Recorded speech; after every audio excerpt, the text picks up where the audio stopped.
What's going on? What's going on? Do you know what? It says 0 people are watching, so I didn't even know you was in, you know.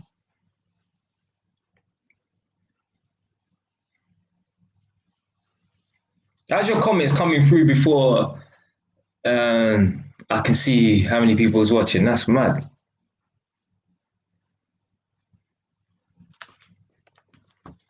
Yes, man, like Jerry Manning. See, this is what I like to see, reoccurring faces, you know what I'm saying?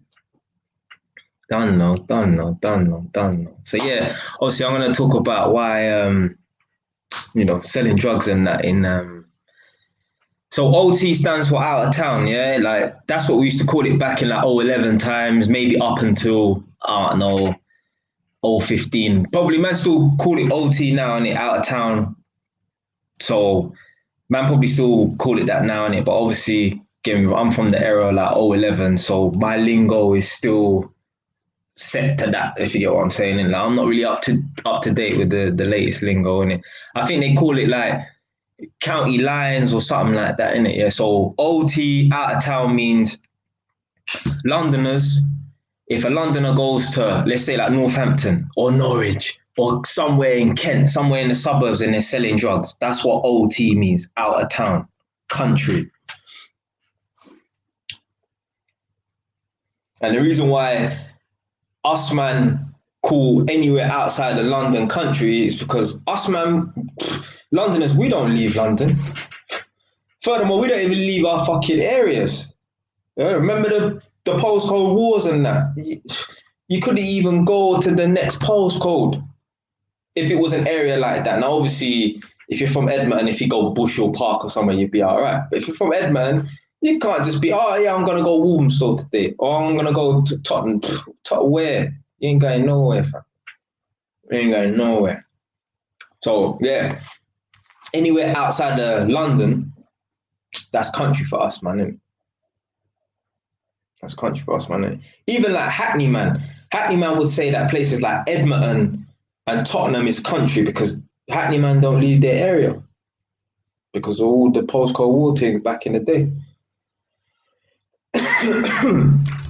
But obviously, before I get into that, obviously, you know, I like to talk about other stuff beforehand, innit? So, yeah, I'll get warmed up. Actually, having saying that, let me warm myself up with a Lemsip because my throat's feeling a bit fucked right now.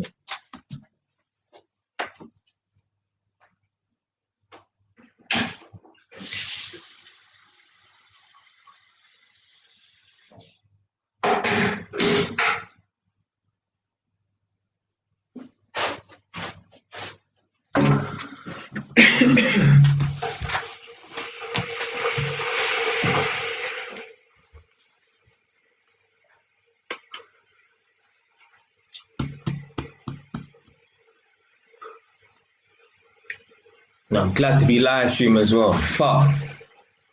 I can talk how the fuck I want to talk. Because you know, like, man's doing this job thing where I'm testing people's houses and that. So obviously I can't be talking to the white people how I want to talk, you know? So now this is all uncensored and that.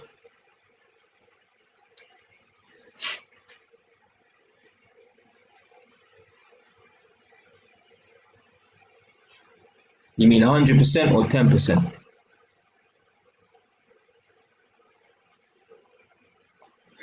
Yeah, job thing, yeah.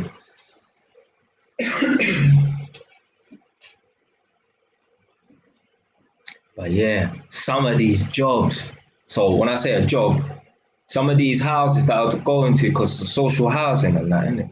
And obviously, I don't want to contradict the video that I made the other day when I'm talking about like, you know, there's certain tradespeople go into social housing and look down upon people and stuff like that. I think they're bougie now because obviously they got a decent paying job, earning 250 a day. They bought their own property and that, and they go into council social housing. They think they're better than the people there. But having said that, some of these houses are nasty. Like me, obviously I've got OCD in it, and I like to watch like when Nadia comes up. I don't watch TV, you know.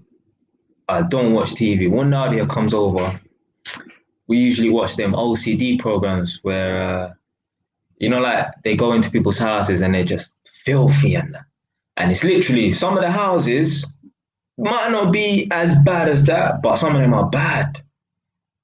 Some of them are bad. Like I've been to some houses and like me, I walk with shoe covers because some people's yards that you go into is like proper clean and that. Any fucking tradespeople come to my yard, you better put some fucking shoe covers on or take your trainers off. There's no way a man is walking in my house with his trainers on. That's a beef thing right there, innit?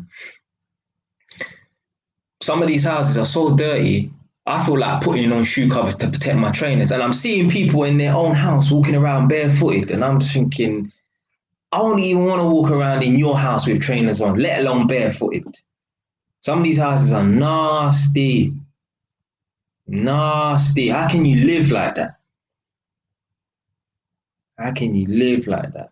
Now, don't get twisted. I don't want to bash women or nothing like that. But like, it's true what they say. Like, girls are no better than man them when it comes to cleanliness. Like, I've been in like certain houses and that, and like the parents or whoever will say, yeah, this is my daughter's room, so I'm gonna go and test the sockets in the daughter's room. The door's not even there. But the condition these girls leave their rooms in, it's like, like you wouldn't even want to even find out what that girl looks like because you know your perception would be like she's a nasty girl. Some of just the dirty bed sheets and that. Like I've been in some girls' rooms and that, and like they're in the room, and they'll be like, yeah, there's a socket behind my bed. And I was like, all right, do you want to plug in the test meter? Because I have to use a test meter to plug in. And they'd be like, no, it's all right. You can do it. And I was like, yeah, but I need to step on your bed, innit? Oh, it's all right. They tell me it's okay for me to step on their bed with my trainers. I'm not fucking, this is not a joke. This is not a joke. Like, and certain times I'm put my knees on their bed and that.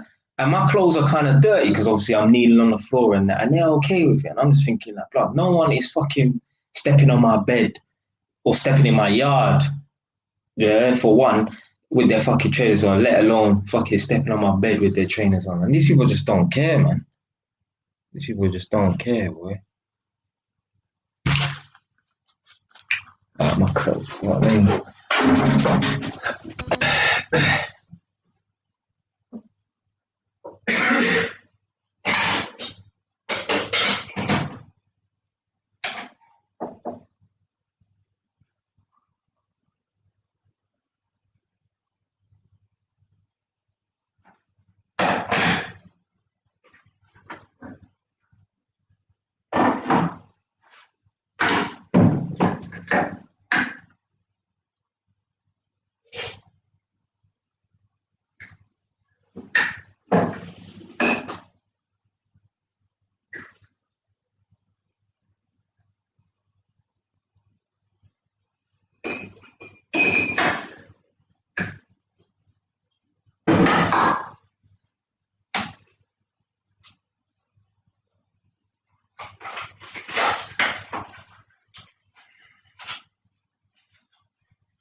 And some of these people as well, they're just fucking pussies. Like, this is regarding this COVID nonsense bullshit as well, innit? You turn up to their yard, where's your mask? I'm thinking, where the fuck's your mask? Like, they're telling me to put on a mask because I'm entering their house. But like, how do I not know that you got something? You know, me, I just put the thing on in it. But I'm thinking myself, like, why are these people like this is what I'm saying. The government, and I ain't no conspiracy theorist or nothing like that. Let's not get it twisted. But the government has put this ticket to these people's head now. Like, you can't even step out of your yard without a mask on. Like, this is not normal. Why are you going into shops covering your face? Now, me, you know me, well, if you do know me, I walk around shops with no mask on. I might put it on just to get through the doors because, you know, you got these pussy security guards, think they're policemen now, COVID policemen now. I put on the mask just to get through the doors. I take it straight off more time. And people are looking at me like I'm weird for not wearing a mask. It's like, since when is it normal to put a mask on and cover your face when you're going into a shop? That's what people do when they go on moves. That's what people do when they're fucking teeth. You get what I'm trying to say? So this is bullshit, man. Just bullshit. Bullshit. Our minds have been so programmed and fucked now that anytime anybody watching this right now, whether it's live or on the replay, anytime you feel a little bit sick, you automatically think, oh, have I got COVID? Like, even that thought pops up into my head. I have to slap myself and think, well, what do you mean, do you think you got COVID? Anytime nowadays you feel a little bit sick, you ask yourself, do I have COVID? I remember I knocked on some woman's door. Now, she must have went out to do the school run, and then I called the mobile number that was associated with the address, because I get everyone's mobile numbers for the addresses that I'm going to do. And the woman's partner, husband, boyfriend, whatever, and he's answered, says, oh, my wife, my missus, whatever, has just gone out to do the school run. She'll be back in 10 minutes. Cool. Then he rings me back about 5 minutes later, said, oh, she's back now, but she feels a bit sick. And, you know, with all this going on, she might think she has this or whatever it is. So let's cancel the job for today. I'm thinking, like, so on me, you got a little bit of a cough. Now you think you got COVID. Now you don't want to let me in your house. It's just bullshit, man. Bullshit. Bullshit. Bullshit. A man's got a little cough. Now he thinks he's got COVID. A man gets shot in his head. Now he thinks he's got COVID. It's like, this is what happens. The way the government has programmed people now, any little thing, you think you got fucking COVID.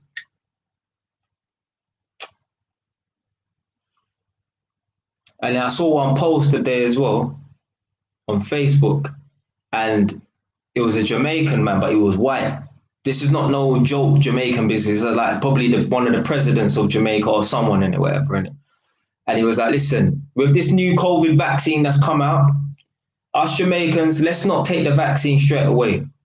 You shouldn't rush into things. Let's let the bigger countries, Canada, America, and the UK, let's let them take the COVID vaccine, and we'll wait a few months, maybe a year or something like that, and see the effects of it and the side effects. And I'm like, yeah, I ain't being no one's fucking guinea pig. If you want to be some pussy, like, no disrespect, if you want to be a little chicken shit and take the COVID vaccine because you're scared or something like that, let me know how you get on in it. Yeah, I'll sit and wait. I'll sit and wait months because I want to see what's going to happen to people if they take this thing. I ain't no one's fucking guinea pig. I let the idiot then be the guinea pig. You understand?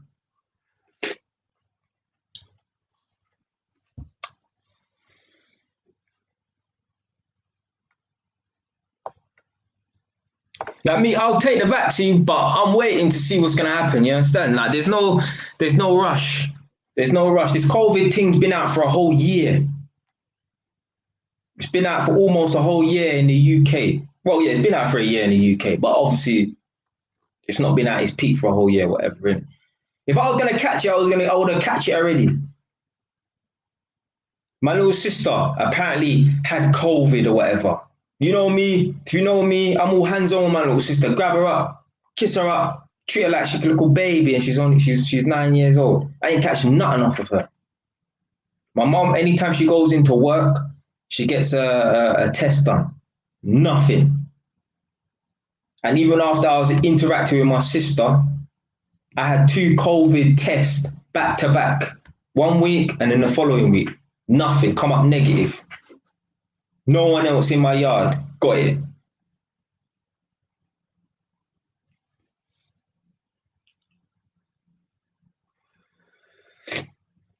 Oh, yeah, that's a good one, you know. She said, wait until everyone else gets the vaccination, then she won't need to, yeah? Because everyone will be, yeah, for real, 100%, yeah. Yeah, me, obviously, I ain't no fucking conspiracy theorist and nothing like that, but I don't know, man. I don't know. But yeah, man, this thing's got people shook to leave their yards, man. So shook that when I'm running down the fucking street, people are stepping out into traffic that is approaching from behind. Yeah, you heard me right. So I'll be running towards people on the pavement, and people would step out into the road and they could be potentially struck by traffic from behind. A man's not even looking up, yeah, he's not looking over his shoulder. He's not doing a blind spot check. Remember the first time I saw this, I was like, I couldn't believe it. I couldn't believe it. Old woman stepped out into the road and she could have got hit by a car. She didn't look. Some people say, oh yeah, well, she might have been listening out for cars approaching. What, you ain't seen them electric ninja cars, no?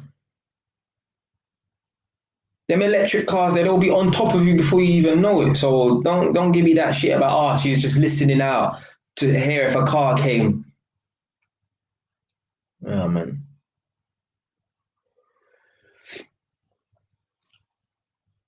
At this there's a shopping mall just a 5 minute drive from my house.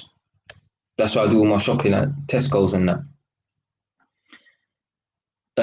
Before Christmas, I came out of Tesco's and there's always a queue for the lifts going down. They got this stupid business where one lift can only go up and one lift can only go down. Whereas before there was two lifts, you go up and down, whatever in it. But now one lift goes up and one lift goes down. Obviously, I've got in the lift that's going the wrong way. You know, I'm a fucking rebel in it. But anyway, there's always a queue to this lift, in it. So I'm walking side by side. This old little woman, you know, like old woman with the fucking trolley thing. And I could have cut in front of her if I wanted to, but I was like, yeah, you go, innit? And she's like, oh, thank you. Like, you know. Anyway, boom. It's nice and humble, quiet. Cool. Comes time to get in the lift now. Now the lift says 2 people or 1 household. So she's got in the lift now, and I've got in as well. Just No, seriously, this woman started bugging out, you know. No. I'm like, what? She was like, no, there's only 1 person in the lift at a time. I'm like, what? And she was like, no, you need to get out. I was like, listen, I'm not getting out of this lift. You go. She was like, all right then. And she got out the lift. She was like, oh, I've got chest problems or lung problems or something like that. I said, well, you get out of the lift then. And she got out. There was some other white woman that was standing, like waiting for the lift as well. I know them two was probably chatting shit about me. Anyway, I thought, oh, maybe I might have been in the wrong. Maybe I've just misunderstood this fucking sign. Maybe I ain't pre the thing properly. Maybe I don't know how to fucking read. So that happened before Christmas. So a couple of weeks ago, I was in the shopping mall, innit? Like I go there like once a week. I try and avoid going to that fucking place, but yeah, go there once a week. I said to the security guard, yo, you see this sign, yeah?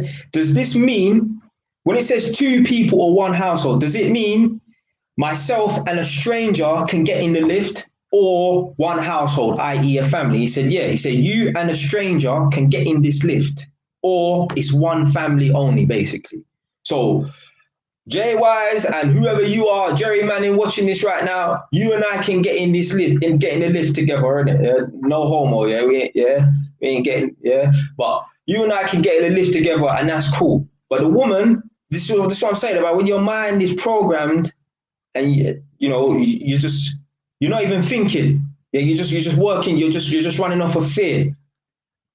You ain't even reading signs and that. You're just 100% shook all the time. She's understood the thing as, oh, only 1 person in at a time or a household. No. Bugging out. The woman's bugging out, you know. Literally, like, almost screaming. Man, like, no shit. Listen, listen, listen. Don't be talking like that nowadays. That's a swear word, you know.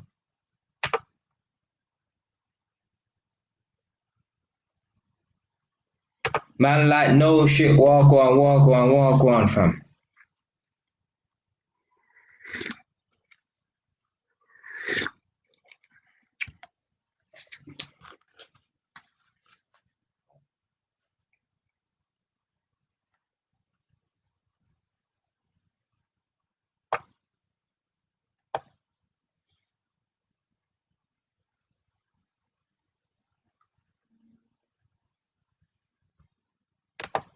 Yeah, man, I'm good, I'm good, I'm good, I'm good, I'm good.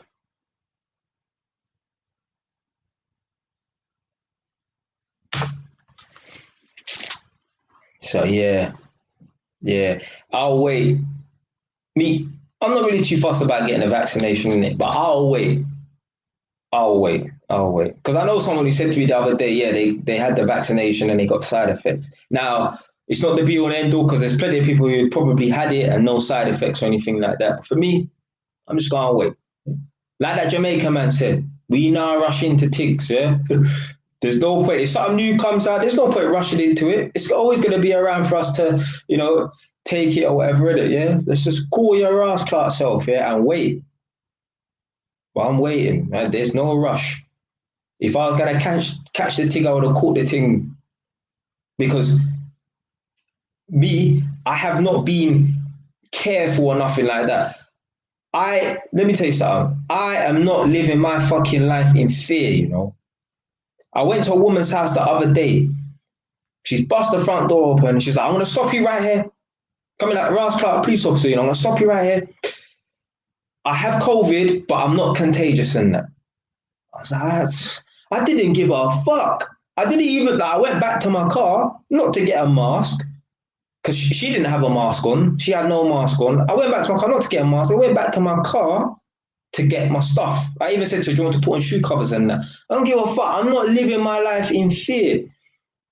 If you've seen that video about my white employer asked me to come back after I quit the job after 2 days or after a day, basically. He said to me that one or two of the guys are shielding. So you really not coming outside your yard because you're scared of some virus, fam. Blood, this is not fucking Ebola, blood. This is not Ebola. Stop living your life in fear. You got people walking around with fucking visors over their face. Like, what is this fucking? Is this Halo, blood, the video game or something? Man walking around with Halo visors on their face, you know. Stupidness. And the funniest thing is as well, British people. The funniest thing is what London tube riders.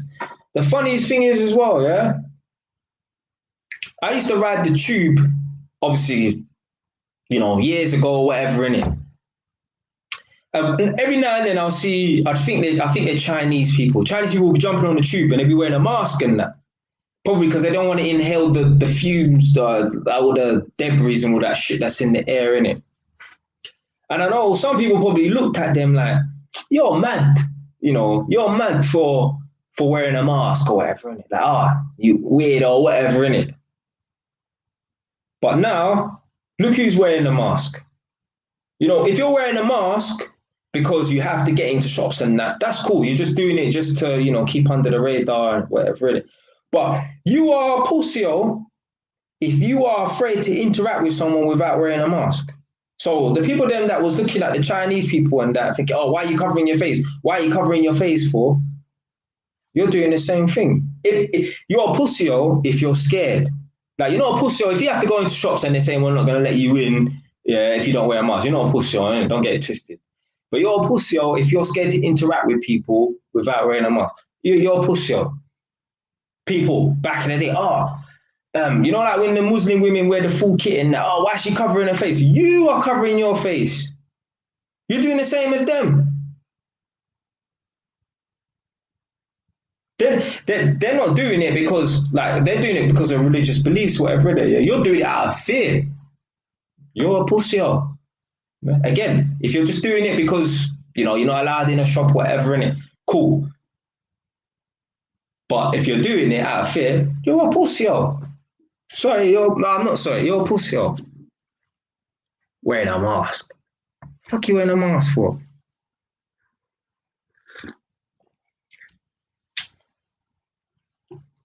The people are coming in. The people them are coming in, man. Hey, listen, whoever's watching right now, make sure you say hello if you ain't say hello, man. Come on. I don't want no silent witnesses out here. What do you mean? What do you mean Ebola wasn't Ebola? But that Ebola thing was serious though. Like, obviously, I don't know if it's my man trying to say it's some conspiracy theory or something like that. But when Ebola, listen, when they used to quarantine people or whatever, I see some images, like some videos of the people them in the hospital, and like they have to go through this kind of like basically they got the room shielded off. You have to go through this plastic and go for a next plastic, and then you have to fucking put on a hazchem suit before you go in and that. Yeah, that Ebola thing was mad. Get me? People are moving like this thing right now is the Black Death. No, fam. The Black Death was serious. Black Death wiped out like 1 million people. One of my brethren said to me before there was a shortage of jobs and work for people in it. After the Black Death, there was plenty of jobs because a lot of people died in Europe. That's a serious thing, I think it was the bubonic plague. I think it was the rats and or mice spreading the plague around Europe. That's something to fucking be fearful of. No, come on, man. Remember at the start, just before they actually put us on lockdown, just before, I think it was the 22nd of March, before they actually locked us down. Did you remember the fucking shops? I said this to Nadia the other day when she was at my house. My mum went over to Asda to try and avoid all the queues in that. This was like 7:30 in the morning. My mum's phoned me at like 8:30 in the morning. Can you come? Because man's mum's yard's around the corner from Asda, innit? But mum's gonna have bare bags in that, so it's just gonna be impossible to walk with them, innit? Boom. I've gone in there to meet my mum, innit? Looking like a tramp. Thinking I ain't gonna see no one in there, innit? Blah. It was like a scene out of, like Christmas Eve, and everyone's doing their last minute shopping. It was like that. The whole of Asda in Edmonton Green was rammed. Everyone, there was no basket, there was no use of no baskets. Everyone had full size trolleys, full to the brim. Rice done out, pasta done out.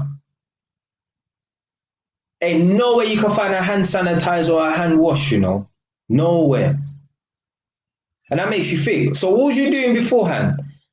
You saw on this washing your hands business in that. What, you never used to wash your hands before, no?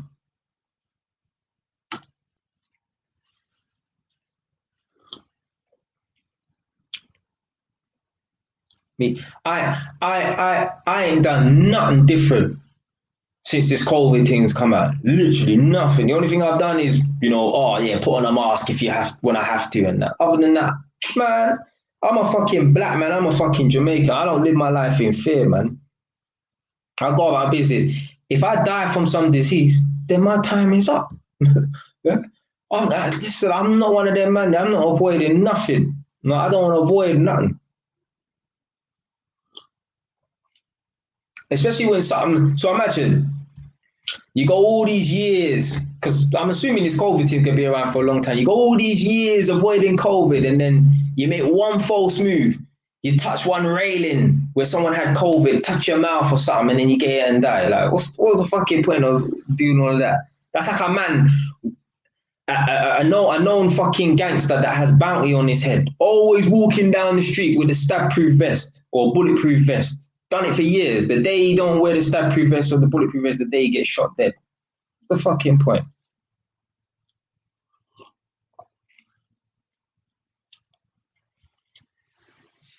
All right, so my man's saying, Some places get released localized concentrated virus, false as poison, then they try to say it's spreaded, but it doesn't work like that. Okay. I don't know, man. I don't know about the conspiracy theories though, man. Like, I don't think this thing is made up. I don't think like it's man-made or nothing like that, but it's blown out of proportion. It's blown out of proportion. Don't get twisted. One of my family members passed from it, but that doesn't mean that I'm gonna be living my life in fear. No, no, no.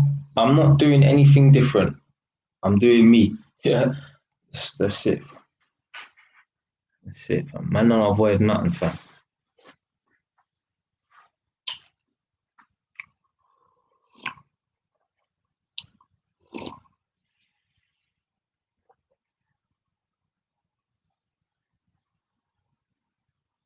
Fam, a man's talking in riddles. What the fuck does this mean, fam?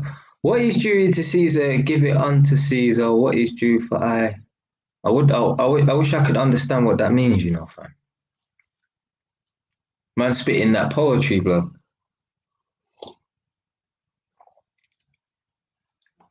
Man like Tony O. Wagwan, fam. What you saying? We saying. Yeah, just we'll give it a little 10 minutes and I'm gonna get into why selling drugs, well, drug dealing in general, but drug dealing outside of London is just not worth it. Yeah, or drug dealing anywhere is not worth it, yeah? Yeah, we give it 10 minutes, 10 minutes, 10 minutes. I'll tell you a little story still.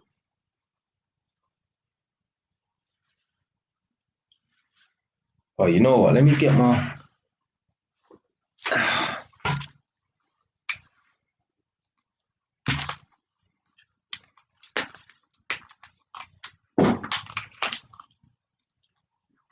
one sec.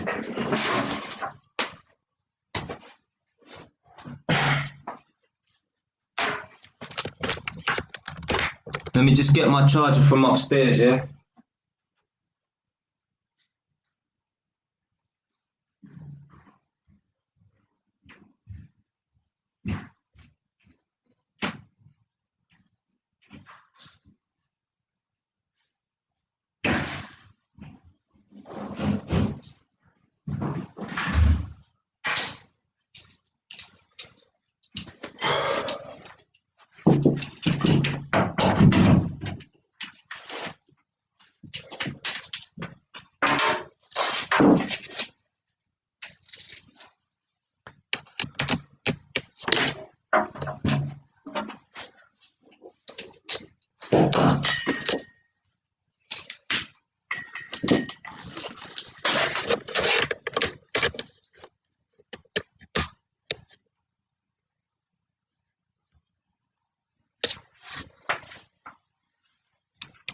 Yeah, you're damn right, fam.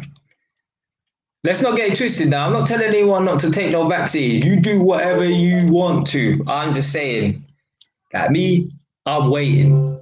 Yeah, I'm a wait. As I said, what that Jamaican man said. When something new comes out, there's no rush. Yeah, there's no rush. That fucking dog. You lot can hear that fucking rascal dog. Just all it does is just barking off for no reason, fam.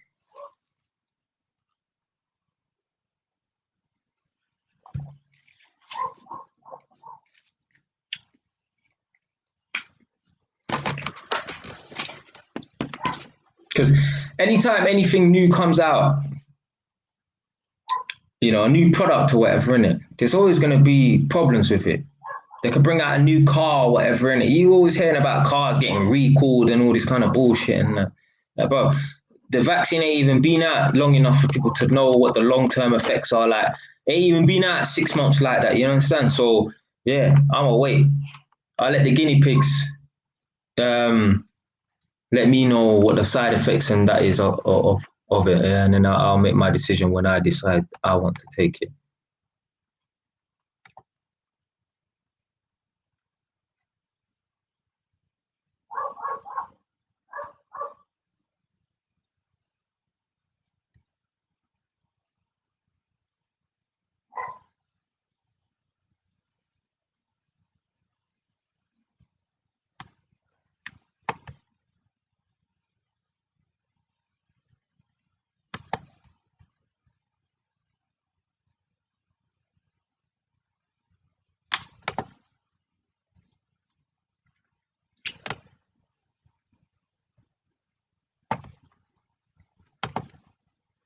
I'm just approving some of these comments because some of these comments are getting blocked.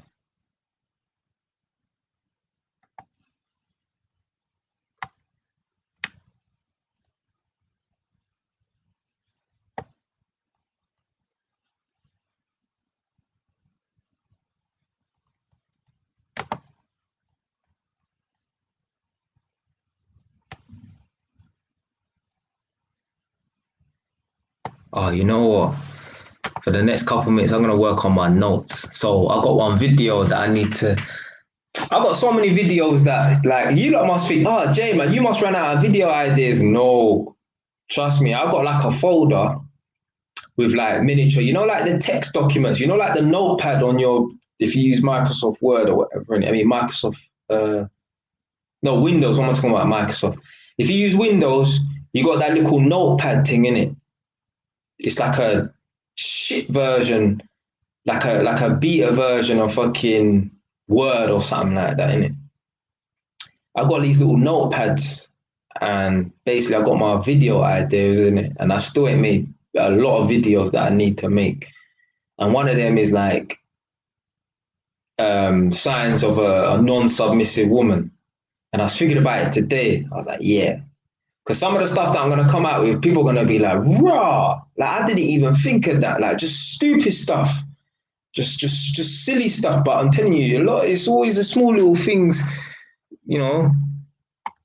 I ain't going to say now because I don't want to spoil it or nothing like that, innit? But, you know, for the next couple of minutes, I'm going to write down my fucking notes. And you know what? You lot can help me, you know. Write down one or two things or whatever in it that you think, like, yeah, write down one or two, one sign of a non-submissive woman if you want, yeah? Like one thing that pops into your head, like, this is an action of a non-submissive woman.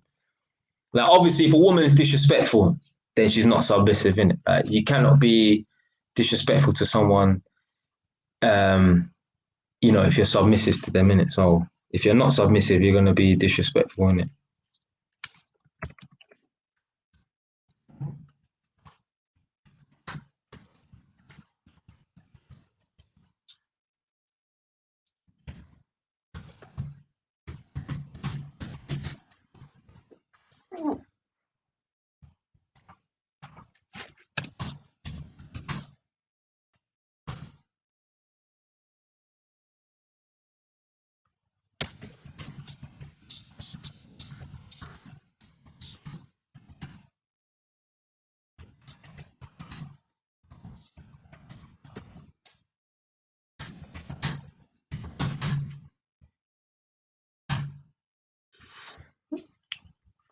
Anybody? Nobody?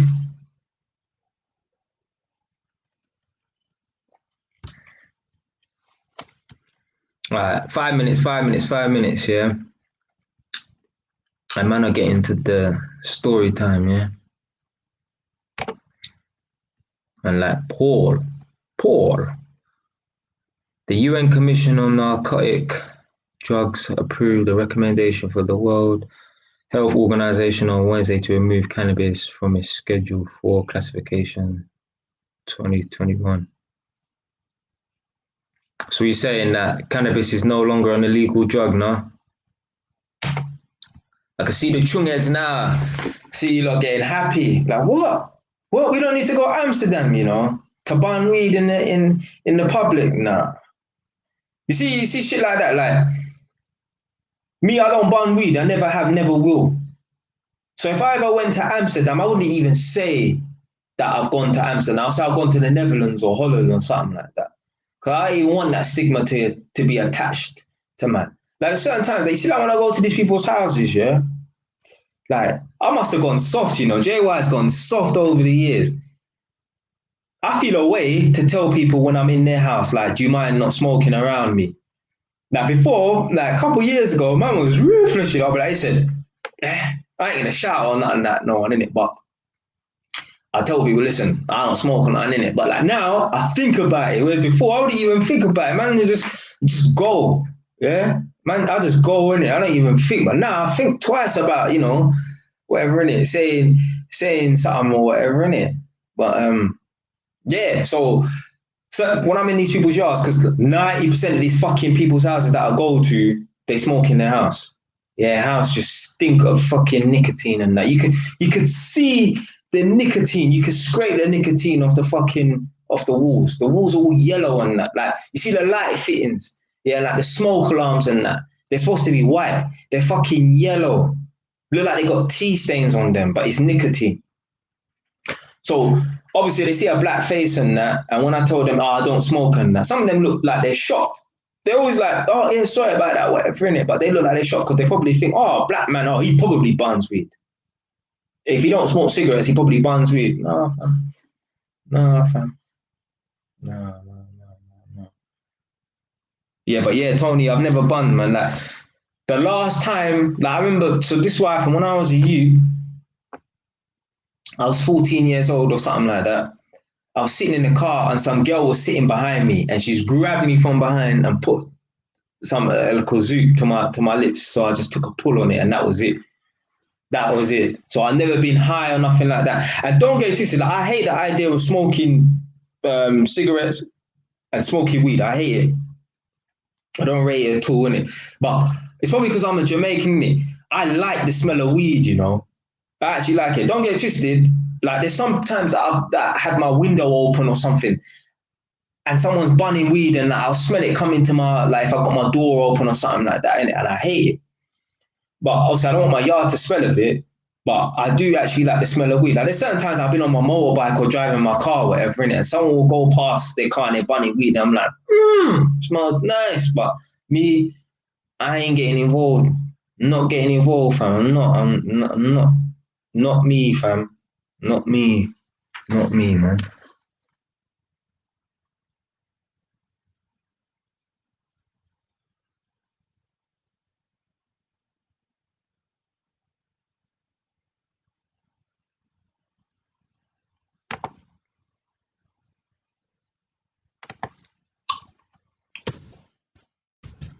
Yeah, I'm creating the notes. Yeah, I'm writing down the notes. Obviously, most of the stuff I know anyway, but like you jogging my memory in it. So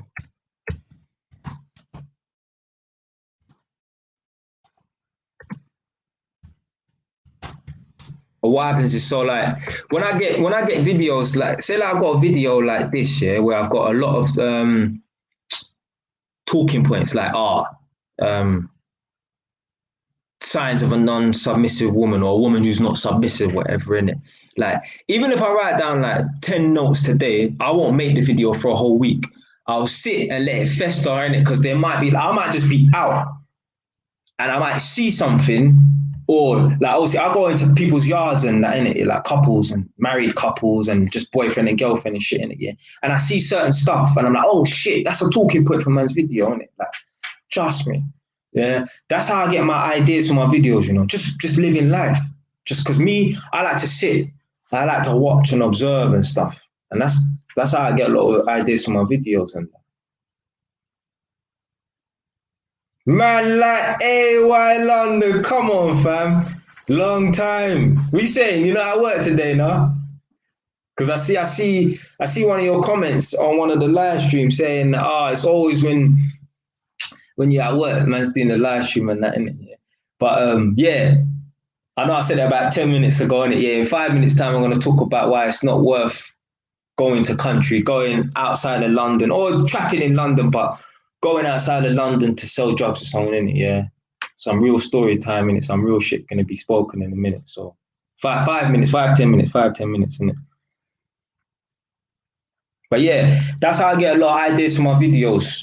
Just obviously my own personal experience and just walking around and, you know, just living life and stuff. I see certain stuff and I'm like, I can make a fucking video about that, you know. I can make a fucking video about that. Meet me at a what? I don't know what my man's saying there, fam. Like, oh my God. Not the other day, let's say like in October or something like that. I'm in the cost cutter around the corner from my yard, innit? I'm in the shop. And there was some white girl in the shop talking to the person behind the till. And all I remember, they was talking about bats or something like that, talking about them going extinct or something. And if you harm a bat, you could get sent to prison or something like that because they're an endangered species and that. And basically, what some scientists say, right? They say don't try to protect the endangered species. Let them go extinct because that's symbolic of their lack of evolution. They haven't been able to adapt to their surroundings. So therefore they should perish. Now, man like no shit, yeah, is gonna disagree with me because he's already disagreed with me on one of these one of my videos and that. But I kind of related that to what I said in one of my live streams. Like you got areas like Tottenham, Brixton, Hackney or whatever, innit? The middle class people will come in and they will change up the area, innit? And the indigenous people, then the working class people, the quote unquote broke people and that, they can't adapt to their surroundings, right? So then they get pushed out and that. Now me, I say, well, boy, it is what it is, innit? Yeah, like if you can't adapt to your surroundings, then yeah, you should perish. You should go extinct. Yeah, some people ain't gonna agree with that. For me, that's my mentality, innit? Yeah, if you can't adapt to your surroundings, then you should perish. You should perish, innit? Unfortunately, you're gonna get moved out. You're gonna get moved out.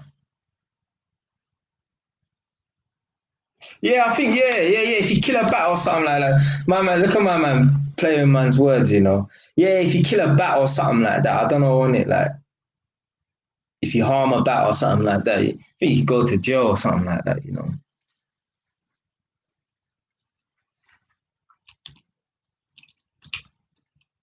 But you know what? I'm gonna do a Instagram live stream as well.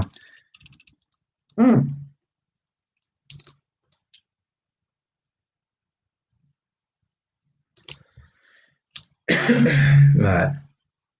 I'm gonna start in a minute. I'm gonna start telling the story in a minute, yeah. Trust me, fam. You got at the end of the day, right? I don't know why it's such a hard pill for people to swallow. Blood, human beings, yeah, whether you like it or not, we are animals. We are animals. Me, I'm an animal. I'm an animal. Yeah? I say that with pride. I'm an animal. You see me? You see, even when I go running, yeah. Sometimes I growl, you know, when I do my sprints and that. Yeah, I'm a fucking animal. Yeah, I'm an animal and proud. But well, I'm not even gonna say jokes aside. I'm dead serious when I fucking say that. I'm a fucking animal, innit? Yeah, that's the way I see it, innit? Yeah, but human beings, we're fucking animals. Like, if we're not animals, please explain to me. If we're not mammals, if we're not animals, if we're not similar to cat, dog, bear, pig, whatever, innit? Tell me why. Tell me why we have blood just like them. Tell me why we have a skeleton just like them. Tell me why we have skin, eyes. Why our females bear children just like a female dog bears children, a female pig bears children, a fucking female cow bears children. Yeah, is it all mammals bear children? The females bear children as sort of human beings, but we're not one of them. It's bullshit, man. We are fucking animals. Yeah, we ain't primitive like them. You know, we have like we're the smartest and that. You know, we're more advanced, and then we can wipe them out just like that. But we are still animals. We are still animals. Yeah, we ain't scaling trees or nothing like that. We ain't swinging from trees or nothing like that. But we're still animals. We still have animal instincts in that. Watching one thing the other day, I've seen it before. I watched it the other day. You know, like with the gorillas and that, you got like the silverback gorilla and that. You know, like they say, women give men the look when they're on to, like, so when a girl likes a guy, she'll give him the look, she'll give him that stare. And I've had it before. Every guy must have had one girl give him that look where girls, she's just staring at a man. Like just for like 3-4 seconds. I had it at Taekwondo a couple of times. I'm doing whatever I'm doing at Taekwondo. I spin around, I'd see a girl just staring, you know. And I know, okay, she's on things, isn't it? Just from that look. Like she might have a boyfriend or something like that, yeah, but I know what that look means. Watching one thing with these gorillas, and the female When she wants to get the fucking the silverback gorilla's attention, she just stares at him. And you know, because I saw this the other day, but I've seen it before, and I saw it like about 6 months ago, and when I saw it, it made the hairs on the back of my neck stick up. I'm like, fucking hell, that's exactly what girls do. That's exactly, even gorillas, they have fingerprints just like us, Don't tell me we ain't fucking animals, fam. Don't tell me we ain't no fucking animals, but we have a brain just like them. We have eyes just like them. Hair, maybe not as much, obviously, but we're just like them.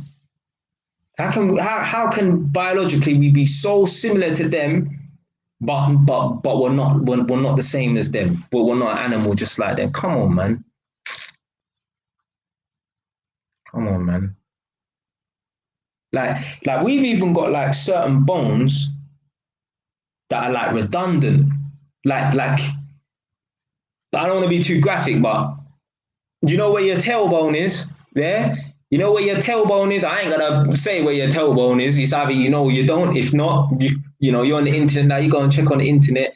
Your tailbone is a fucking redundant bone. Do you know why? Because millions of years ago, we used to have tails.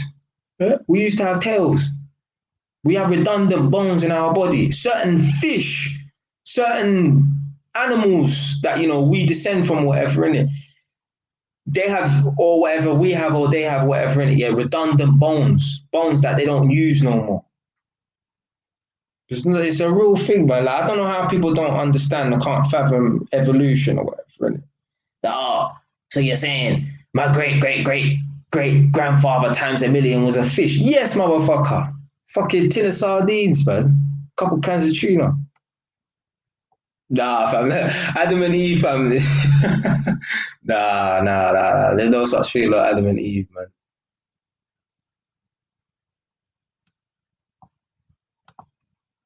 Who? Listen, show me a picture or something. So, yeah, no, I don't believe that. I don't believe in God. So yeah.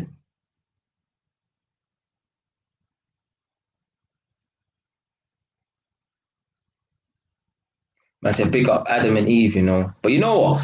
So like obviously I don't believe in God and I don't believe in the Bible, but I think the Bible is a good book. I haven't even read it, but certain things that I've heard from the Bible and stuff like that, like don't trust a woman. I'm not saying they say that word for it, but they say stuff like women are manipulative and that. Yeah, yeah. Story Adam and Eve and that how they say, oh, don't eat from that tree, and then I don't know how it went about in it yet, but him eating that fucking apple has something to do with her. She manipulated him into eating the apple. Women are manipulative. Now I think Adam and Eve were just made up, but I think Jesus was a real person, 100%. Just remove all the supernatural tales and that. Remove all the supernatural tales and that.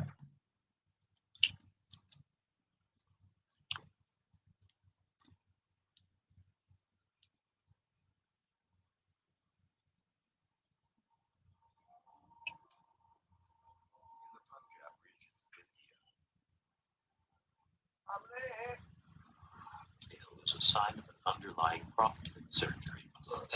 Now something's taking it.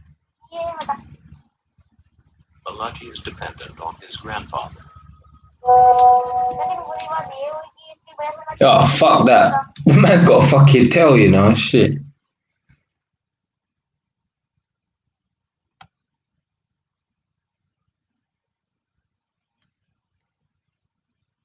All right. We're almost at the 1 hour mark now. Let me get into the. Hold on.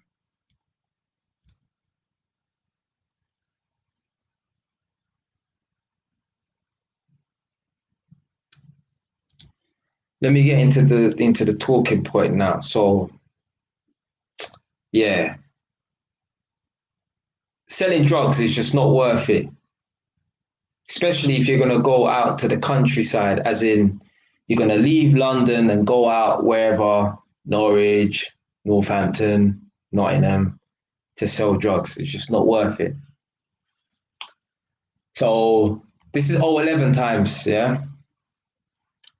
This is when I was on road, getting into bear madnesses with bear man. I had so many enemies. They could have all formed one big gang. So, anyway, man's having little tigs here and there with man or whatever, innit? And one day I decided, like, so I had a little madness with someone, lost the fight, but obviously man's pride was affected now, innit? So man decided to go down to an area on my own and got mashed up by some youth. So yeah, fuck it. But they mashed man up, innit? Yeah. So I'm like, yeah. But when I'm coming back now, it ain't no fisting, and I ain't looking to just, you get me? So, but I didn't have no money at the time, and I'm trying to get some, yeah, some artillery in it, yeah, to do something mad. So anyway, boom. So I didn't have no money at the time, innit? Yeah. Yeah, I wasn't making no money at the time. Imagine me in 2 days' time, you know, I'm gonna complete on my third property. You know, when I was 18, I was on job seekers allowance, you know. Me, JSA, blood, job seekers allowance. Anyway, what happened was I must have got nicked one time, innit, for perverting the course of justice. So they put man on tag. Instead of me going to jail, the judge put me on tag. So what happened was I got mashed up by some youths, and I wanted to get them back, but get them back proper, innit? But then I had court and I got put on tag. So I ain't making no money or nothing like that. I ain't got no peas. Broke you. But you see, when I was on road, I didn't give a fuck about making money. It was all about banging for the ends and making a name for myself. That was currency to me, what the ends thought about me. So anyway, boom. I said to my brethren, all right, boom, I want to go OT and make some money. So he's like, yeah, I got a link for you, innit? Some you in Hackney. Well, my brethren knows a man who knows a man in Hackney who's doing his thing elsewhere, yeah? So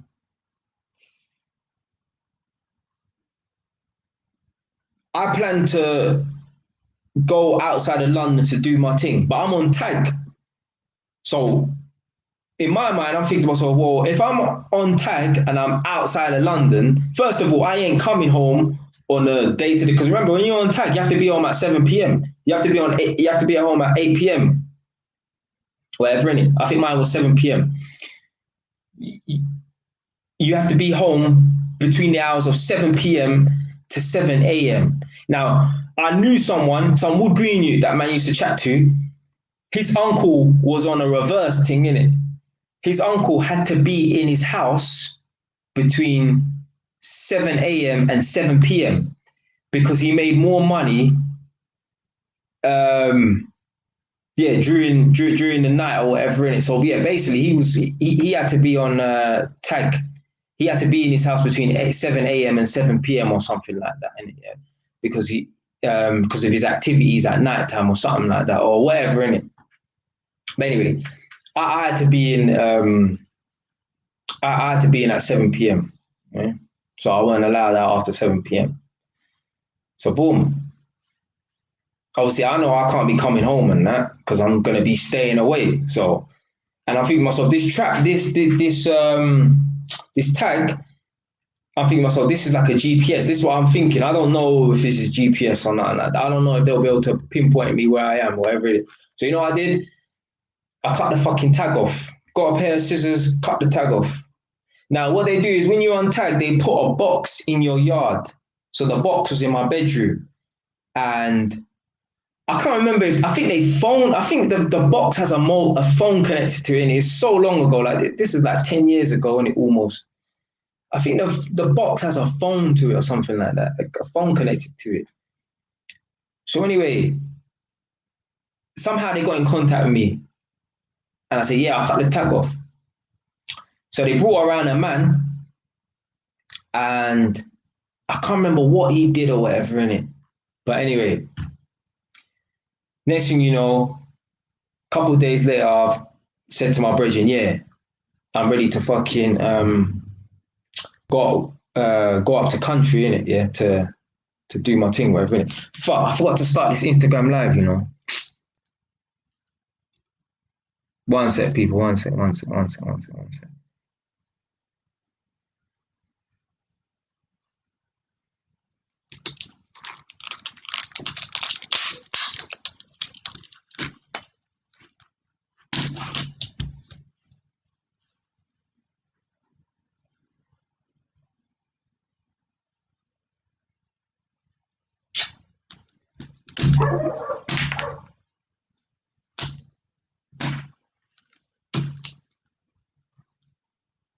Just spare me in it.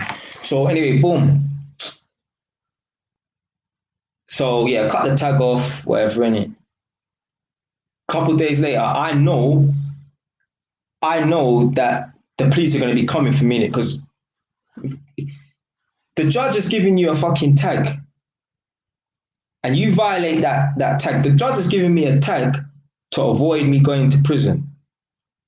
You violate that tag, you cut that tag off, you're going to jail, fam. There's no ifs or buts. You're going to jail, fam. So I knew, all right, I'm going to be going to jail in here. So cut the tag off, boom. Phone our brethren, yeah. Line me up in it, yeah. So boom. I've gone down to Hackney now, innit, yeah. Met one youth. Well, his name's CJ, innit? Yeah, I call him by his name because CJ is ambiguous. Yeah, I don't even know his government name. I ain't gonna call that his government name, but yeah, his name was CJ, innit? Yeah. So boom, it's gone down to Hackney now. And yeah, basically what it was is he said to me, yeah, boom, you're gonna go up to country for 2 weeks, yeah. And obviously I never been before, nothing like that. But my brethren has been before, innit? Yeah, a few years beforehand, innit? Yeah. So when my brethren was 14, at these times, me and my brethren are 18, and 4 years prior, my brethren went when he was 14 years old, innit? So he told me what it's like, and he said, yeah, you just go up and you just stay in a cat yard, and then that's it, whatever, innit? Yeah? You might be making your money from the yard, or you might be going out doing whatever you're doing, innit? Yeah. So boom. So anyway, so my friends already briefed me about what's gonna happen, like what it's like, whatever. And so I'm like, yeah, whatever. Yeah. Don't get it twisted. Me and my brother was trying to do our thing in the ends already. So it's not. This is not nothing new to me, innit? Yeah. It's just I'm going to a different location. I'm gonna be working for someone, innit? Because obviously man needs peas, innit? Yeah. So boom. Gone up to Hackney now. The youth said, yeah, you're gonna be going up to Norwich.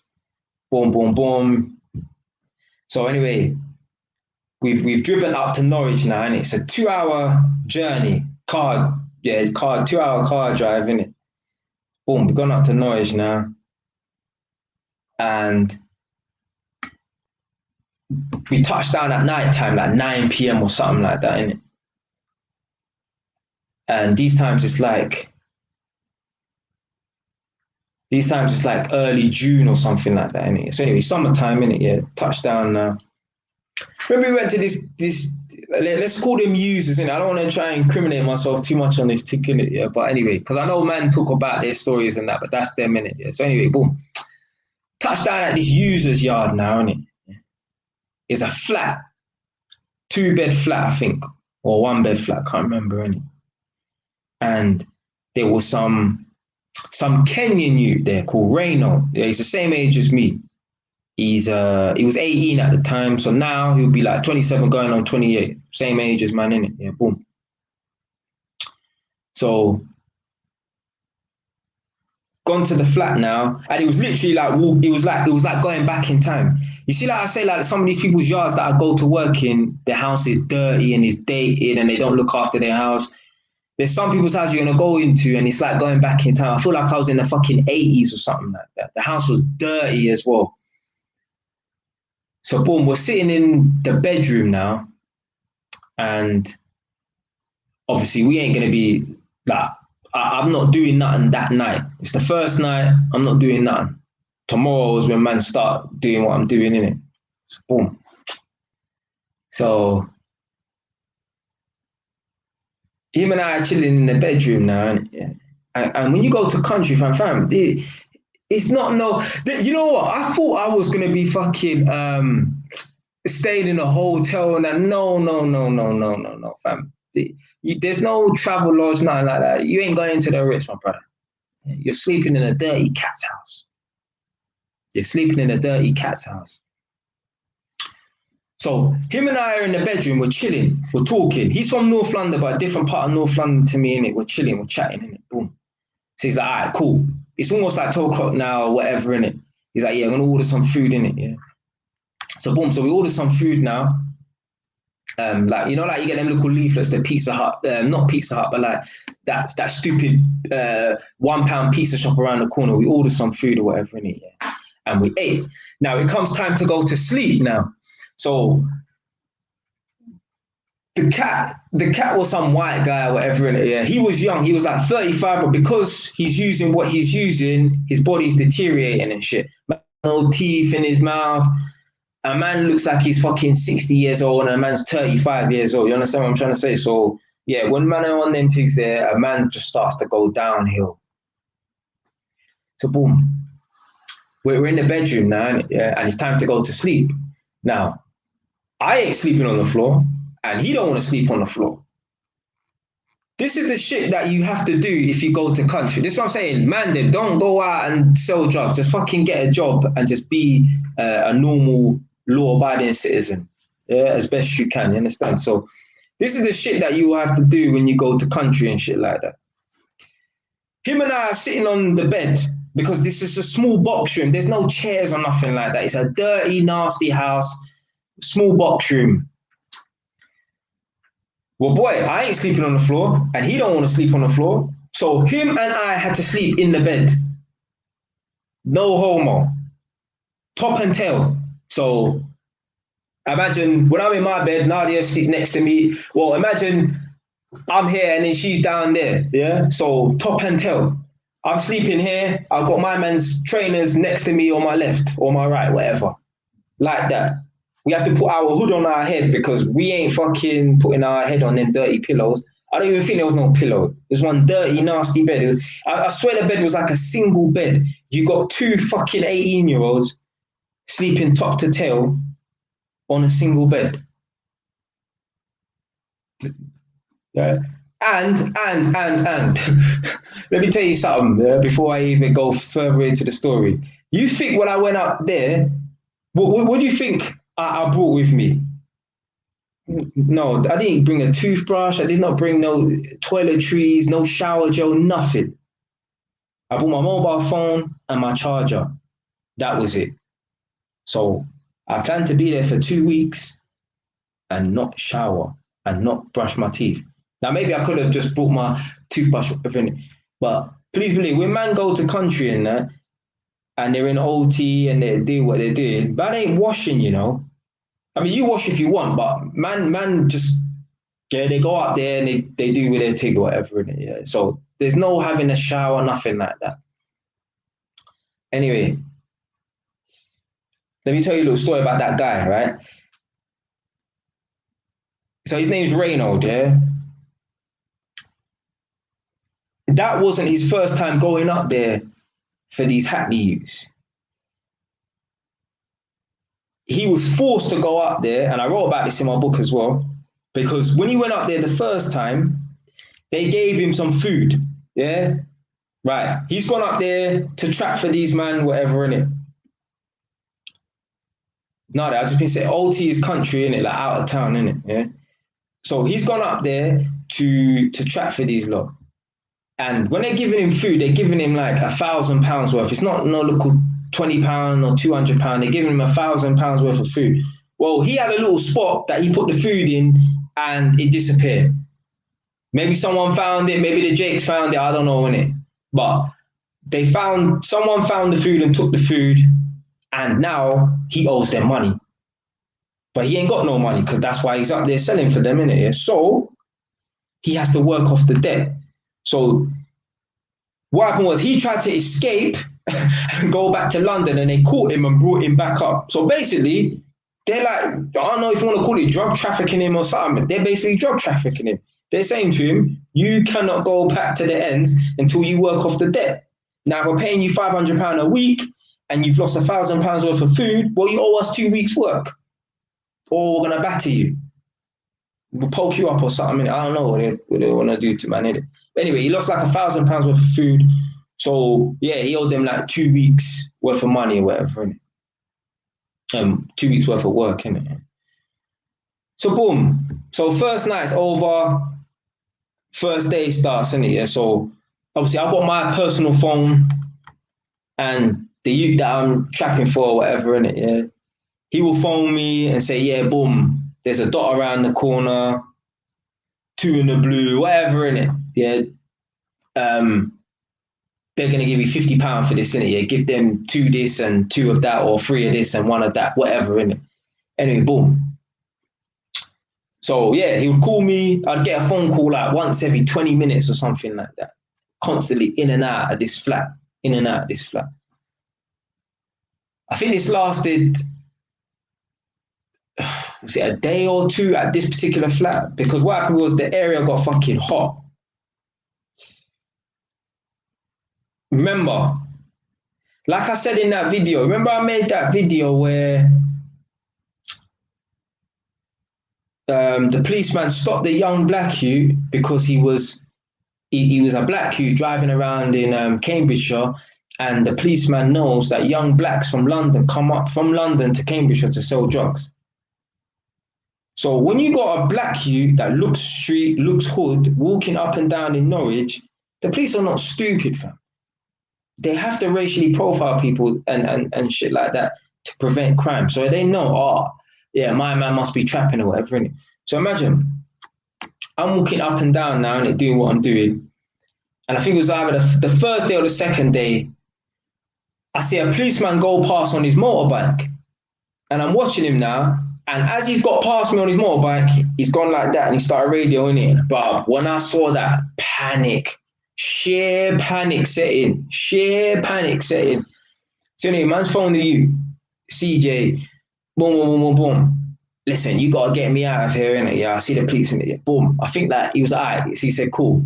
Don't go out at all until I get someone to pick you up. So I think about an hour and a half went by or whatever, innit? And then he's picked man up or whatever, innit? Oh, he's got someone to pick me up, innit, to take me somewhere else. How far away from the spot that I was at, I can't remember, maybe 20 minutes. But the funniest thing is, when you're dealing with the people who are picking up from you, they will travel. So let's say like you got Tottenham. You got different areas in Tottenham. Well, let's say you got North Tottenham. They will travel from North Tottenham to South Tottenham just to pick up things off you, innit? Because, you know, they just like to stick to their person who's dealing with them because they know what they're going to get. They know what quality they're going to get or whatever, innit? Yeah. So although I moved, so from there I moved to a different spot, I was still seeing the same people, more or less. Obviously new people, different people all the time, but still seeing some of the same regular faces and that.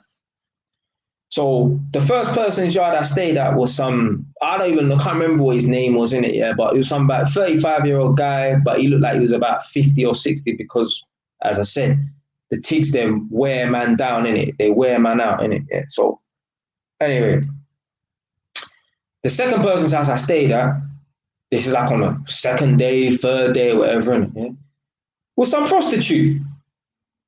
Now, I was 18 at the time. Maybe she was like 32 or something like that. She was a big girl for me. But yeah, she was a prostitute. Her yard wasn't too, because she like lived in like a ground floor flat. Her flat was decent. It was actually quite clean. Don't get twisted. Not all of the cats in that, not all of them are nasty and dirty, even if they're a fucking prostitute. So anyway, yeah, I stayed at her house or whatever, innit, for a few nights, whatever, innit. Imagine, like, don't get twisted. Just because you're staying at a female cat's yard, but there's crackheads and there's heroin addicts that will kill you in the night, you know, because they know you got about £600-700 worth of food on you. This is what man don't understand, you know.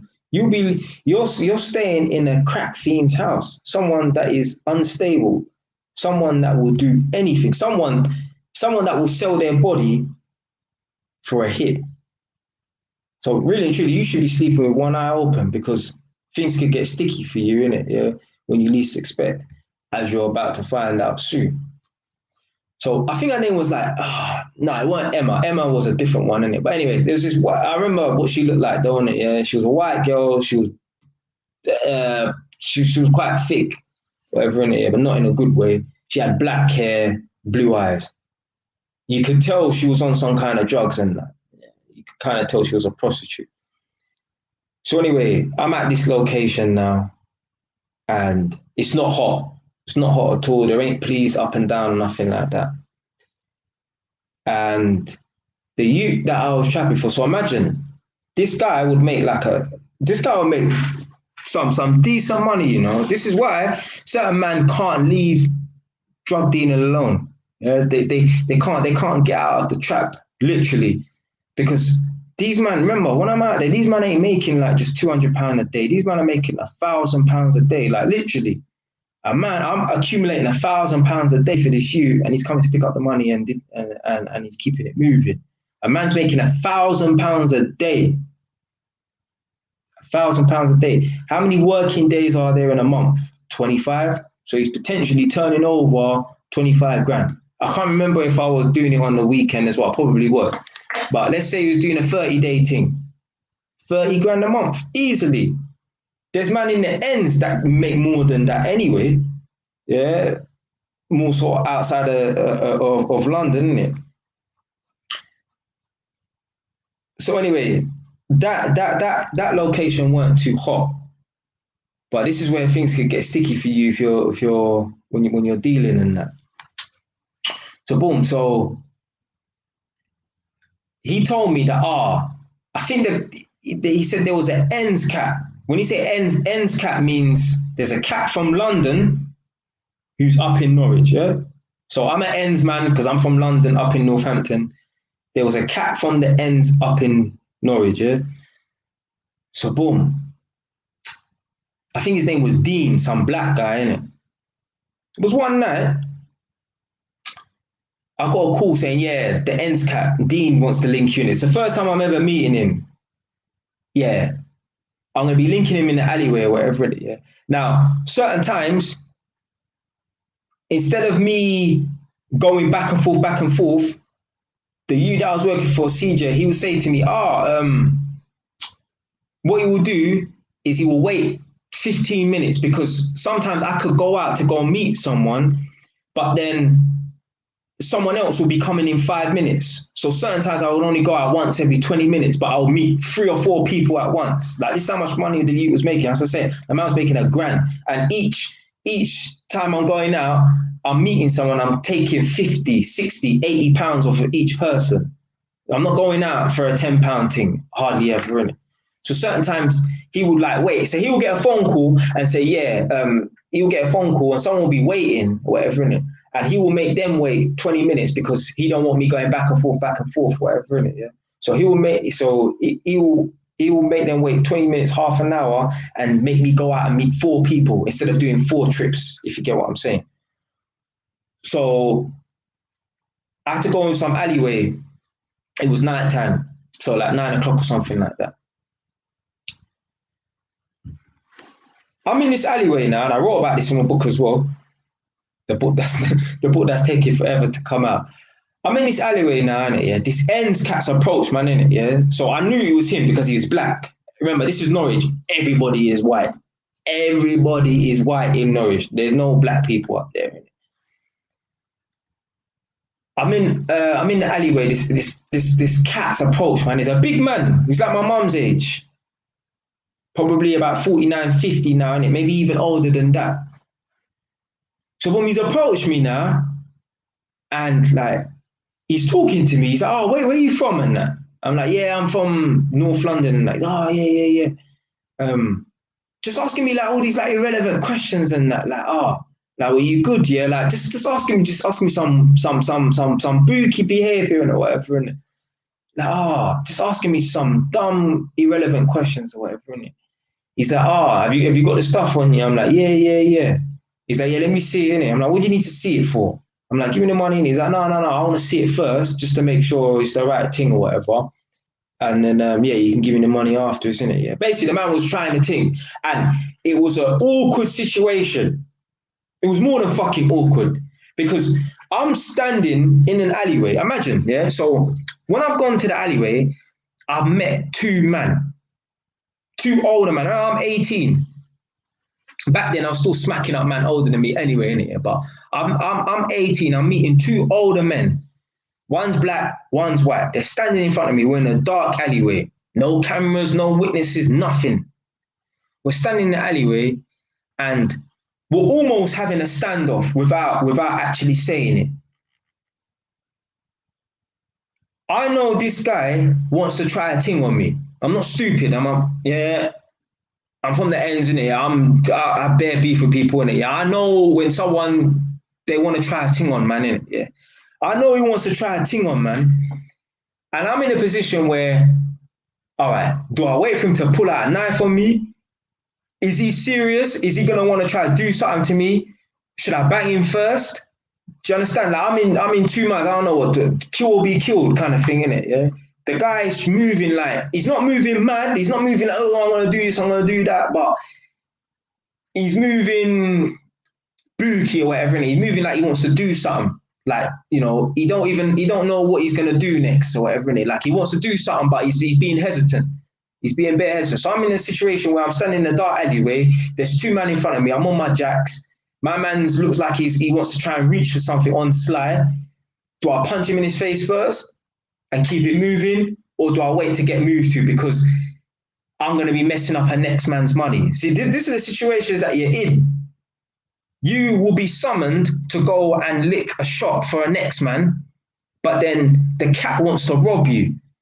The cat will stab you. He don't care. He's a cat.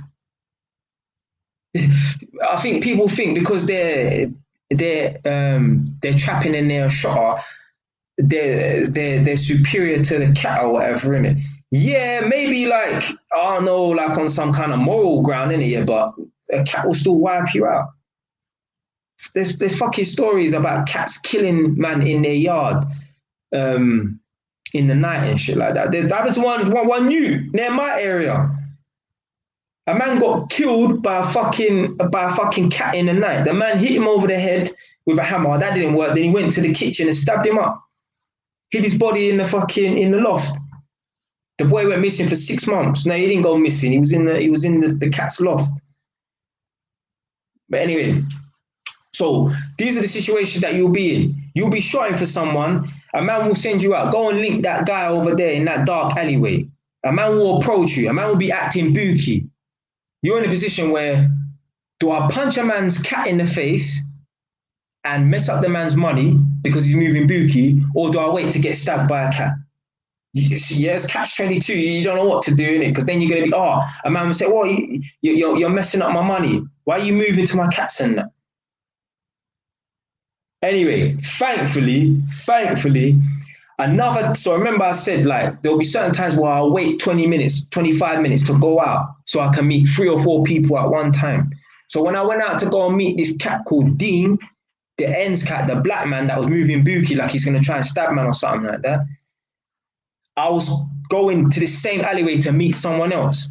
Thankfully, this other cat's come along. Like, he couldn't put up no fight or nothing like that. I can't remember his face. I just remember he was white, innit, yeah? And he said to me, what's going on here? Let's go over here, whatever. Basically, he diffused the situation because we was having a standoff. The man stepped in my face, like, he's standing like basically toe to toe with man. I'm thinking to myself, what, do I bang him or do I get stabbed? Like, you know, do I mess up a man's money or whatever, innit? Yeah, so boom. So he's diffused the situation, innit? And then the ends cat just thought, fuck it, and he kept it moving. So you know, right then and there, he weren't coming to buy no food off of man.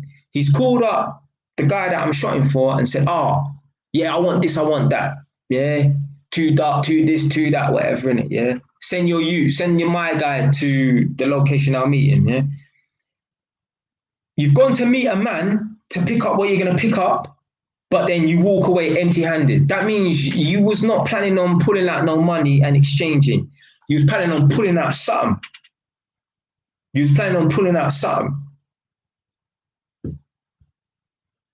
Yeah, it's so obvious. A man's come to meet me, but then he's walked away empty-handed. That means he was going to try a thing. And that other cat, that random cat that came, he might have just saved my life.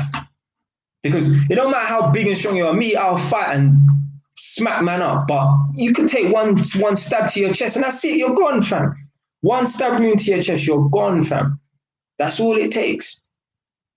That's all it takes. You might get lucky. I know a man that's been stabbed up 19 times, fine to this day. Or you could take one stab wound to your chest and that's you gone. So yeah, that guy that met me in the alleyway, he had no intentions of buying anything off me. Because why would he be in the alleyway moving bookie and that and then walk away empty-handed? Like maybe if he pulled out some money and bought something off of me, then I could have thought, well, maybe he was going to try and see if he could prick me or rob me or whatever. But then he decided to buy. No, he just walked away empty-handed. That means he had no intentions of buying nothing off me in the first place. He was intending to try and lick man down in it, yeah? It might have been a fist thing. He might have pulled out a knife. I don't know. But my man was standing within close range. Yeah, he weren't more than arm's length away. He was standing close range. So this is the shit that you get yourself into if you're out. Yeah, it's not the danger ain't always the police. The danger could be the cats. The danger could be other shotters in the area, fam. The man then that I was shooting for, them Hackney boys, them lot smacked up some Peckham boys. Apparently they kidnapped them. This is man that are known as well, you know. Like man that are like 20, man that are like 30 years old now. So when I was 18, man that are 20 years old from Peckham. I ain't even gonna say the name of the gang because everyone will know them. I ain't even gonna say man's there because man will know them. But apparently them Hackney boys kidnapped one of them because them man were in their spot or whatever in it. So when you're out in country, you're gonna have to be ducking from the jakes, which are the police. You're gonna have to be on your toes from the cats. The cats might try and move to you in the night, in your sleep, in the dark alleyway. Might try to set you up in the band or whatever in it, yeah.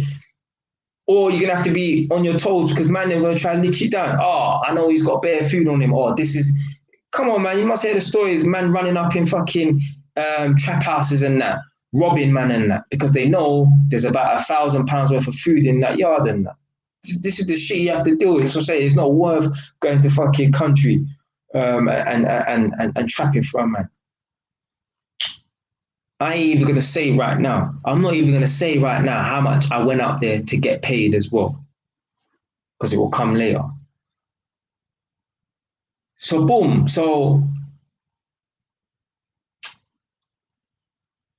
at the time, I'm not really too sure actually if I knew what the cat's name was.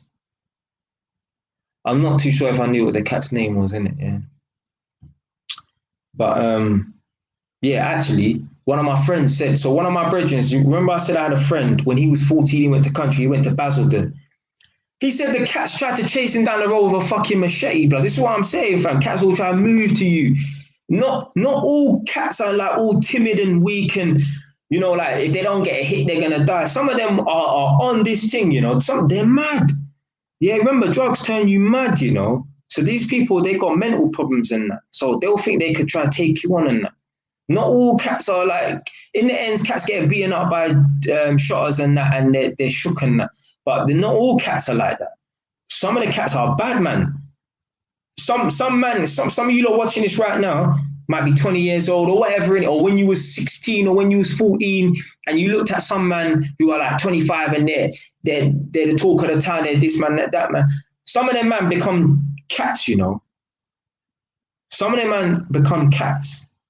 Like I said, father from Tottenham, and there's a man that used to go to his mum's yard that lived a couple doors down from me. And my stepfather said, back in Tottenham, he used to be a somebody, you know. I'm like, him? He's like, yeah, he used to be a somebody. Now he's on crack. Now my stepfather don't like he was a bit older than my stepfather, innit?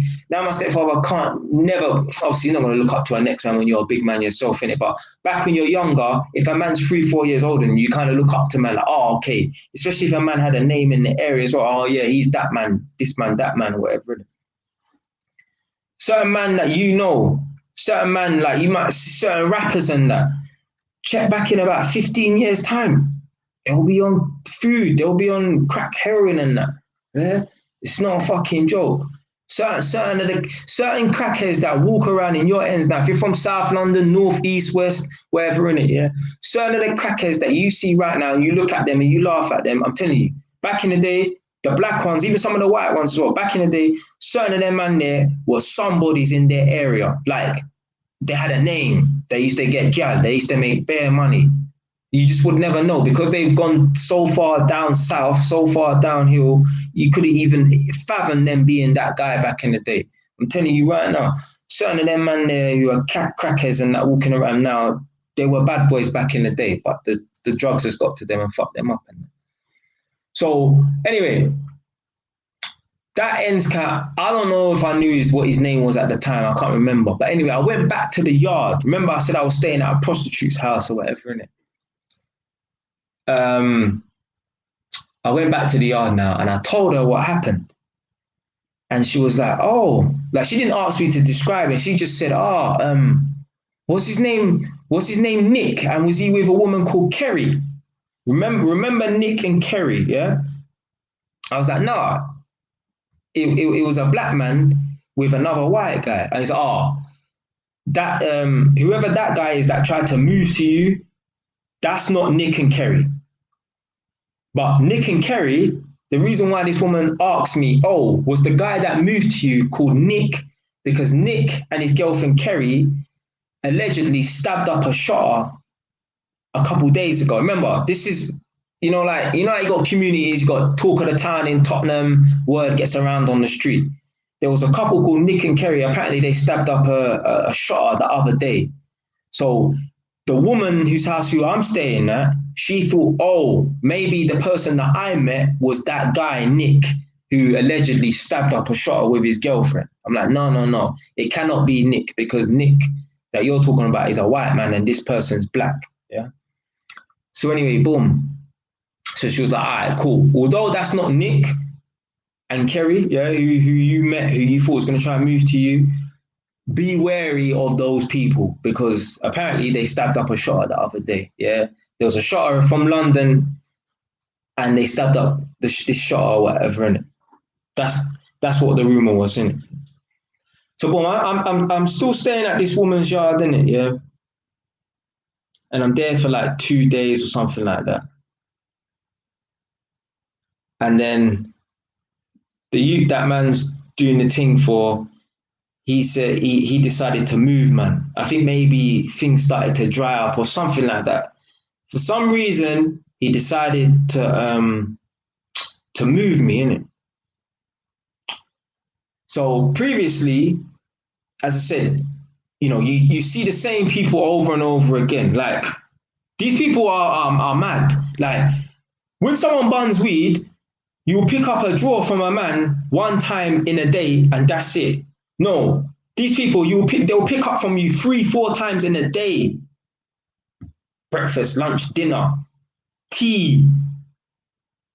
This is not like the weed thing where man would, I'm gonna go pick up an eggs for a man and that's it. You might not see a man for a couple of days. No, you will see these people 3 times a day, easily. Sometimes 1 time, but that's only probably because they ran out of money or they've gone to some other shotter or whatever, innit? They only hit you up because their main shotter is unavailable or whatever, innit? So you see the same people 3 times a day or whatever, innit? Yeah, and you see the same people over and over again. And I remember there was this guy and this woman that used to come link, man, in a silver Vauxhall Astra. Remember back in 2011? You had the Vauxhall Astras, like the 2009, 2010, and then they changed the shape of the Vauxhall Astras. And I think they still look quite similar now. They were driving a new shape Astra. I remember it distinctively. It was like a gunmetal grey. I might have said silver a minute ago, but it was a gunmetal grey Vauxhall Astra in it. And I remember seeing this white guy and this white girl, whatever, in it. couple times, whatever, innit? Boom. So my CJ's called me up and said, yeah, I'm gonna move you. I'm getting these two to come pick you up and move me around, innit? So basically what used to happen is he used to get the cats to drive me around and move me different locations and stuff, innit? Yeah. So like free taxi, innit, basically. Innit? So boom. He said, yeah, be ready in half an hour. They're gonna come pick you up and then move you. Yeah, move your location. So boom, half an hour's come now. I've got a phone call. Yeah, they're outside, innit? They're in that gunmetal grey Astra, innit? Cool. Jumped in the back seat. Obviously, the man's driving, and the woman's the passenger. Two white people, innit? I've jumped in the car now. Yeah. Now, this is a normal hatchback car. 2 seats in the front, but no seats in the back. What do you mean there's no seats in the back? Blood, there's no seats in the back of the car. I don't mean, you know, like you get these hatchback cars where the seats fold down. No, the seats have been removed. How the fuck they removed them, I don't know. And there was just rubbish in the back of this car. Coke cans, Lucozade bottles, packets of crisps, just dirt and just filth. I'm sitting on top of this rubbish and that. And I'm like, this car, this is the worst smelling car I've ever been in my fucking life. It stinks. The car stinks to high heaven.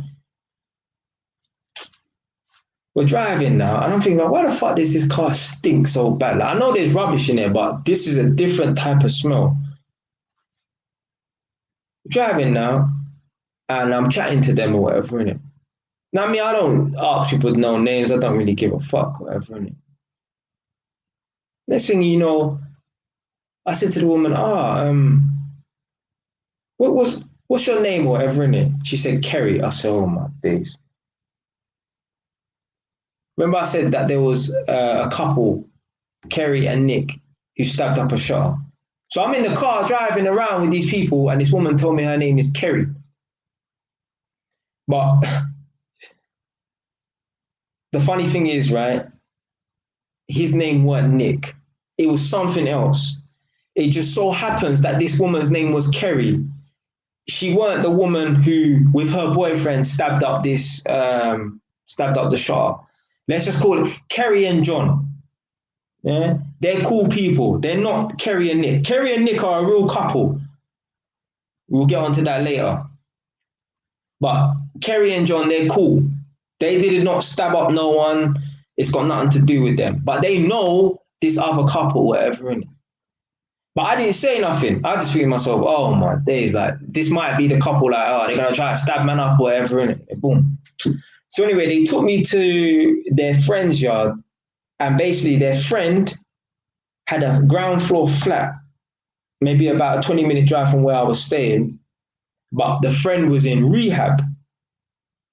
So the friend was in rehab. So I had the flat to myself. So I'm chilling. So they took me to the flat now. We've gone into the living room, and it's a big, nice, spacious living room as well. And they're sitting in the living room, but they're sitting, because this living room is big. The woman's got quite a few sofas and that. They're sitting away from me or whatever, and they're doing their thing, chasing the dragon, and I'm seeing people, yeah, do their thing or whatever, yeah, get high and that. It's mad. So boom, so like I can still smell this bad smell. Remember I said the car stank, so I'm just thinking, yeah, it's the car that stinks, isn't it? Yeah. No, it's not the car that stinks. This bad rotten smell was from the guy's leg. He had gangrene and his leg was rotting away. That's what that bad smell was. That's what that awful smell was. He said to me, yeah, soon they're gonna have to amputate his leg. I don't think there was any way of them saving his leg or whatever. Innit? So that's what that bad rotten smell was. Anyway, I'm just watching them do what they're doing, and eventually they left. They left me the key to the house, and they disappeared. This is what I'm saying about these people, right? They have no morals, no ethics, or nothing like that. They don't give a fuck. They will do anything for a quick fix. This woman, Kerry, let's call her Fat Kerry, yeah? This fat woman, Kerry, her friend has gone to rehab. You're supposed to be looking after your friend's yard, but instead, you take bribes from a shotter so that his guy can stay in your friend's house and do whatever the fuck he wants. Sell, do this, do that, or whatever in it from the friend's yard or whatever in it. These people have no respect, no loyalty. Imagine, God forbid, yeah, God forbid, I went to jail and one of my brethren had the key to this yard, and then this yard is turned into a trap house whilst I'm in jail, or whilst I'm in hospital, or whilst I'm in rehab. That's the situation. So imagine a random man is in my yard, trapping from my yard, and I'm in rehab, hospital, prison, whatever, on holiday, whatever. These people have no respect, no loyalty to their people. Them, as long as you put some kind of drugs in their way, if you offer them drugs, they'll snake everyone. They don't give a fuck. One second, let me turn on this heat because it's getting cold now.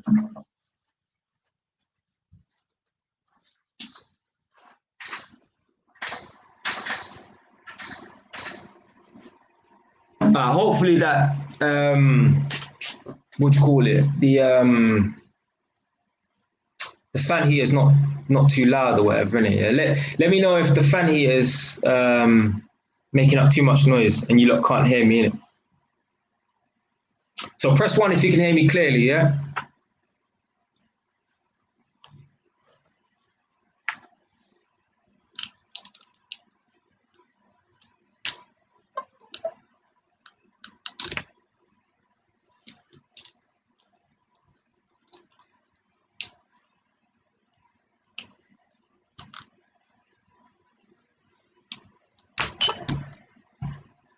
That's about to die, fam. 2, the man said 2, you know. Alright, cool. Alright. At least I know you're still here, fam. Anyway, boom. So yeah, these crackers, these heroin addicts, they don't have no loyalty to no one. As I said, it's like me going on fucking holiday or going back to jail or going to rehab or being in hospital. And my friend has the key to my yard. Instead of looking after my house, they got some random shotter in the yard, trapping from the yard. Like that's a big violation. So boom, they've left me now and they've kept it moving. Before that, before that,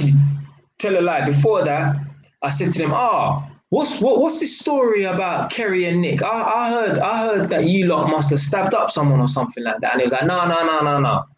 We're cool people, innit? Yeah, we didn't stab up no one. But there is a couple called Kerry and Nick. They did stab up someone or whatever. So they just cleared the air, innit? They were saying they didn't stab up no one. They're saying that it was a next couple that stabbed up some guy, innit? They're saying it weren't us. Cool. So they bust out now and they left, man, innit? Yeah. So boom. I'm in the yard now, and in that particular part of town, things were slow. I might be going out once every 2 hours or whatever, innit? Yeah, to meet some people and make some money and that, innit? Yeah. So boom. There's me. I like to be nosy and that, innit? Yeah. Like, I mean, I'm in a yard, an unfamiliar yard or whatever, and you know, if you're bored in someone's house and you don't know who they are, whatever, you're gonna start looking around trying to find out stuff about this person or whatever. Like you're in a house, you ain't got nothing to do. There's only so much DVDs you can watch. I think the woman had Sky as well. So I started looking through this woman's stuff or whatever, innit? Yeah, like she has pictures of herself, innit? Yeah, no word of a lie. She was a nice looking woman, you know, probably like 6 foot, maybe. Blonde woman, she's white obviously, innit? Yeah, blonde woman, like man, you know these neeks out here, man will sell their soul for a 5 out of 10, and to her, to them, she would probably have been about like a 9 or a 10 out of 10 or whatever, innit? Yeah. Nice looking blonde thing, innit? Yeah, like too nice to be on crack. Yeah, too nice to be on crack. Anyway, she gone to rehab and that, innit? So anyway, man's rummaging through her stuff now, innit? Yeah, don't get tissy, man. They run rummaging through the knicker drawer, innit? Don't get, listen, I ain't one of them, man, innit? But man's looking through her stuff and that, and looking at pictures of her and that. And like, yeah, cool. Boom. You know what? I found an Xbox, you know, and this is how you know man was hungry. I'm more thinking, yeah, I'm gonna steal the Xbox, you know. Like this is how desperate man was at the time. This is what happens, fam, when you're broke, fam. You just do some dumb shit, fam. Like going out to country and you know you're out there for like 5 days without having a fucking wash, blood. Anyway, boom. So rummaging through the woman's stuff now, and yeah, I'm going out every couple hours and things are slow. I'm all going for walks. Things are so slow, I can afford to go for a 20-minute walk because I know I ain't gonna get another call where I have to rush back and then so I'm going for walks and shit like that. I remember I saw an X1 for the first time. You know the BMW X1 when it first came out? Or the X3, one of the two. Can't remember. When it first came out, I think it was the X1 or something like that. And I saw it. Like these are just things that are just popping into man's head right now, you know. And like, yeah, anyway, boom. So, yeah, the next couple of days, things were just slow on that. It was just slow, innit? So the CJ youths picked man up to move me to a next location now again. Because what's the point of having a man out there if he's not making no money or nothing like that? Like things are slow, innit? So boom. He's picked me up. So as I said before, he used to always get the cats to come and pick me up and drive me around and stuff. But this time he picked me up personally. So I never addressed that situation with that cat that I thought was going to try and stab me in the alleyway. I never said nothing to him on the phone. But when I saw him, I said to him, yo, what go on for the cat from the ends cat? I think his name was Dean or something like that. He's like, what, who, Dean? I'm like, yeah. He's like, what happened, innit? I'm like, what, explain the situation, innit? Obviously, he's come to meet, man, and he's moving bookie and asking me some dumb questions and that, like, do I know this person and where am I from and that? And I'm like, bro, you're supposed to come here and pick up the thing and keep it moving and that, innit? Yeah. And he's all saying to man, yeah, let me see the thing first before I hand over the money. I'm like, why would you not trust me, innit? Yeah. But anyway, I explained the situation to him and I'm like, blood, I was in a situation where I'm thinking, but do I punch him first or do I get stabbed? Because I don't know what this guy's going to do. Luckily, a next cat come over and defuse the situation and that. You know what my man said to me? Yeah. I always knew he was a bit dodgy, like almost like he expected like my man to, like he knew what man was about. Like, you know, some people, they're madman. You know, certain people, what they're on or whatever, innit? Yeah. So in my mind, I'm thinking to myself, I can't trust this youth no more. Like, you know that my man potentially could try a thing on man because you know his nature, but you still allowed him to come and butt me, knowing that he could have just shanked me in the alleyway and left me for dead. Because as I said, someone might stab you and not intend to kill you, but you could die. So basically, this guy has put man in danger.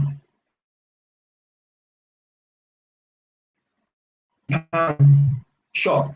This is what I'm saying about you going out to these places and dealing for man. They don't give a fuck about you. They don't care. They don't want you to die, not because you're a human being. They don't want you to die because now they have to get someone else to replace you. Fam. So anyway, when my man said that he knew that, my man's a bit mad, I thought, yeah, I can't trust this youth, fam. You can't trust no one anyway, innit? But you can't even trust man to even keep you fucking safe, blood. I'm like, yeah, this is long, fam. I need to hurry up and come up here, do my 10 or 14 days, because up there, I was only supposed to go out there for 2 weeks, do my 2 weeks and keep it moving, innit? So boom.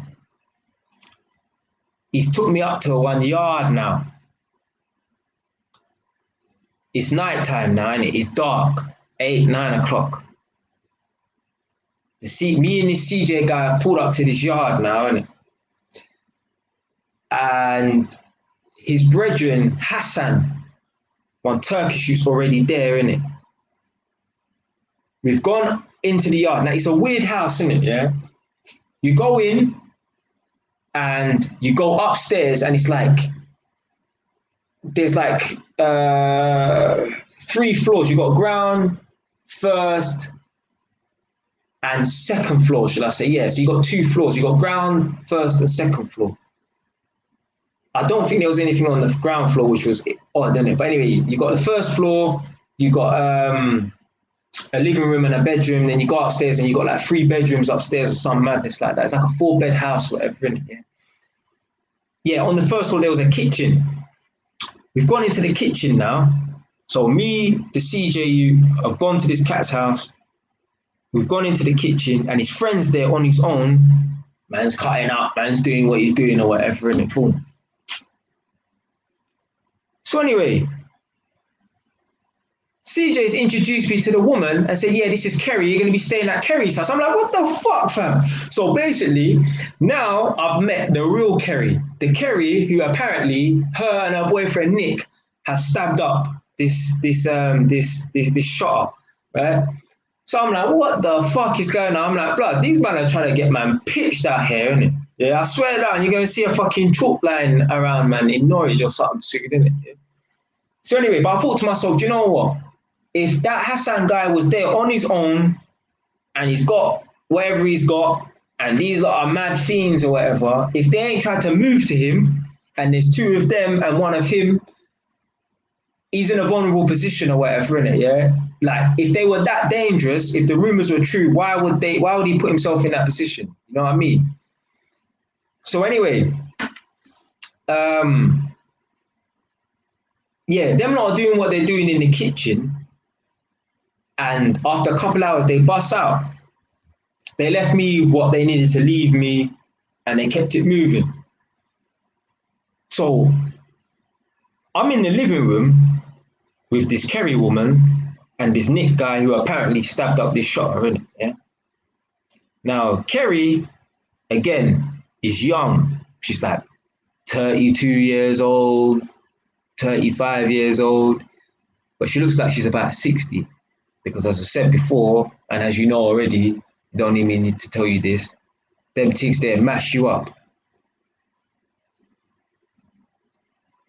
She had no teeth in her mouth, literally. Them things there mess you up so much, your teeth start to fall out, you know. Her boyfriend, Nick, he was like Count Dracula. You see your incisors, the 2 front teeth you've got, they were missing. All you can see is canines. In my book, I call them the toothless duo, literally. When my book comes out, you will see it. They're called the toothless duo. They both had no fucking teeth in their mouth because of what they're doing. You know, their body deteriorates and that. And obviously, you're a cat. You don't give a fuck about brushing your teeth. You're barely eating. All you're thinking about is getting your necks fixed and that. So anyway, I'm sitting in the living room with them. So I said to them, what's this rumor about? I heard you lot stabbed up some shot. What go on for that story or whatever, innit? Like, and they said, no, what happened was, so the youths that I'm flexing with, they're from Hackney. There was one youth, as I said before, there's different shotters from different areas. That's what I'm saying. Like I said, these guys from Hackney must have kidnapped some Peckham guy, innit? Yeah. So there's man around or whatever, innit? So these guys are from Hackney, whatever, innit? There was one new from Walthamstow. He's got nothing to do with the Hackney boys, nothing to do with them. He's just from Walthamstow. But this Walthamstow youth, his name was Ashley. He was shot in for some guys from Leighton. I don't know, there was some mix up with some money or whatever, innit? They came outside the house and they stabbed him or something like that. And they rushed him. Kerry, it's so funny, I was talking about non-submissive women. Kerry is like the man in a relationship. As a man said bare times in my videos, in a relationship, regardless of who's the male and who's the female, there's going to be one man and there's going to be one woman. It ain't got nothing to do with what's in between their legs. In a relationship, you have a male and a female, or you might have two females, or you might have two males. One of them is going to be the woman, and one of them is going to be the man. And it ain't got nothing to do with what's in between their legs. In that relationship, Kerry was the one wearing the trousers. Anyway, these Leighton youths started moving to this Walthamstow youth outside the yard. Kerry's ran outside to go and back the beef, you know, like that. She was on job, you know, some skinny white woman, right? She's a fucking crack addict. Skinny. She ran outside to back the beef, you know, and try and move to the Leighton youths to try and back the Walthamstow youth, because the Walthamstow youth used to stay at her house and trap from her house or whatever. So she ran outside to go and back the beef to help defend the Walthamstow youth from the Leighton youths. But Chinese whispers, the story got mixed up in that. Word on the street was, oh, her and her boyfriend Nick stabbed up this Walthamstow youth. No. Some Leighton youths tried to stab up this Walthamstow youth, and they went to back the Walthamstow youth, and somehow Chinese whispers got the story that, they tried to stab up this Walthamstow youth. No. They were backing him, but obviously people get stories mixed up in that. Yeah. So Kerry and Nick are the good guys, although they're on crack. Yeah, but they're the good guys, whatever, innit? Boom. So yeah, they told me the story and that, innit? Yeah, I'm like, whew. At least I ain't gonna get pitched in my sleep, innit? At least I feel like I'm safe. Yeah, I feel like I'm safe for the time being, innit? Yeah, cool. So anyway, that's all done and dusted. So now, yeah, I feel like, yeah, these lot are cool, whatever, innit? Yeah. So let me give you a little briefing on Kerry and Nick. So you got cats. Cats need to make their money. Most cats don't go to work. Most cats are on the road doing nonsense. Most cats steal stuff. If you're a black man and you go to a black barber shop, especially if you go to a barber shop in Tottenham like me, you will see cats come into the barber shop trying to sell man fucking perfume. Cats will come into the shop and try and sell you a fucking alarm clock, blood. This is not a fucking joke. A cat will come into the barber shop and try and sell you a candle. They will steal anything and sell it on just to get money. You can go to a cat and tell a cat, go to Tesco's and steal me meat, half price, and they will do it. They do it. You don't believe me? Watch programs about shoplifting and stuff. They will show you clips where crackheads will go into Tesco's and Asda and Sainsbury's. Well, Sainsbury's are a bit too posh for these, man. And they will go and they will steal meat. Because meat is expensive. Nadia, that leg of lamb that you bought to my yard, you said you paid £30 for it when you came last week. Yeah? There's some people, they won't pay £30 for a leg of lamb. My guy, go to the shop and steal that leg of lamb. It's £30, I give you 15, 1.5. What are you saying? A man will go and do it. A man will go, this Nick guy used to go to JD on order. Oh, get me this bomber jacket, half price. Get me this tracksuit, half price. The man might come with a tracksuit that's a size large when you wanted a medium. What are you saying? Yeah, so that's what he used to do. So just remember that he's a thief and he goes and shoplifts. That's how he feeds his habit. Kerry, on the other hand, she used to sell her body. She used to go out and meet clients at nighttime more so and have sex and give them blowjobs and that, get in their car, give them blowjobs for money and that. That's how she used to get her money, innit? So right now I'm on like day 6. No, what am I talking about? I'm on like day 8. Day 8 or day 9 at the moment. Let's say day 8, yeah? So in the morning, Kerry used to have this client, one old white man that used to come over to the house at like 5:30, 6 in the morning before he goes to work. Now for me, paying a prostitute for sex is the most sneaky thing ever, innit? I've never done it, never will. I don't give a fuck. I could be on a year.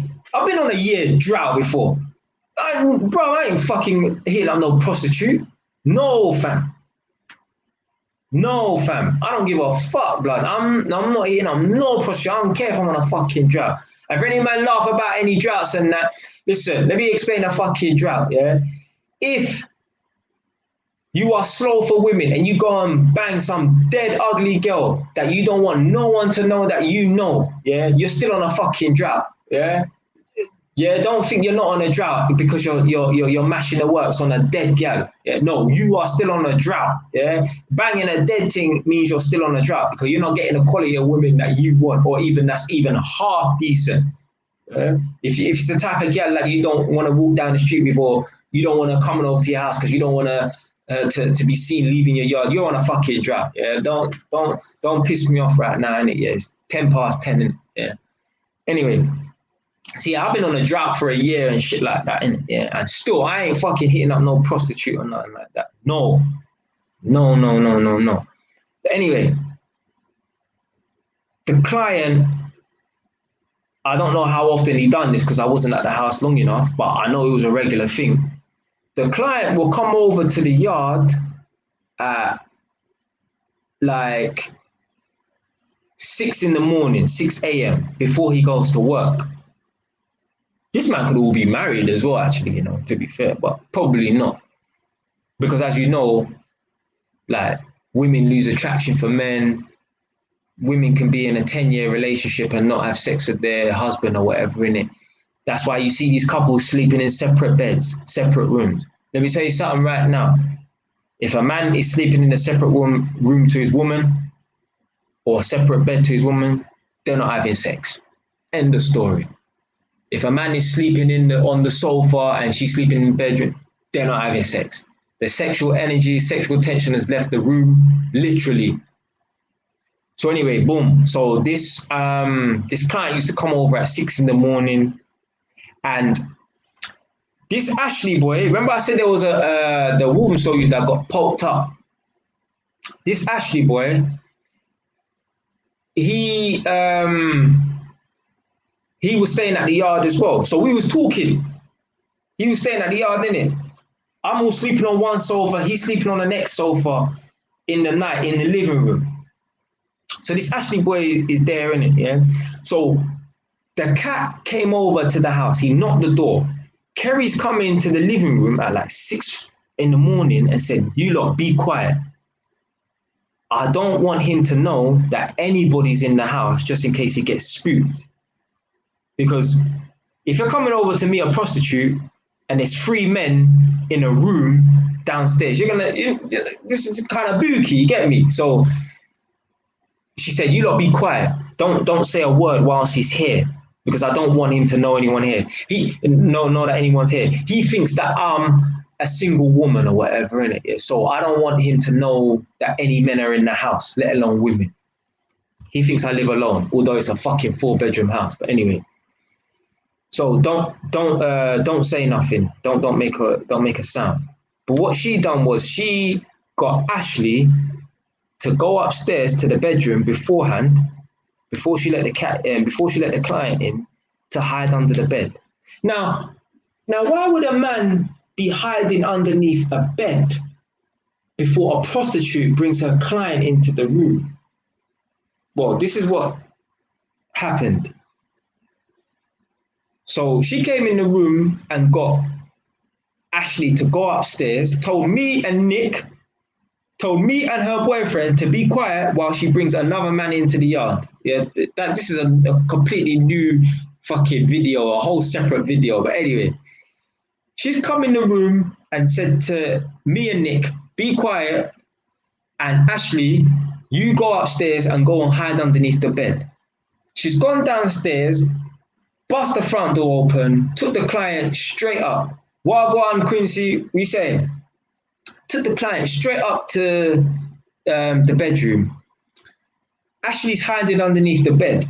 Now, the reason why he's hiding underneath the bed is because when she used to take the client upstairs to the bedroom, she would demand payment first.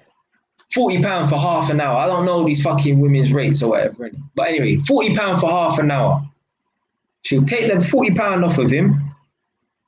And then, you get me? A man will get greasy with the tea.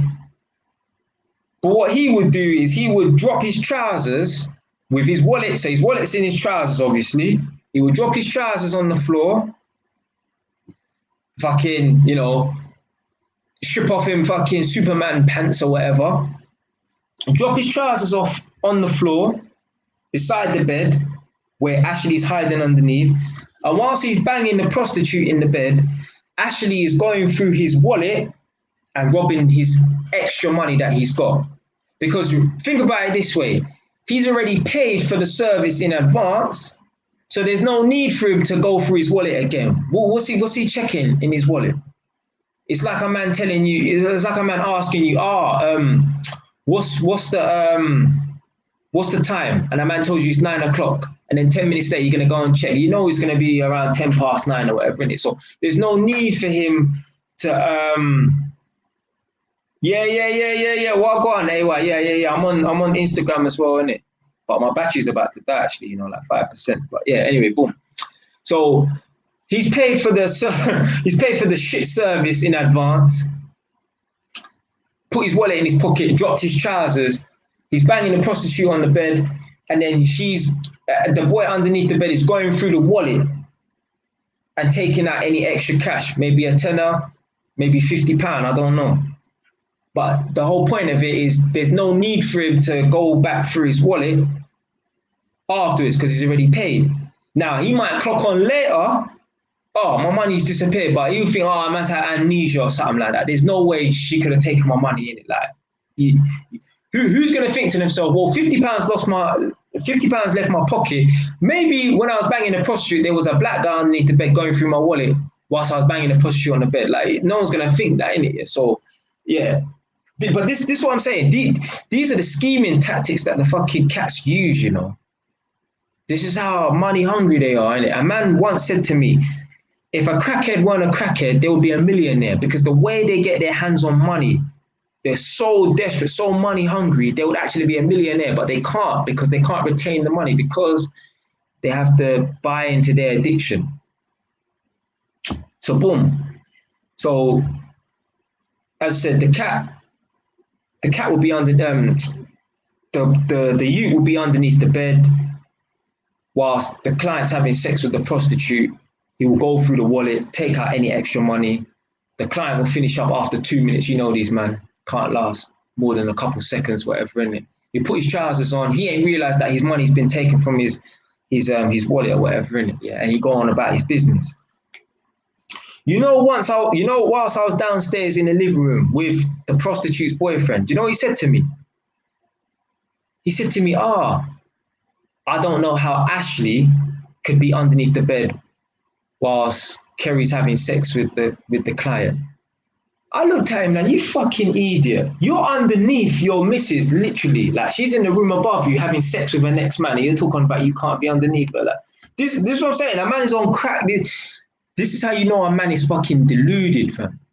When he's coming out with statements like that. I don't know how.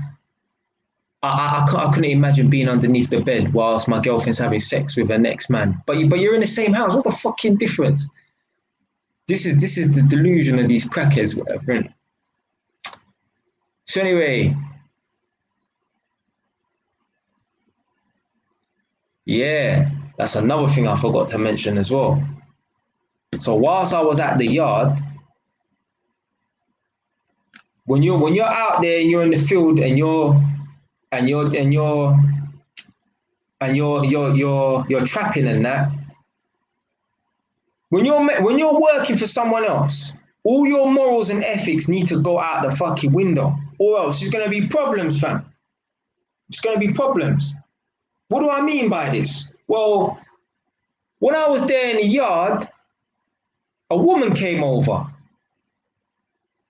But except this one, a normal woman. She was 8 months pregnant, and she's coming over to pick up food. What do?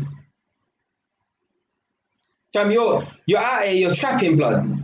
There's no No, like if it's your line, then yeah, you can be on this moral ethics shit, whatever in it. Oh yeah, moral high ground. Oh, I'll never do that. You know, no, you're trapping for an ex man.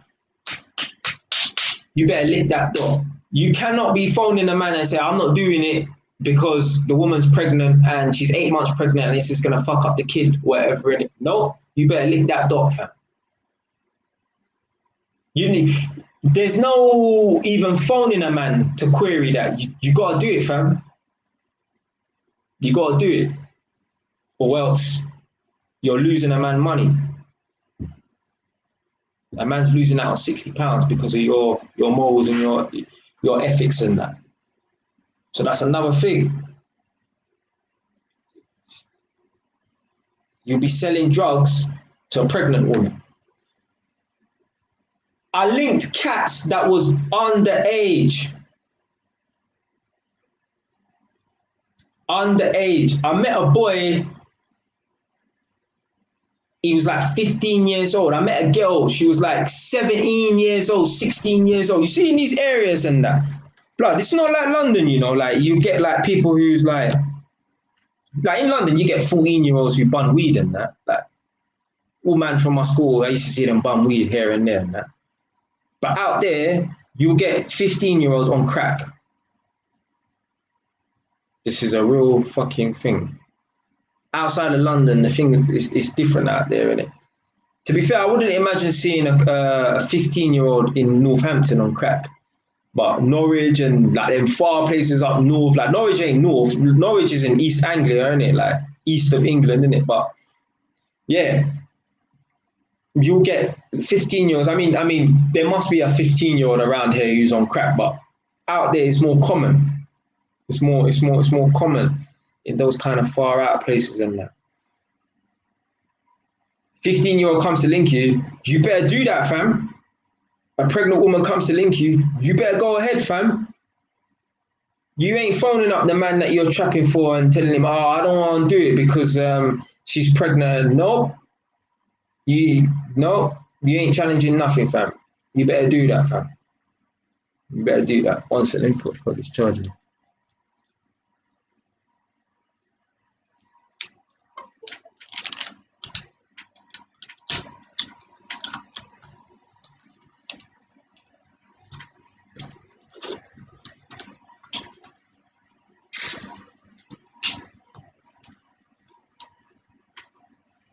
Oh, that angle's perfect as well. So yeah, you better do that, fam. Pregnant woman come up, I want this, I want that. You better give her this, you better give her that. 15-year-old, they want this, they want that. You better give them that. You better give them, yeah, what they need, yeah? Boom. So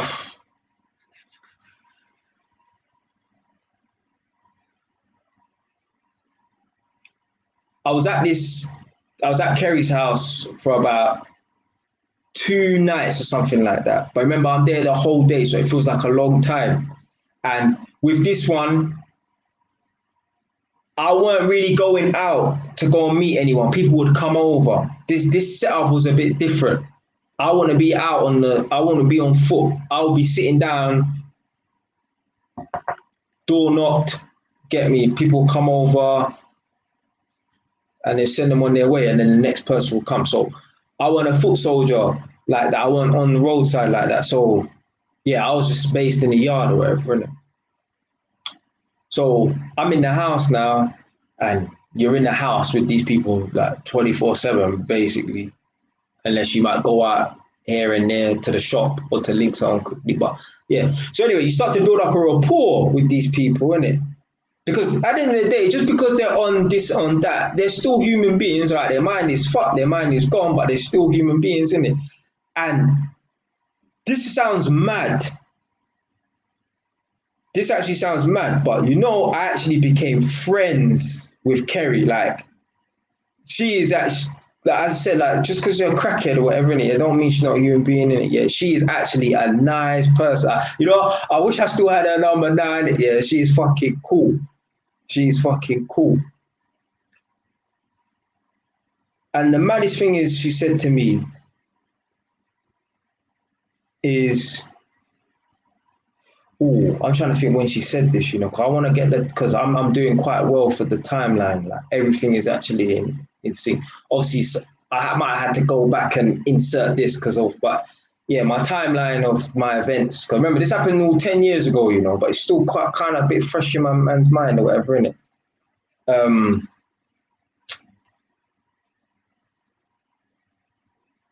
She said to me, oh, like, how much are you getting paid? And I said, £500 a week, you know. And she said, that's not worth it, you know. Trapping in OT ain't worth it. That's the title of this live stream, fam. Trapping in OT ain't worth it. Like, she said to me, you're only getting paid £500 a week. You could end up going to jail for a long time and you could get hurt. And this is a crackhead telling me this, you know. Someone addicted to heroin, someone addicted to, someone has to sell their body to fund their addiction. Someone who will set their emotions aside and detach themselves from their body to do a job. Kind of like a hitman. You understand what I'm trying to say? So a cat, no disrespect to her, because she's still cool people, you know what I'm saying? Obviously, I ain't spoken to her for 10 years, but I still like her spirit, although I don't believe in God, but you understand what I'm trying to say? I still like her spirit. No disrespect to her. She's the lowest of the low. She's on drugs and she sells her body. She's the lowest of the low. And even she's telling me £500 a week is not worth it. Because you have to remember, if you get caught doing this and doing that, as long as it ain't like you ain't shipments coming over, you ain't shipping shit over, that's a 2-do-1. 2 years, do 1 in jail. My cellmate, he got bagged, he was looking at 2-do-1. One of my cousins got 18, do 9. 18 months, do 9. You know, so you do half your sentence, but you're on half the rest of your sentence on license. So, yeah. You get caught with cracking heroin or whatever, you're doing 2 years, probably, you get sentenced to 2 years, do 1 maybe. If you're lucky, you might get 18, do 9. But if you get caught, yeah, it looks like you're peddling food and that, you're going to jail for 2 years. She's like, this is not worth it, fam. A cat has told me this is not worth it, blood. Someone who sells their body for half an hour, for £40 or whatever. Gives man blowjobs in the back of a car for £20 or whatever. She's told me that it's not worth it. But I'm up there, innit? So I just have to think to myself, well, I need to hurry up, I need to get through this, innit? So we're on that day 9 now, innit? Yeah. Day 10 comes now, yeah, boom. Chilling in the yard, doing the usual.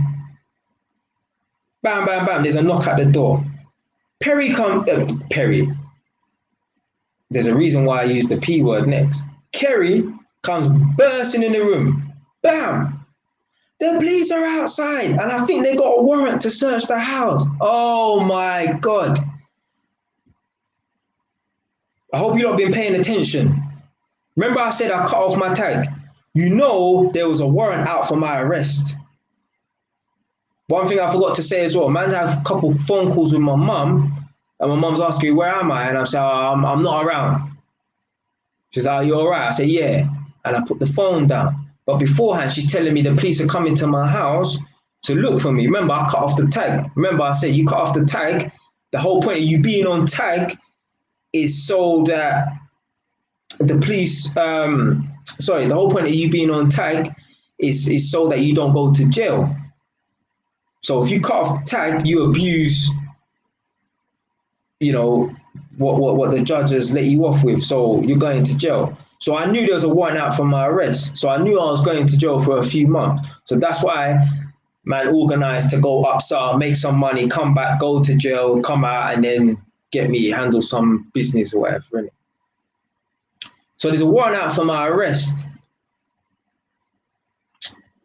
So if the police come to the house and they see some white people up in Norwich in their house and they see some black youths from London, well, the police are not stupid. Like man said in that video, when they racially profile black youths in areas outside of London, and they know man them from London are going up to Cambridge, Northampton, this area, that area. They know they're up there to trap. They know they're up there shotting. So the police come in the yard, they know, oh, these boys are not from this area. They can just tell by how man talks, how man looks. They know they're not from this area. You must be up here selling drugs. We've busted how many men like you in the past. We know. We don't even need you to say anything. We know you're up here trapping. So I knew as soon as they see me in the yard, that's it. Game over. I know they're going to run checks on man and that, whatever it is. Okay, boom. So yeah, so in London, the police have been coming to my house and saying, yeah, tell him to, there's a warrant out for his arrest. He's a wanted man. He needs to surrender to the nearest police station as soon as. Because he skipped bail. He skipped court. When you cut off your tag, you get summoned to court. You skip court. There's a warrant out for your arrest. You're a wanted man. Boom. So the police are coming to the yard now, innit? Yeah. So man stashed whatever I needed to stash. And I ran upstairs and I hid underneath the bed. I'm hearing the policeman walk up the stairs. Boom, boom, boom, boom. You know them man there, them heavy fucking fake Timberland boots that they wear in it. Boom. The policeman's come in the fucking bedroom and he stood next to the bed and all I can see is his ankles. Remember, I'm hiding underneath the bed, you know.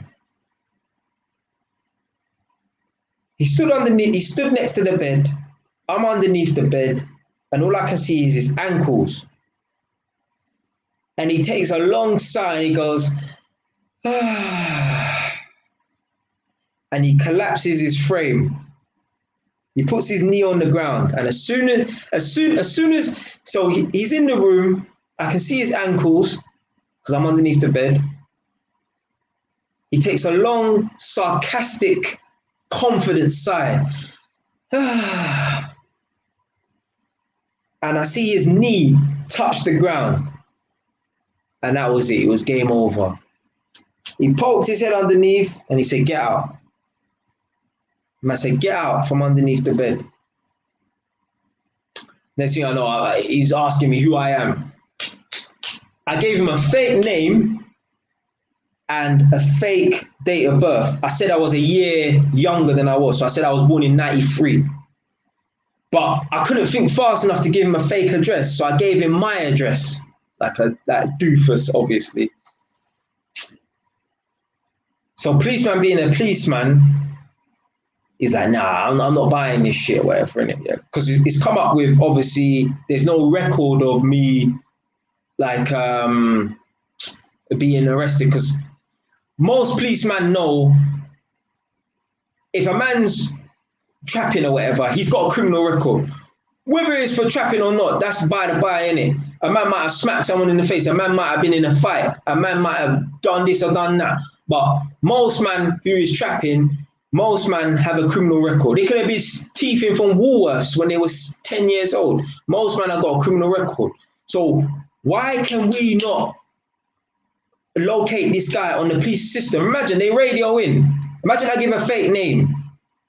Say my name is J Wise 2.0. Yeah, born 10th of December 1993. But why can't we find this guy on the system? Because more than likely he's got a criminal record. It might not be for trapping. It might be a fight. It might be thief in a bike. It might be burglary. It might be something. It might be this. It might be that. But we know he's on the system. So why can't we find him on the system? You know what? Let's run a check on that address. Blah, blah, blah, blah, blah. N9, blah, blah, blah, blah, blah. Right, okay.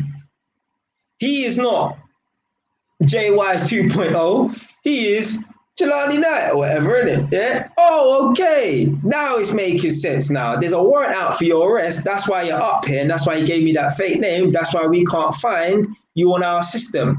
Bam, bam, bam, bam, bam. Slap the handcuffs on you. Next thing you know, I'm in Norwich police station. It's Sunday afternoon. I got nicked midday. They took me to the police station. Obviously, I'm handcuffed in the back of the car now, innit? Yeah. But they put me in a cell to wait because I need to get my palm and fingerprints done because they wanna find a match. Yeah, because obviously, as I said, there's gonna be, if you get arrested, they take your fingerprints, they take your DNA because they know more than likely, backing up what I was just saying, people go on to reoffend. Most people who offend again and again and again, or at least one more time. Just a bit off topic. You know, there's men out here who have killed numerous amounts of people, bodied bag of people. A man is like a serial killer and he's gotten away with it for 10 years. You can go and watch videos about this and stories, but then he goes to a shop and has a fight with a security guard because he stole something from the shop and he gets arrested and they match his DNA to various other crime scenes and the man gets locked up for life because he stole from a shop. Because his DNA has been caught on all these murder scenes where men have raped women, left their DNA behind and killed the women. They've got this person's DNA, they just can't find the match. 10 years later, he's killed all these women. They still can't catch him, but he goes to the shop and he steals and he has a fight with a security guard and he gets arrested. They swab his DNA, they take his fingerprints. Oh my God, this is the fucking killer for 10 years that's been at large that we can't find. That's why they take people's DNA and that. Yeah, for previous crimes and future crimes, more so future crimes and that. So I'm in the police cell. I'm trying to get away with this shit, yeah? Because I know they're gonna palm print me and fingerprint me. Do you know what I started doing? I started biting the skin off of my fingertips. I started biting the skin of my thumb tip and all of my fingertips. I think that if I bite the skin off my thumb and fingerprint and my fingerprints are if I bite the skin off my fingerprints, if I bite the skin off of my fingertips, yeah, let's get it right now, then they won't be able to identify me on the system, innit? Yeah, fucking, a man's got to try, innit? So I'm there in the cell, biting the skin off of my fingertips. Guys, I'm not exaggerating, I'm not joking, I'm dead serious. I'm biting the skin off my fucking fingertips so that they won't be able to read my prints or whatever, innit? That don't work. Yeah, anyone, I'm not condone anyone commit no crimes, innit? Yeah, stay on the correct side of the law. But I'm telling you, if you ever commit a crime, don't think that biting the skin off your fingertips is gonna help you. Yeah, that will go straight through it. Yeah, don't be stupid like me 10 years ago. Yeah. So anyway, boom. They took me into the processing place where you get processed, where they do your swabbing and that. Yeah, fingerprint, palm print, bam, they come out with a match. No time. So they say, yeah, we're arresting you on the suspicion of not attending court, because that's what I was summoned, that's what the warrant was out for my arrest, to summon court, to be summoned to court. So boom. They said, yeah, but it's Sunday today, and tomorrow is bank holiday, so you're not going to court until Tuesday. I said, fuck, no. I don't know, none of you lot probably been to jail, innit? Yeah, but let me tell you something right now. Police cells are worse than fucking prison. Any day. Obviously, at this time, I've never been to jail yet. But I got nicked Sunday afternoon, so I had to spend basically the whole of Sunday, the whole of Monday. I was going insane. Not physically, I wasn't scaling the wall like a fucking exorcist or nothing like that, but just sheer boredom. You have nothing to do but lie down. It's not a bed. It's a fucking bench with a blue foam, you know, like a judo crash mat. You know, like you see them judo crash mats, the blue piece of polystyrene, or polyester foam, whatever you want to call it. It's not a fucking bed. You're in the cell, there's nothing to do, literally. There's no deck, they don't give you a pack of cards and that so you can play solitaire. No, nothing to do but stare at the ceiling and look at that sign that says, are you sick and tired of feeling sick and tired? Call 0500, blah, blah, blah, blah, blah. Long. Remember, when you're in a police cell, there's no privacy. Yeah, you go and piss, you can turn your back to the camera, but what if you need to do more than go piss? You're going to be the laughing stock of the fucking police station. Oh, look, my man, obviously they must have seen it, but boy, you don't want him to see you. Yeah? Man sitting on the toilet and, yeah? Hey, what, is that a typo? Or is that how you spell the thing? But yeah, no privacy or nothing like that. So boom, Sunday, Monday, Tuesday now. Remember, I got arrested. Yeah, so yeah, they're taking me to court. They're taking me back down to London, and I've gone to Stratford. There's like some kind of court in was it Stratford or was it Highbury? I think it was Stratford. There's a court in Stratford.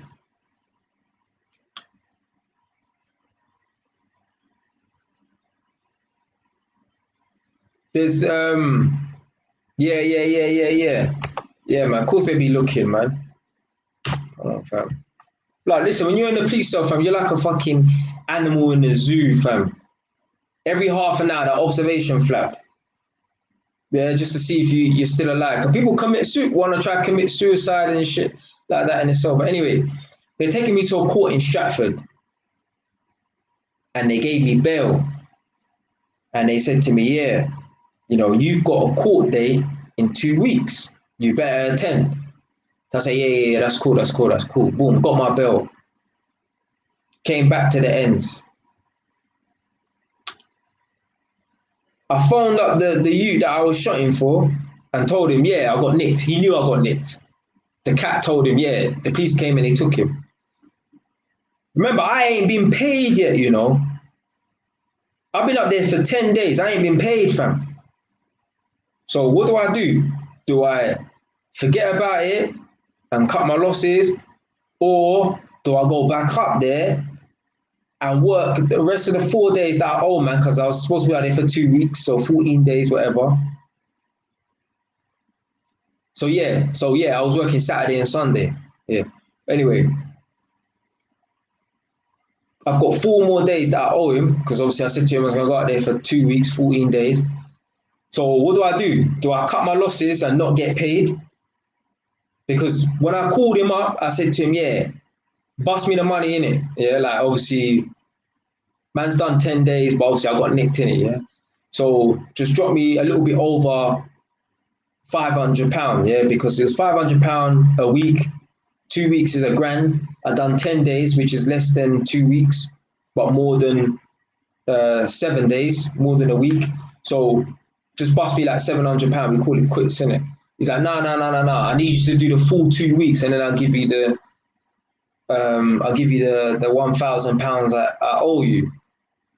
So now it's a catch-22. I'm thinking like to myself, like, why doesn't my man want to give me the money now? Why do I have to go up there and work the extra 4 days? But he's got me by the balls. What do? So I was like, all right, fuck it. Next night, someone came to pick me up from Edmonton, took me to Hackney, took me to his house. Went inside this guy's house, yeah, you wouldn't believe the condition of his house, It weren't dirty. I could not understand how, because this boy was Italian.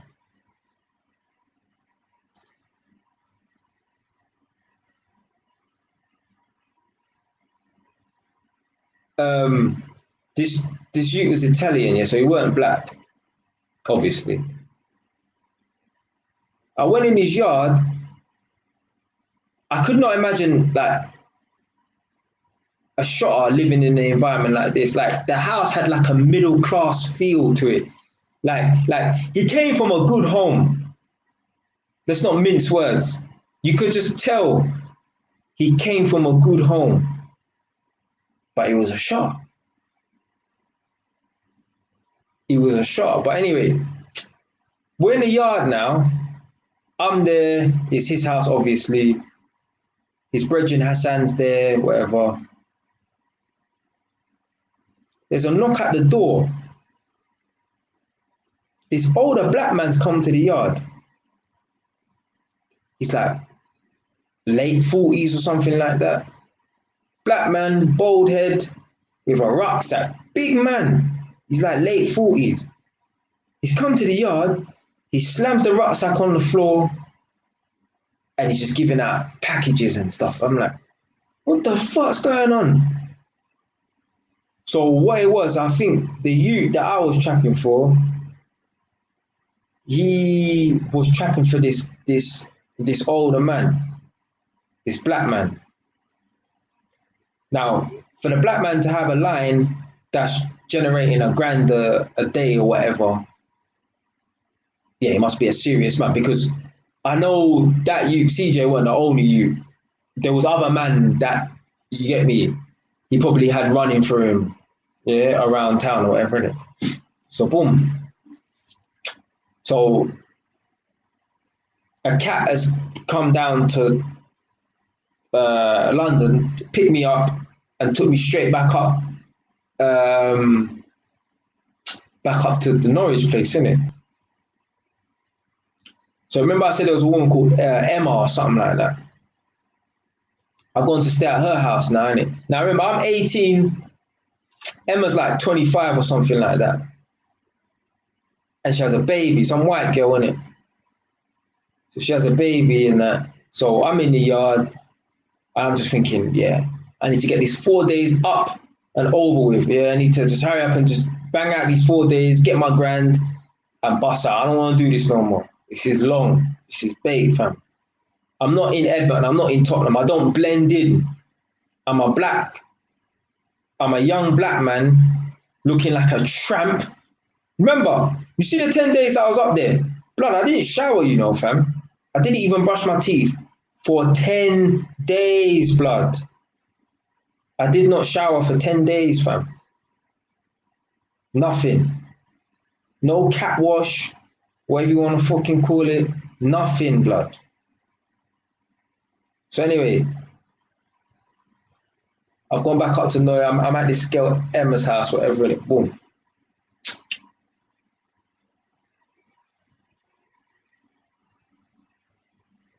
Yeah, so anyway, yeah, I'm up. So I've gone back up there now, innit?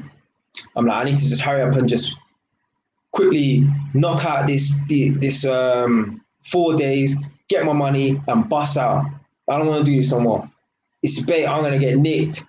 I'm the only black person walking around here looking like a tramp. I know, they know I'm not from this area. This is long, this is hot, fam. So I'm doing what I'm doing, meeting people and that, and I'm walking around. And I remember, I don't know where I was compared to where I was before, innit? 'Cause I don't know Norwich, innit? So anyway, boom. I remember I went to go and meet someone, and I'm walking back through like, there's like this little park, let's call it a park, and there's like a lake, like a pond if you want to call it. And I saw this white couple walking towards me. Now they were holding hands, don't get it twisted. But there was just something about them, I thought. And the way that like, they were paying attention to me. Now, obviously I look like a tramp and I know they knew I weren't from their area. So,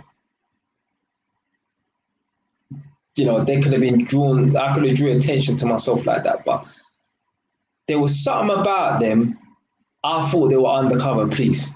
They were holding hands, but you could say to your work colleague, hold my hand in it, make it look like, you know.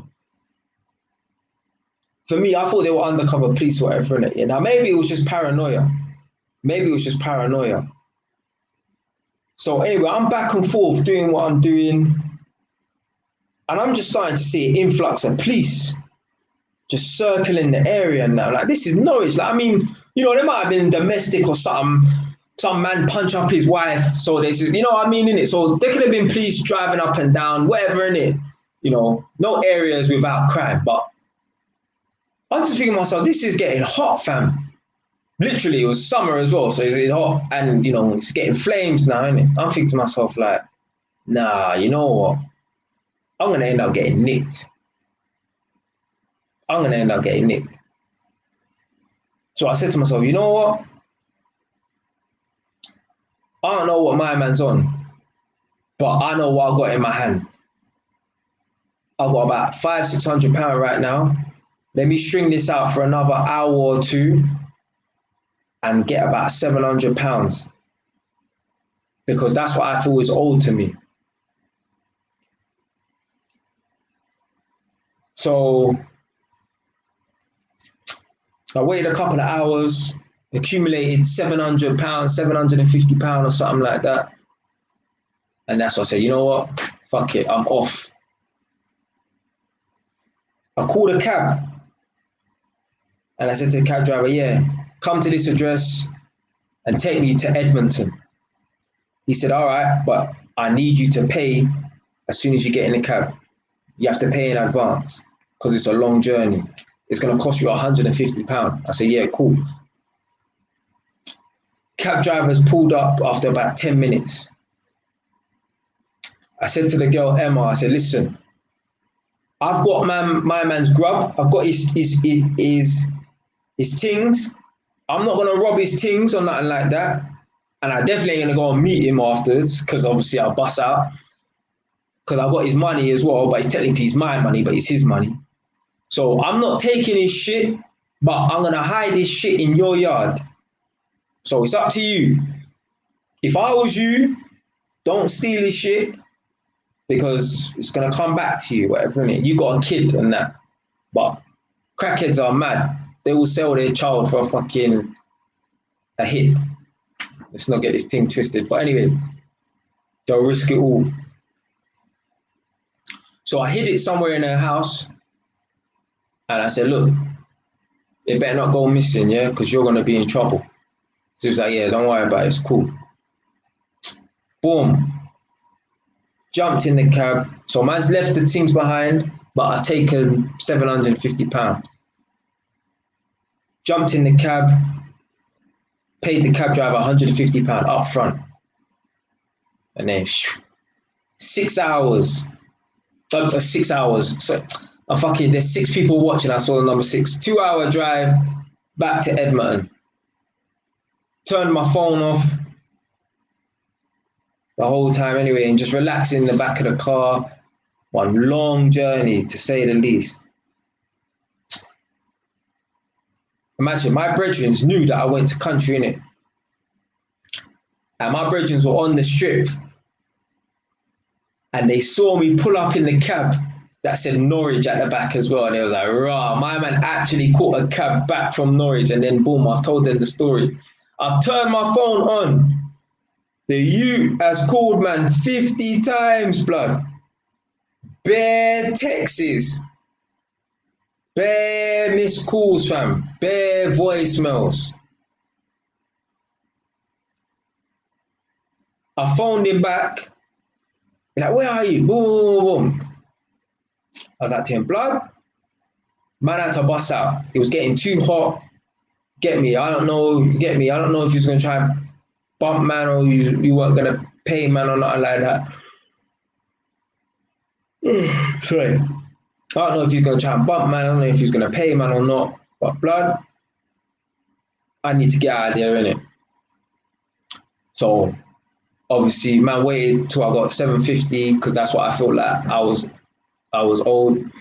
And man kept it moving. He's like, where's the stuff? I'm like, I left it in the yard in this place, whatever. Innit? He's like, all right, cool. I'm gonna send my friend there to go and get it, whatever, innit? So he's like, I'll call you back, innit? yeah. So anyway, my man's called me about half an hour later, and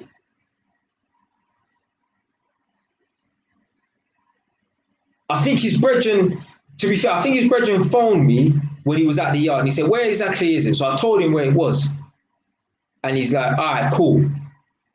I didn't hear back from him, but then the CJU, the one that I'm most in contact with, he's phoned me back up like 5-10 minutes later. Said, my brethren can't find the stuff. Yeah.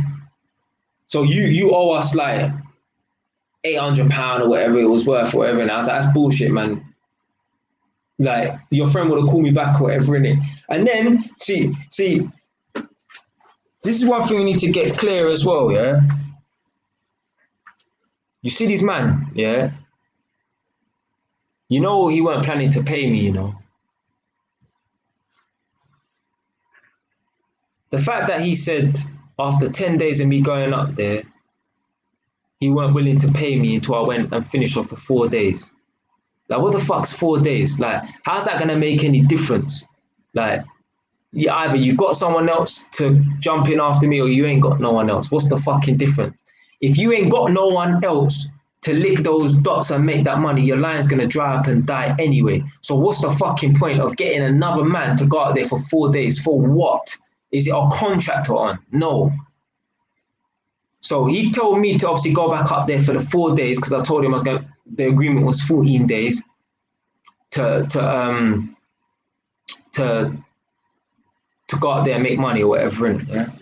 So this is how you know these men weren't planning on playing, man, innit?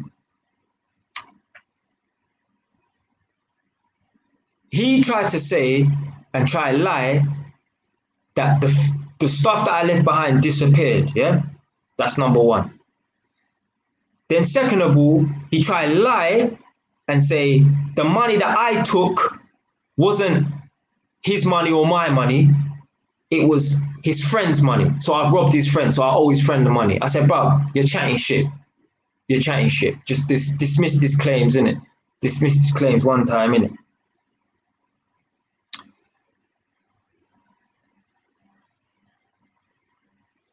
But if you check the TIG, yeah, if you really analyze, the guy was not willing to pay me at all. I don't know how he would have tried to finesse, man. I don't know how he would have, I don't know. Would have been like, yeah, imagine on my 14th day if I didn't get nicked. Yeah. Drove me back to London, innit? Yeah, boom. All right, just wait here, innit? Yeah.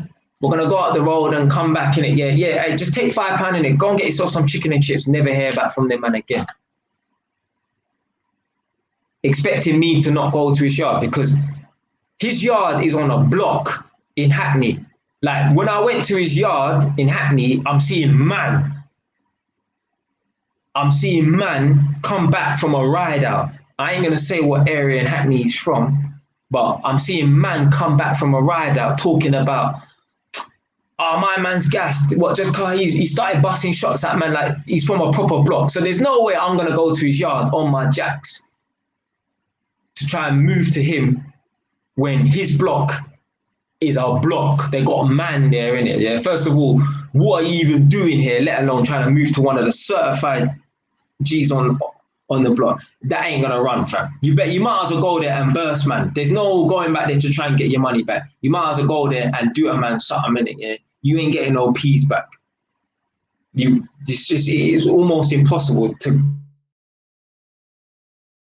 go block and go to a man's front door on a block, on the ends, and try and get your money back. You might as well go there and move to, there's no getting no money back. You have to go there and do a man something. Disclaimer, nobody do any crime, yeah? I don't want no one watching this video and say, oh, JY said this. No, JY didn't say nothing, yeah? I'm just saying, in a situation like that, you ain't getting no peace back that way, knocking on someone's door. So, yeah, he weren't planning on paying, man, from the beginning. That's what I believe. Because the fact that he was pissed off that I took, how can you be pissed off with a man who took what was rightfully his and didn't even jack you. Now, all right, I did bring back a few souvenirs, innit? Yeah, just a few. I think about 4 or 5, yeah, souvenirs, because obviously I was doing my thing in the ends, but my thing weren't popping nowhere near like his thing. So I took a few souvenirs back with me, but nothing that he would even notice or whatever, innit? So I took a few souvenirs or whatever, innit? But I took what was rightfully mine, and a man had a problem with that. So basically, in his head, I'm not due anything really. I believe he was not planning on paying me the G that he owed me, innit? A man owed me £1,000, a man owed me a G. I believe he weren't willing to pay me a penny. I believe he was gonna try and finesse man, innit? Because as I said, how can a man be pissed off with me taking what was rightfully mine? I didn't take a G when I hadn't done the 14 days. I took 750, maybe 1 or 2 pay. Maybe I took the piss and took 1 or 2 this and that. Well, I shouldn't have, whatever in it, yeah. But in a nutshell, I took what was rightfully mine, and a man was pissed off with that. And then a man lied and said that, oh, the stuff that I left behind went missing, and the money that you took wasn't even his money, it was someone else's money. So a man's just lying in it, yeah. The man was not willing to pay me in it, and he was going to try and finesse me if I made it to the 14-day mark, I believe. You never know, a man might have had a change of heart or whatever in it, but I believe the guy was going to probably try and finesse man, because I don't see how he could have a problem with me taking what was mine. You know, when my phone went off, because I turned the phone off, do you know what he did? You know, he went to King's Cross Station and he waited there for like 4 hours for me. Like he timed it, he said, all right, cool. There's no way he would be arriving before this time. Let's say there's no way he could arrive before 6 o'clock. So I'll wait there from 7 o'clock to 11 o'clock at King's Cross Station for this youth. He said he waited there for a few hours for man, you know. Obviously, he probably weren't alone. He was probably with people and that, innit? But yeah. Yeah, man. Yeah, it just was not worth it, man. And imagine when I went back up there, actually, I did bump into that Kerry woman again, actually. Yeah, I think, yeah, to be fair, actually, I think the first night when I went up there, so you know, like when I went back to try and do the extra 4 days, I think I went back to Kerry's house quickly to maybe pick up something, and I was talking to her. And then, yeah, went and stayed at the other chick's house or whatever, innit? But yeah, it was just not worth it. Imagine a grand, you know, 14 days for a grand. Someone do the maths right now.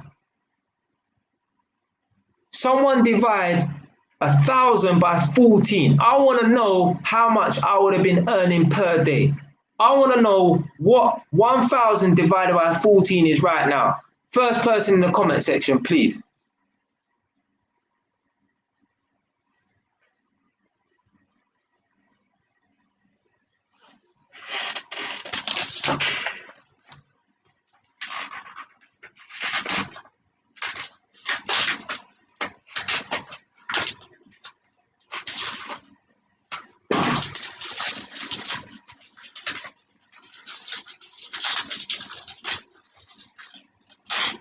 So a man was working for £71 a day.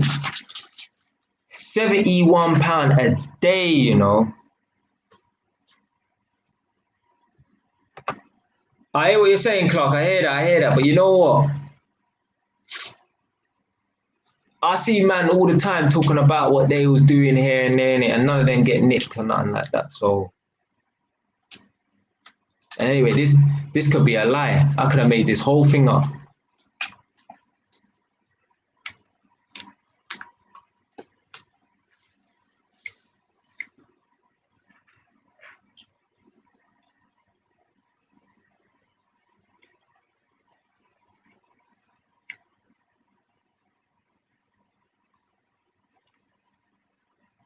Yeah, I hear that still. I hear. Yeah, I might just stick it on private or something like that then. But yeah, £71 a day. Blood, I'm a fucking electrician, blood.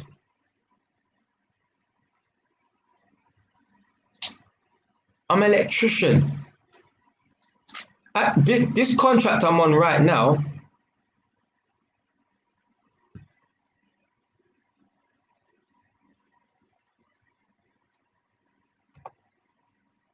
so this contract I'm on right now,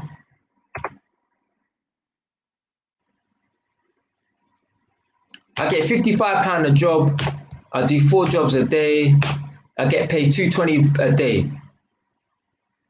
I could do 5 jobs a day, but I've got paperwork to do, so I'm not killing myself. Plus, sometimes I can't always get into people's apartments, so I could potentially be earning £275 a day. That's at £55 a job. Now, if you see my video, where I was talking about my white employer called me back and asked me to come back after I quit the job after a day, he offered me £65. I did say it was 50 in the video, it was actually 55. He offered me £65. So if we done 65 times 5, I could be earning £325 a day, putting in the work. Man will be putting in some serious work though, because I have to come home and do paperwork and all that bullshit and that. But yeah, so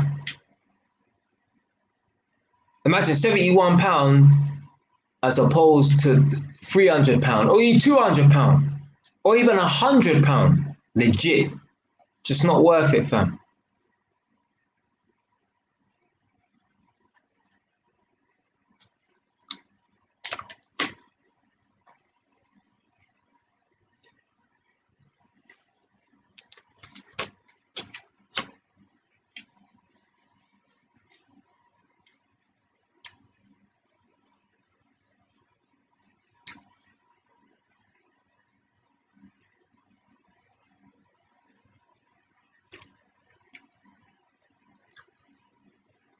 So yeah, man, it's not true, man. It's not true. It's not worth it, man.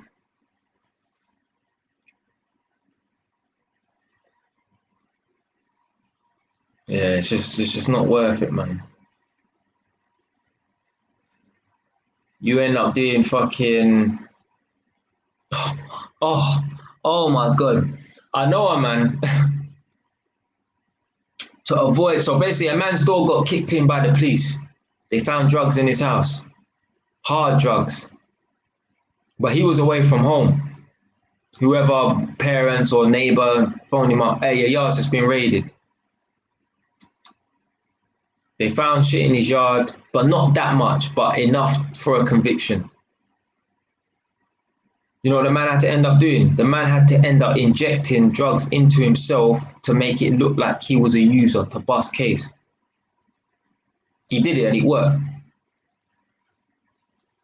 Right.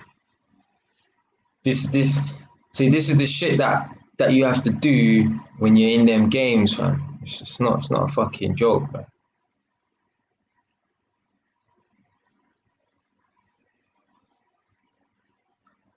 Yeah, it's not a fucking joke, man. But yeah, that's basically what it is, isn't it? So yeah, and then just to finish up, because I'm gonna come off in about 5 minutes.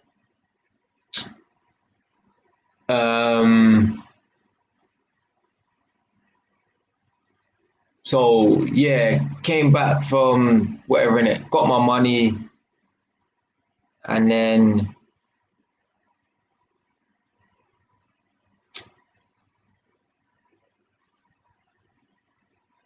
yeah, I went to court, and I got bailed, and they said you have to return back to court on the 23rd of June.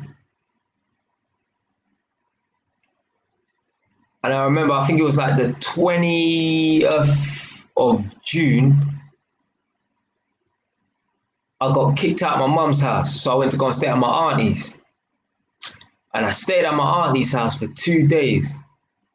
Came back on the 22nd of June. yeah.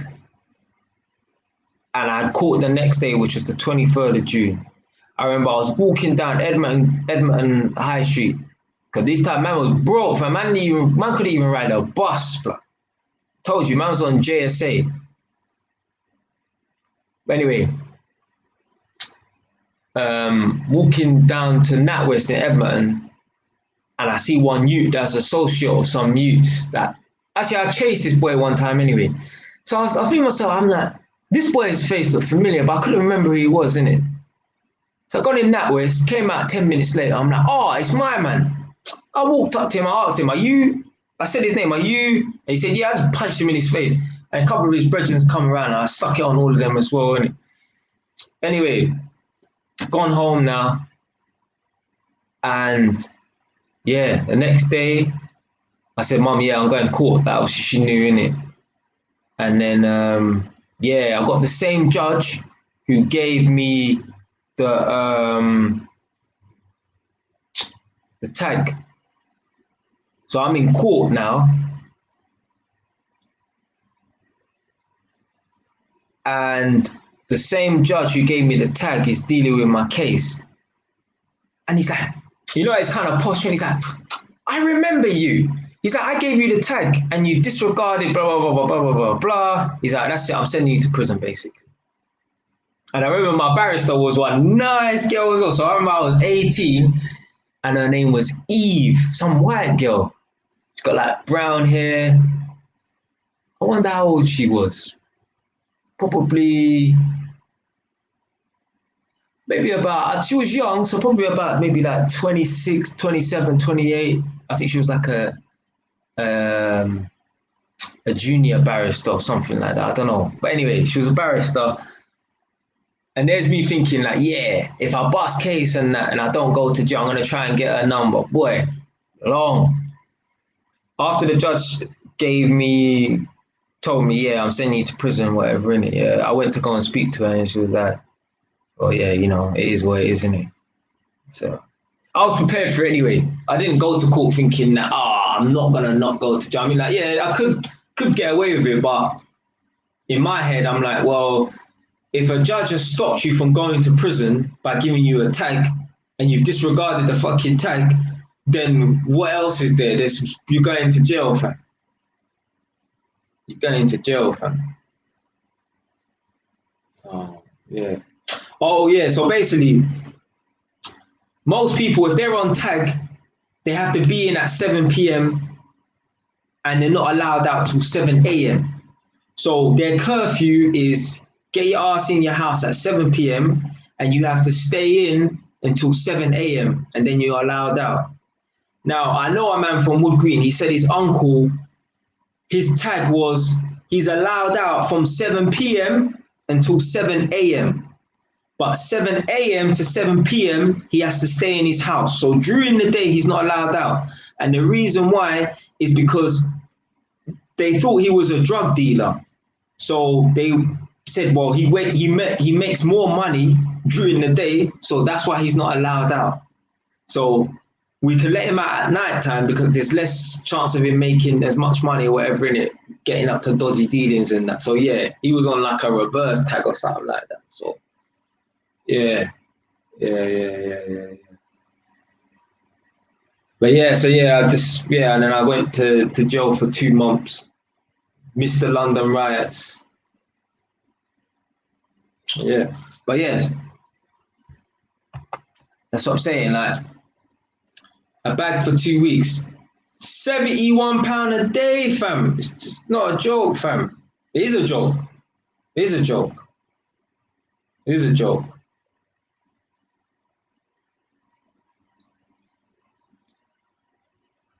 You could be in jail for 2 years for £1,000, fam.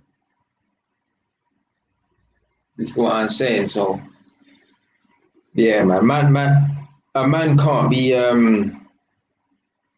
trapping and shit like that, fam. Just long, fam. And like, even if, as I said before, innit, yes, man, like those for David Wagwan. Even if a man's trapping, yeah, you might be 20 years old and you're living life like you've got the things that like a 35-year-old would have. Nice car, a man's got this, a man's got that, or whatever in it. So you're living like 15 years ahead of you. But you're just gonna end up making it up in jail, fam. That, or you're in a long wooden box. And like I said in previous videos as well, the reason why a certain man can't escape the trap. Imagine if you was that guy making £1,000 a day. £1,000 a day, fam. Let's call it 24 grand a month. Let's say you take the weekends off. Let's call it 24 grand a month. If you was trapping, more than likely you don't have a uni degree. If you was trapping, more than likely you don't have a skill or a trade.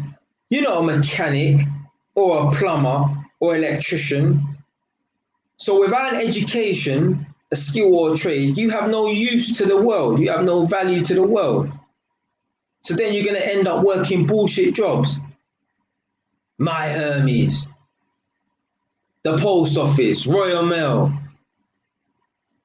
working for Sky, Virgin, BT, shadowing a man for 6 months. You might be earning that £71 a month, £71 a day. Remember, you're going to be a minimum wage. What's minimum wage now? Has it gone up to £8 yet? Are we at the £8 mark yet?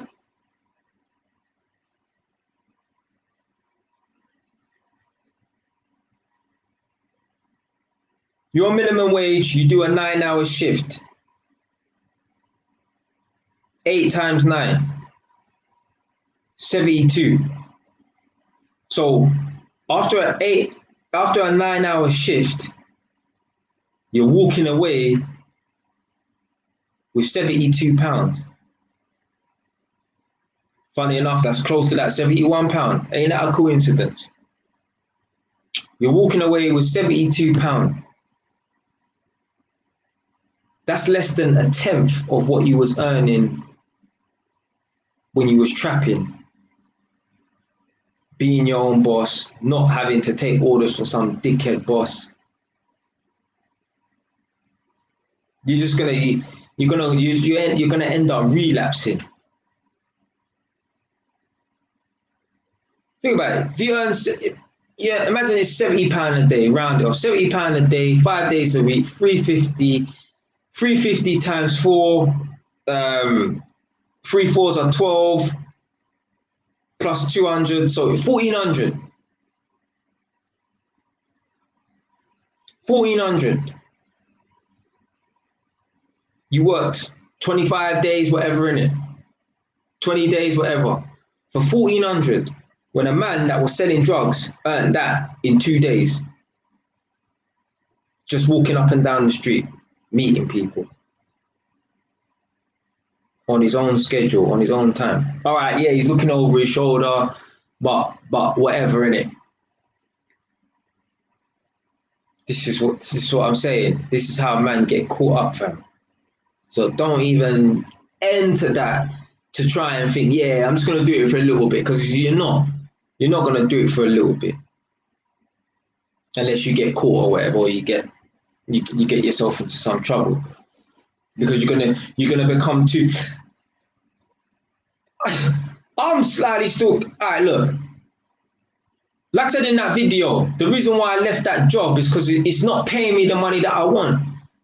The most amount of money that I've earned working is 10 grand a month. Working at that last job, whilst I was working there every fucking day. I know what's out there. So why am I going to settle for earning £200 a day when I know I could be earning £360, £400 a day? So yeah, I might work this little shit job, but I'm always looking. The guy, my manager knows. I told him at any day I could quit. Remember that. He calls me up like once a week. Oh, like, how are you doing? I said, yeah, I'm still looking. Because I already told him I can earn a lot more money than what I'm earning now elsewhere. I said to him,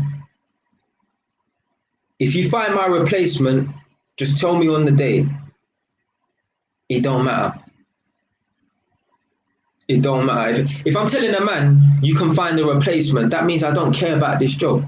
If I'm with a gal and I tell her, you can replace me and find a new guy, you know, that means that I'm willing to be single or go somewhere else at any time.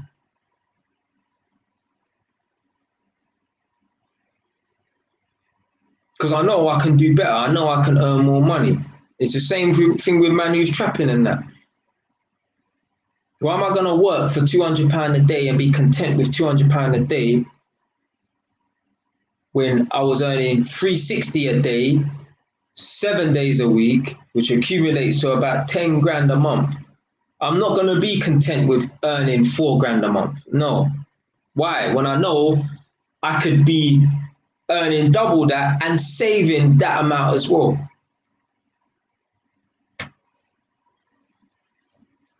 So that's why I would never, that's why I could never get a full-time job as a PAYE. How can I get a full-time job as a PAYE when I know, imagine me, like the most I could get as a full-time electrician working for a company is about 40k. Why would I get a 40k job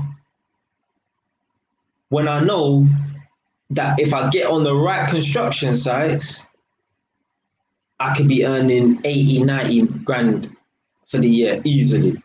If you get on the right construction sites and put in the hours and that, the man could be earning, you know, double that. Now, there are men out there who be like, no, fuck it, I'll settle for less. Me, I don't settle, I ain't settling.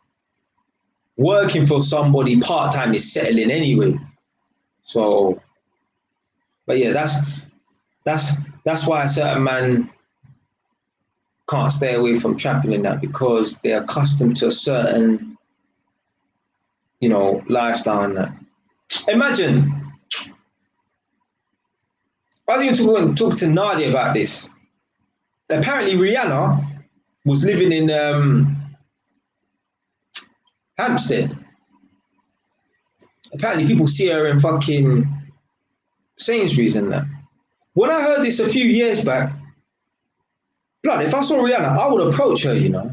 I wouldn't think, oh, she's out of my league in it. Now, I'm going to be realistic, obviously, and think to myself, well, there's no way I can show her that lifestyle that she's accustomed to, because I don't have the money. So, yeah, like money-wise, I can't compete with her, nothing like that. I can't compete with what's accustomed to her. But as a person, no, I don't believe any girl's out of my league. As like, you know, as a person, like what's in here and that. No girls out of my fucking league or whatever. Really. But I would still approach it, innit? Because I know I'm not taking out no girl on no first date for no nice fancy meal anyway. Yeah, so if that's what she's looking for, then boy, it's long. But if I ever met Rihanna, she wouldn't be content with a man like me. What, in a 3-bed small house when she has a room that is the size of my fucking house? She's accustomed to more.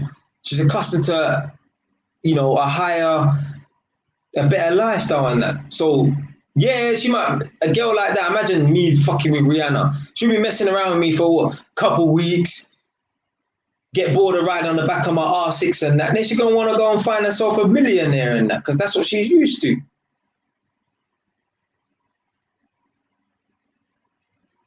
Imagine a girl is used to going out with guys that have beer money, they're good-looking guys, they're successful, to then go and settle for some guy who just has a shit job, low self-esteem, low drive, no swag. And when I say swag, I mean like personality-wise as well as clothes. Why is she going to settle for one of those guys when she knows she could do better? Put it this way. If you're dealing with a girl right now and you know she's used to dealing with men who are up there, you better be worried. Yeah?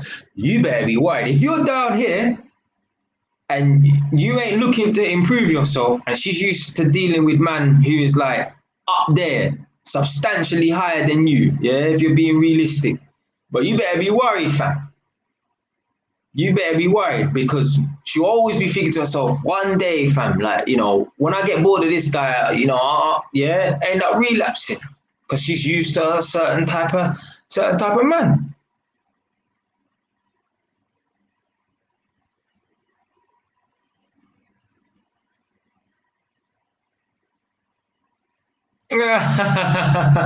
Man's just reading the comments, boy.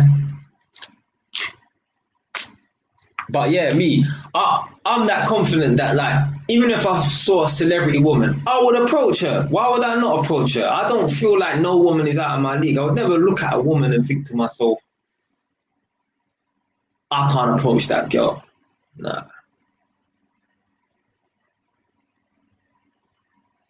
Remember one thing, you know,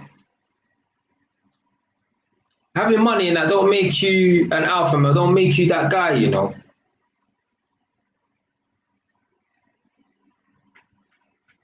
Being successful don't make you that guy, fam. Like, that's why when I see stuff and they talk about, you got man on the internet and that, and they're pushing out this thing, this high value male, high value male, high value male. Oh, you gotta earn 10 grand a month to be a high value male, and you gotta earn this 10 grand a month for a couple of years and shit to be a high value male. What? What are you talking about? Like, being a high value male ain't got nothing to do with your bank balance. And let's not get it twisted though, man. If you're working at Peacocks and let's not be silly now, yeah? You might not be a high value male if you're working at Peacocks and you're content with working at Peacocks. But being a high value man is not just about earning 10 grand. Cause I know there's plenty of man who is earning 10 grand a month and they have low self-esteem and low confidence. If you're a high value male, if you want to call it that, you don't have low confidence, you don't have low self-esteem. So let's not take this thing as gospel, as gospel, like, you know, to be a high value male means you need to earn 10 grand or whatever. Can you not honestly look at man, and you know, you don't even have to comment on nothing like that, but you know where man's come from and you know where man is at and get me what man's doing and that. Could you honestly look at me and feel like, nah, just because Jay don't, because I don't earn 10 grand a month. Well, not anymore anyway. Fam, I'm completing on my third property in 2 days. I'm 28 years old. Most people on this planet don't have 3 properties. Am I not a high value male? So I'm not a high value male because I don't earn 10 grand. Like, you could be, you could have a portfolio of 6, 7 properties and still not earn 10 grand. So you're not a high value male. Like, it's not all about money, fam. It's not all about money. High value male is what's in here, fam. Are you that guy that is always striving for more? Because there's a lot of guys out here, they earn a lot of money, but they just, you know, they're complacent and they're all right with just earning that money. They're all right with, you're not really a high value male if you're content with being an employee for the rest of your life. I don't give a fuck what anyone says, man.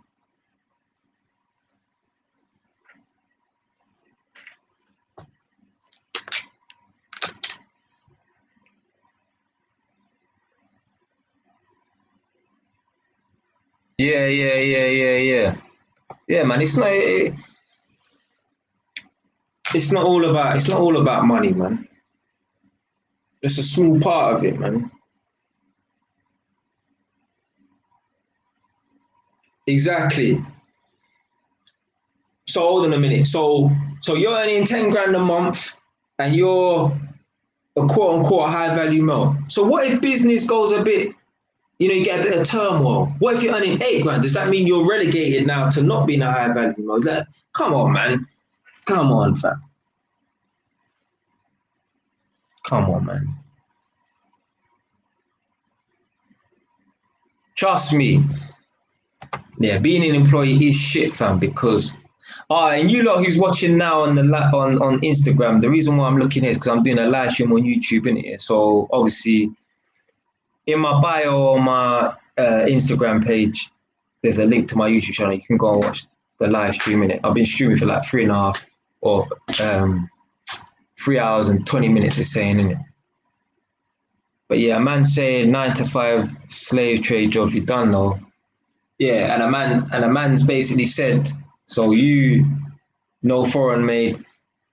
A man said on the YouTube thing that being an employee is crap because you have no control of your life. Yeah, you have no control of your life, man.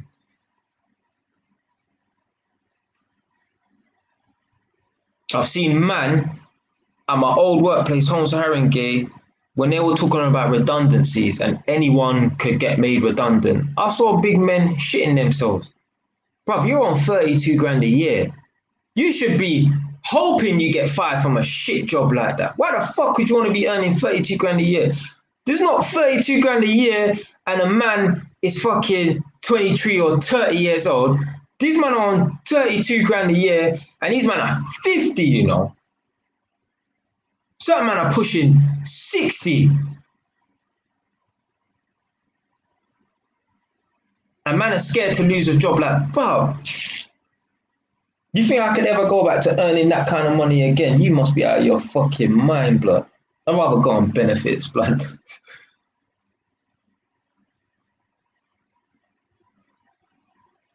But yeah, man.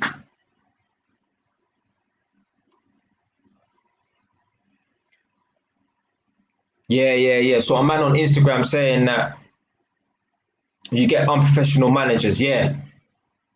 Go and check out my video. I made a video talking about nightmare work colleagues or something like that. It came out about 2 weeks ago, innit? You probably like that one. And I just talk about, yeah, like having to deal with dickhead work colleagues, managers and that.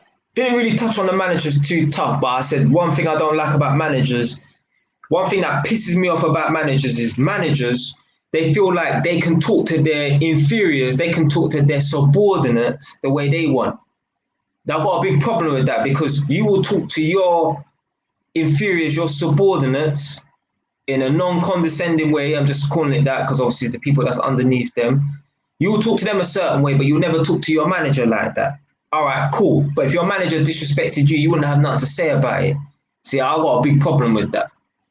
Nah, fam, you deal with everyone accordingly. We're all human beings. It's just you tell me what to do, I tell you what to do. That's it. You are not my fucking dad. You're not my mother. Yeah.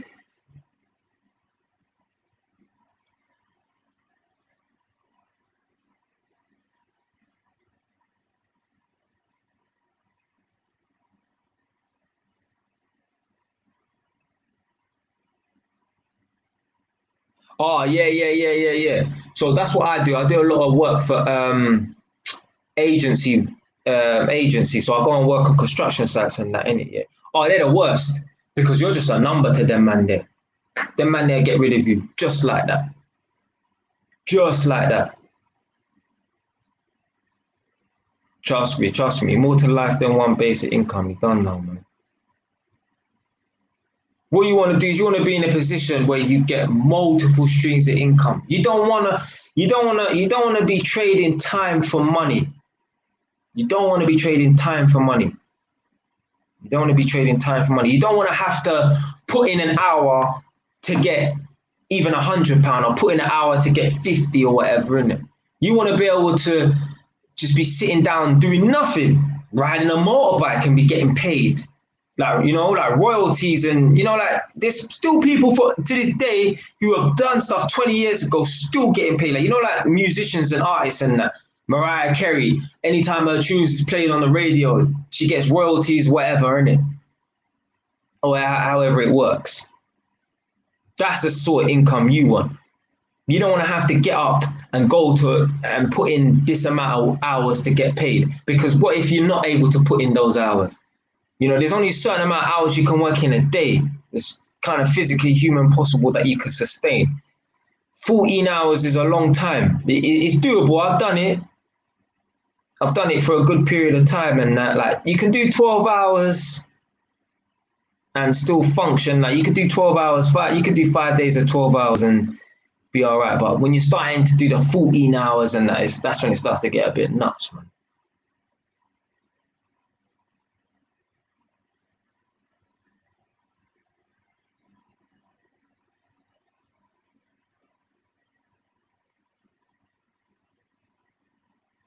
But yeah. So yeah, because I read up on that still, saying that Donald Trump went bankrupt a couple times. Yeah, that's a proper businessman, a man that can lose it and get it back. Because there's certain people, they're like a one-hit wonder, whatever. Innit? Yeah, they can get successful one time, but then lose it, and then you know what I mean. But yeah, if you're really good at business, you're really entrepreneur, you can lose it and get it back. Once you've had something once, you should be able to always get it back again, man.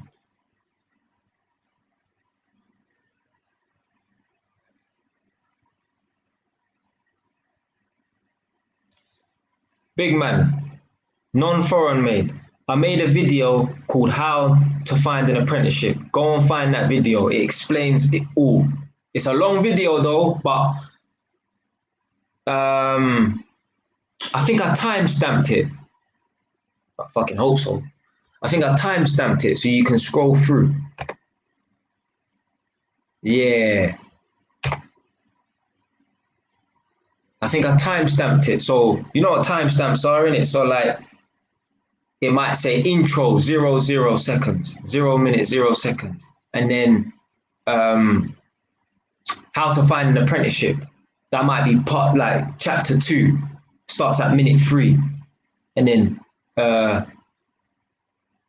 maybe something along the lines how to get on a construction site. That might be chapter 8, starts at minute 12 or something like that. So I've time-stamped it. So yeah, go and check out that video. But yeah, you got CSCS cards and that. To get a CSCS card, you basically have to do a health and safety exam, and then you get like a CSCS laborer's card, and you can go and work on a construction site, innit? But this is just me saying it off the top of my head. If you go and watch the video, it's all there, innit? And there's like links, because I go on the internet and show people how to do it and that, so it's all there, innit?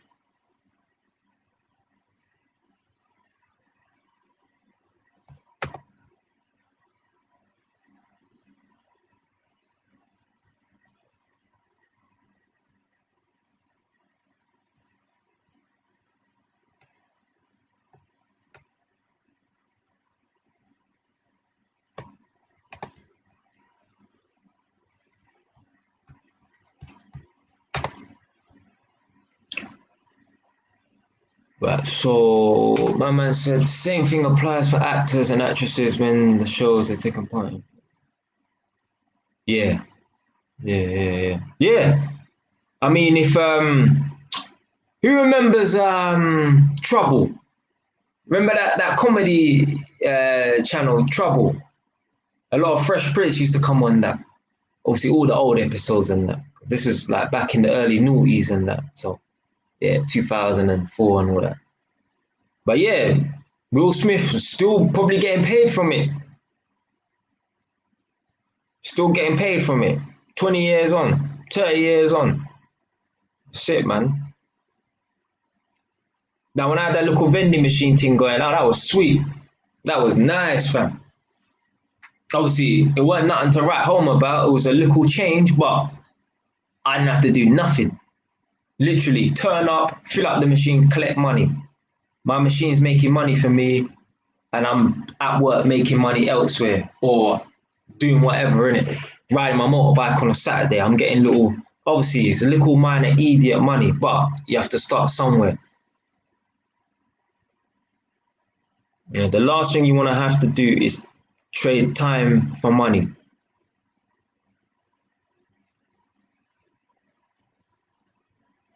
Yeah, that's the last thing you want to have to do, man. Because again, there's only so much hours you can put in a day.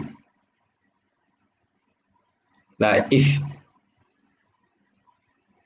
you've got people working for you, then that's all right. That's almost like passive income because you're using other people's time to earn you money. But you don't want to have to be putting your own money in, your own time in to earn money.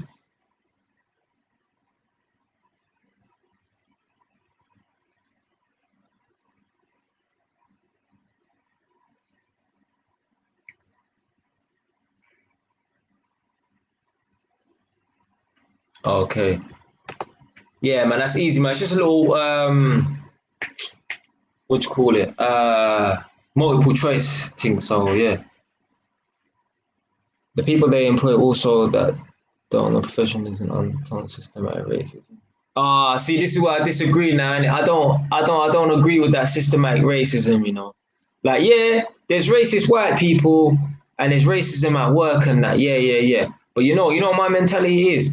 You can't stop me, fam.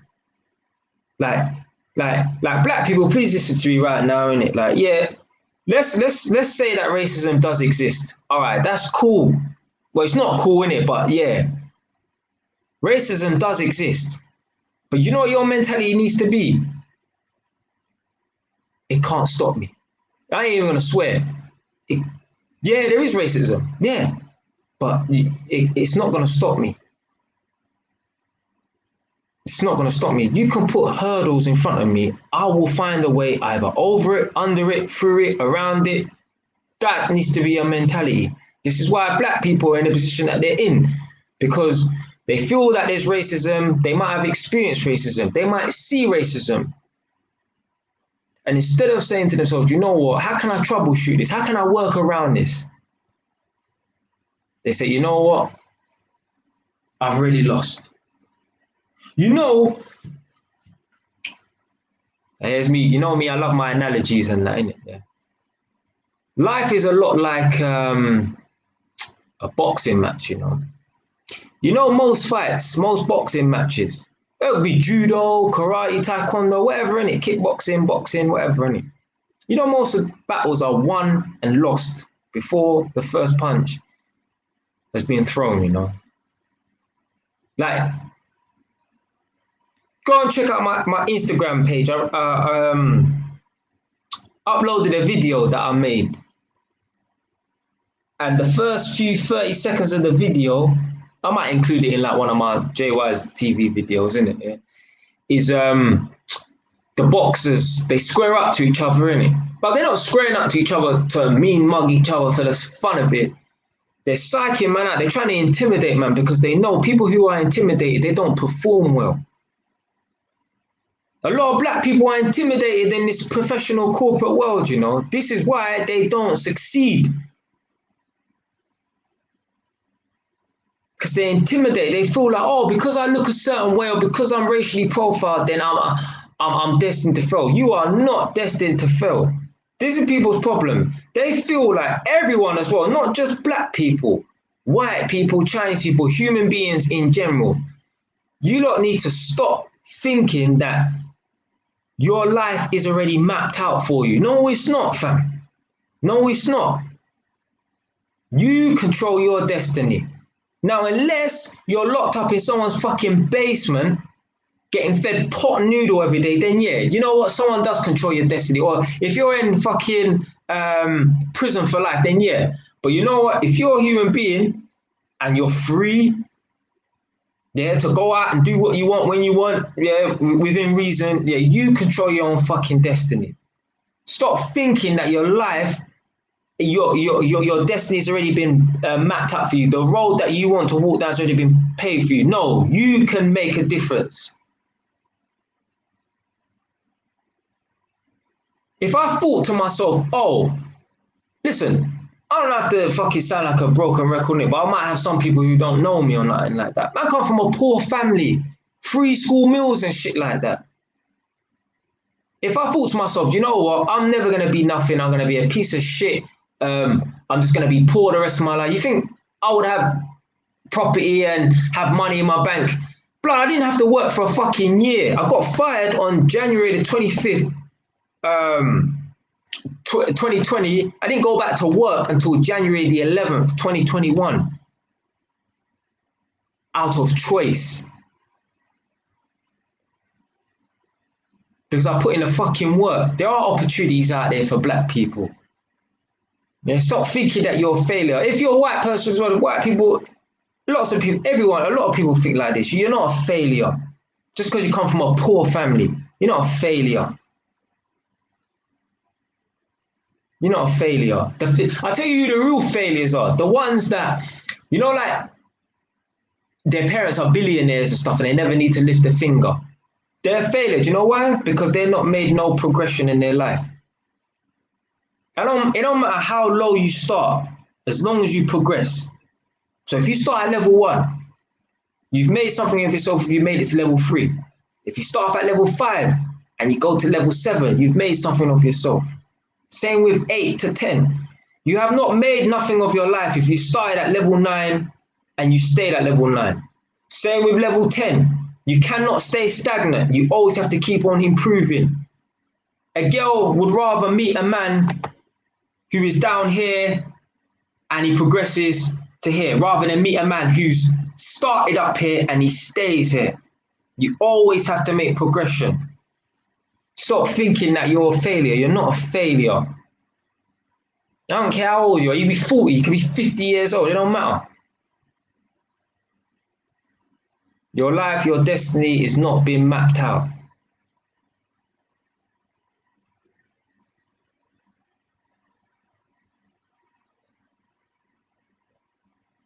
Yeah, man. You're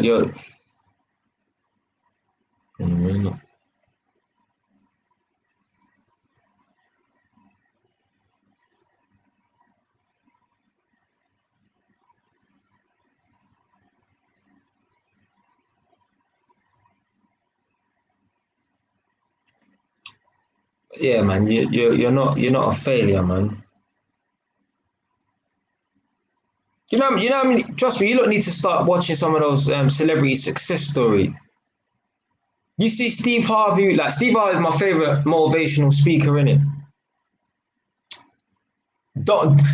Well, you listen to whatever you want to, but don't listen to his advice about women and attractive women. No, that's some sneaky shit. But anyway, but the motivation stuff, he's a champion. Steve Harvey's the champion. And Steve Harvey used to sleep in a car, Trust me, watch some of his stuff if you find him interesting. If not, find someone else who's interested, because who's interested to you might not be interested to me. And who's not interested to me might be interesting to you. So yeah, find some motivational people. Yours truly, fucking hell, but anyway, find some other celebrities, motivational celebrities and that, yeah. Check out their life story. Trust me, a lot of them man, they grew up just like us. Poor family, single parent. I didn't come from a single parent household, but might be from a single parent household and that. Come some, rough childhood and that. And they made something of themselves. That's why I took to YouTube, because I'm sick and tired of listening to black people talk about how hard life is. But it ain't that hard, fam. It ain't that hard. And trust me, my life has been harder than most of you lot. Press 1 if you've been to jail. Press 1 if you've been stabbed. Press 1 if you've been rushed 5-6 times.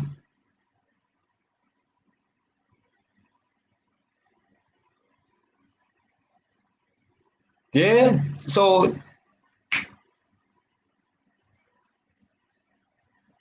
Chris Gardner, I've never heard of him. Oh, yeah. Pursue Happiness. Yeah. Now that name rings a bell. Yeah. Yeah, that was mad though, man. The man was sleeping in the fucking toilet cubicle with his ute. That's fucking mad. But yeah, man, you're not destined to fail, man.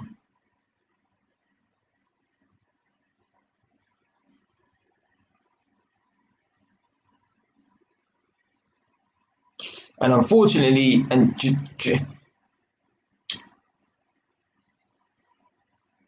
the reason why we need to change our mindset is because the next generation always learns off his predecessor.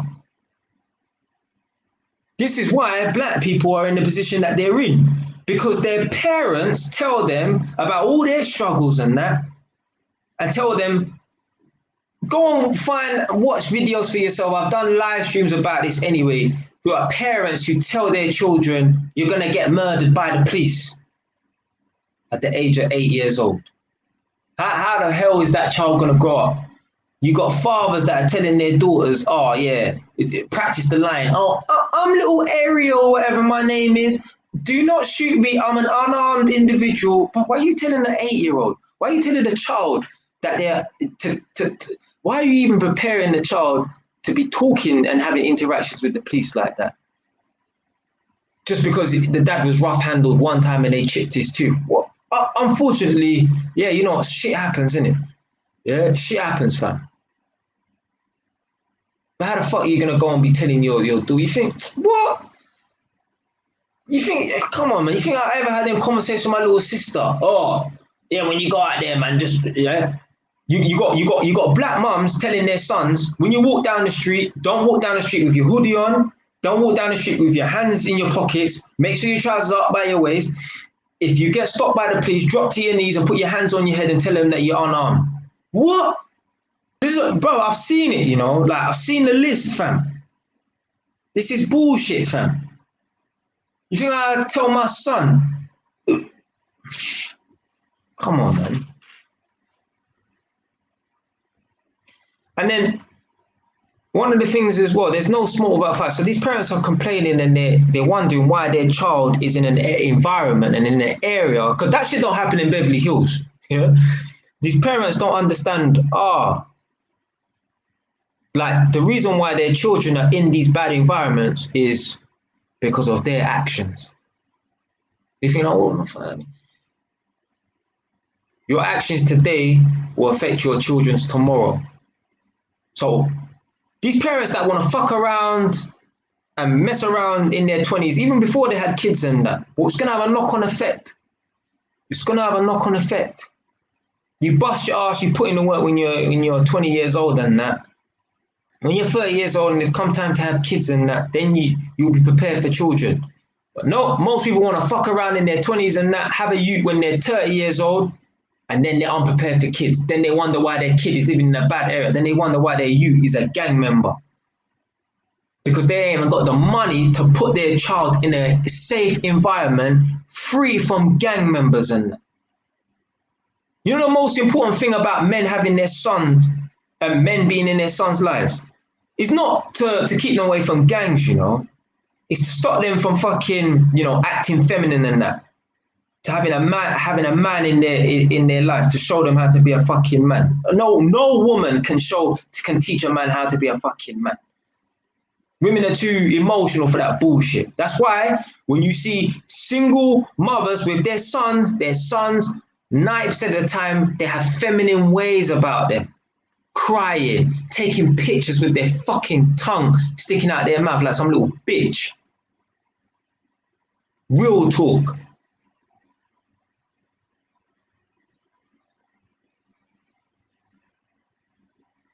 What parents need to do, they need to put their children in positions and areas where because you are what you hang around with.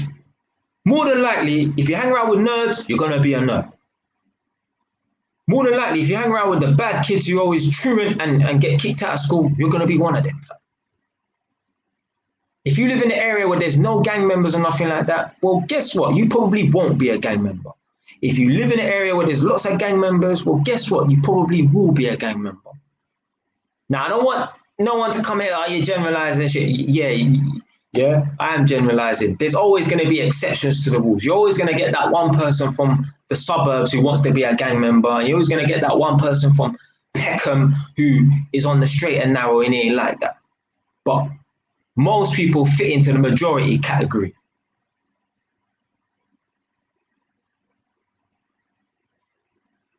So fathers, dads, they don't stop their sons from becoming gang members.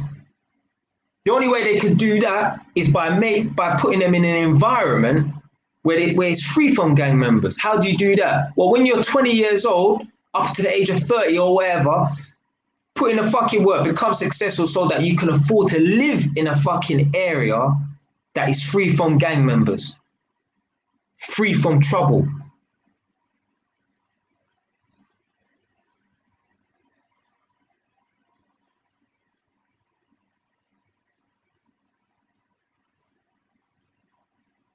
But what happens? So man, them just fuck around, and it's like I swear, people's eyes is not open. You know, people's eyes is not open, fam.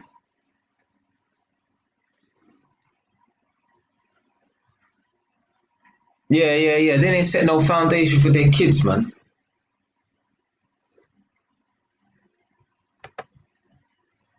Yeah, so I think black parents teach their children from young age that life is tough and the victims thing. It's like you gotta work twice as hard. Oh, guys, listen. Whoever came up with that statement, I wanna know. You have to work twice as hard as a white person for half the results or the same results. No, you do not.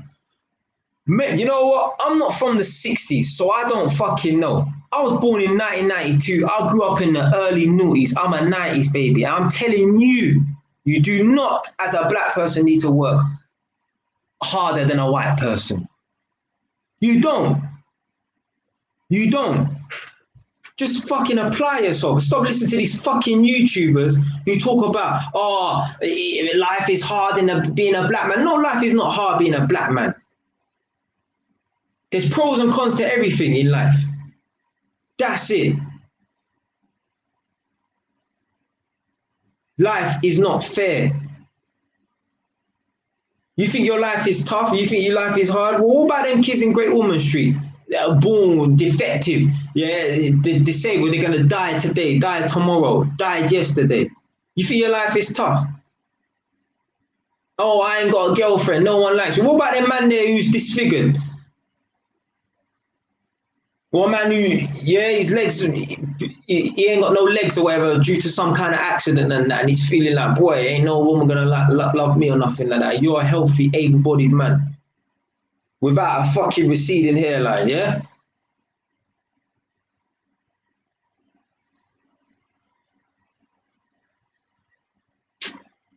Yeah, life can be tough, but life is tough for everyone. Right? This is not the fucking 60s or whatever. But that's what I'm saying. That mentality that the elders have, they put that on the youngers. And most human beings are lazy, and most human beings do not take accountability and they make excuses. So they ride this bandwagon of, oh, I'm a black person and things are difficult. No, it's not, fam. The only time my life was difficult was when I made it difficult for myself. End of story.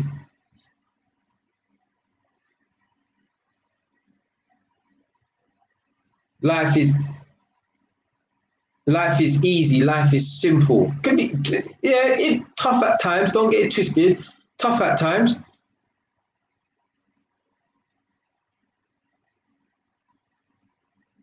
But for the most part, life is simple, man. For the most part, life is simple. Oh shit, my man can't see me. Life is simple for the most part, man. The people make it difficult.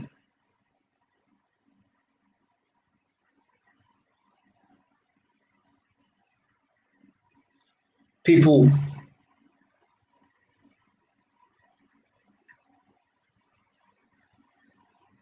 fucking hell, man froze up. People they want to use holidays and that to escape their problems. No, like I said before, I got a silly family member who thought to herself, oh, my life is shit. And obviously she didn't say this, but I know. I don't need to hear certain words come out of people's mouths. I can just tell by their actions what went to America just to wing it. No business plan, you know. No, nothing. The girl just went to America because she just wanted to try something new. You're escaping, you're running away from yourself. You think your life is going to be better when you go somewhere else. No, you are the problem. Now, don't get it twisted. As I said before, I'm going to say again. If you ain't got things going on for you and you're in a shit neighborhood or shit town like Northampton, yeah, you get your fucking ass down to London. Yeah, there ain't nothing going around up here. It's dead. Yeah, when lockdown is uplifted and we go back to tier nothing, this area is still going to be the fucking same. It's shit up here and it's dead. But if you're somewhere like London, I don't care if you're in Edmonton or Tottenham or Brixton, there's other neighbouring areas. It's 5 minutes down on a fucking bus to a different area, innit? Wherever you are in London, it's half an hour, 45 minutes to central London, yeah? You've got things in your vicinity and that, yeah? There's no excuse. Where do you think you got them foreign man desperate, come on Romania and all these places and that to come here to work? There's opportunities here. You got man hiding inside the parts of aeroplanes that they're not supposed to, falling out of the sky and dying to get to the UK. Man are so desperate. Man are moving like there's 9 virgins over here waiting for man. You got man, you know, like them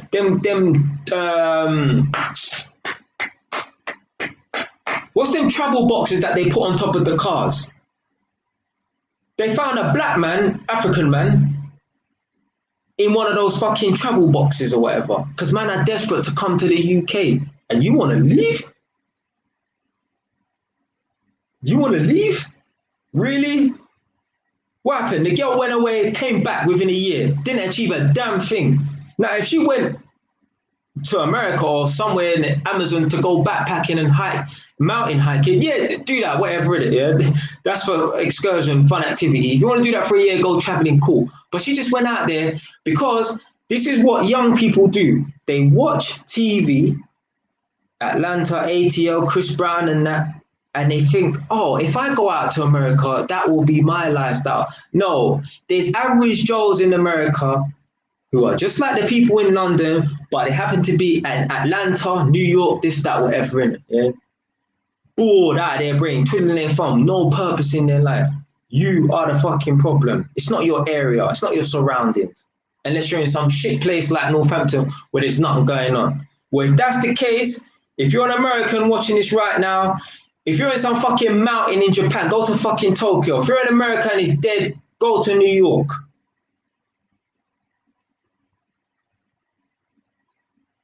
You don't need to move country. If you got major cities in your country and shit is going on, there's opportunities and that, why do you need to go elsewhere for?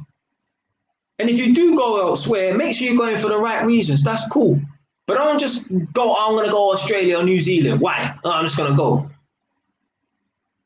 No. That's bullshit, man.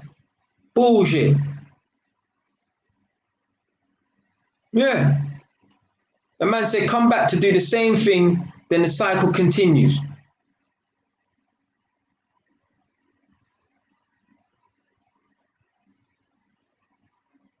Like the analogy is, like, sorry, the famous saying goes, you can take the kid out of the area, but you can't take the area out of the kid. The person is the same person no matter where you put them. So if they are a problem to themselves, going to America ain't gonna fix their problem. Going to USA, going to Australia or New Zealand, they ain't gonna fix their problems. It's them who is the problem. They have no purpose in this world. And it could just be something so stupid like, oh, I ain't got a girlfriend, or I ain't got a boyfriend and that. My life is shit. Well, maybe if you found something that you love to do, found a purpose or something like that, tried new things instead of accepting being a fucking employee for the rest of your life, maybe you would find someone that you can fall in love with if that's what you so desperately want. Because who the fuck's gonna want to be with someone who don't enjoy life, don't enjoy what they're doing or whatever it is? Don't get it twisted. There's times when, you know, life is boring and yeah, I get it, innit, but you know, you gotta find stuff that's what I always say to people, man. You gotta keep trying new things. Find something that you love to do. Me, I don't make no money off of YouTube. I've been on YouTube for 2 years and a bit. I've got 514 subscribers. I don't earn a penny from this. I do live streams for like 4 hours. It's at the 3 hour and 55 minute mark now. Most people would have gave up a long time ago. Do you know why I haven't given up? Well, first of all, I have that vision, like that, yeah, I could be something, but bigger than YouTube. So YouTube is like the stepping ladder in it. But anyway, it's a stepping stone. But me, I have a long-term mindset, and I know things don't just happen overnight. Things might not happen for 2 years, 3 years, 4 years. And furthermore, And most importantly, I enjoy what I'm doing. I like going onto YouTube. I like making videos. I like doing the live streams. Don't get twisted. Sometimes it's difficult to do the live streams and that, you know. But you gotta find something that you enjoy doing, man. That way, even if you don't get the results that you want, you still enjoy doing it.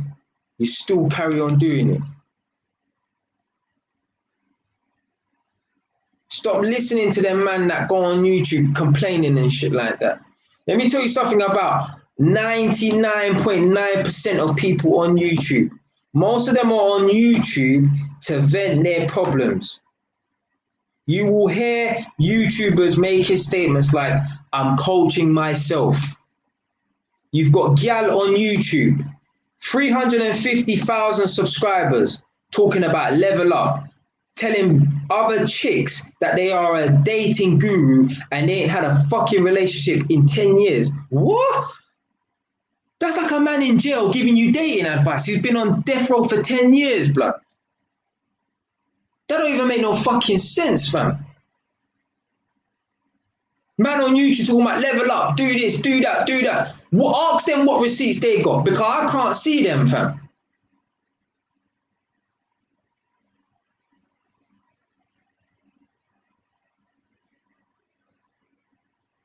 At least with a man like me, I say, yeah, boom. You can make something of yourself. I'm the proof. Literally, I can take my laptop around my house, fam.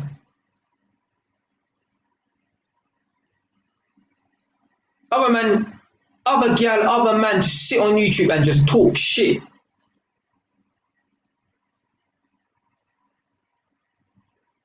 That's why you got like these people who like self-proclaimed dating gurus and that. They're not dating gurus or nothing like that. Yeah, or whatever in it. They just go on YouTube to vent. They go on YouTube to vent, and it's like a trauma bonding session. Why do you think? Let me tell you something. You see, like these YouTube channels, yeah, where they talk about dating issues in the black community.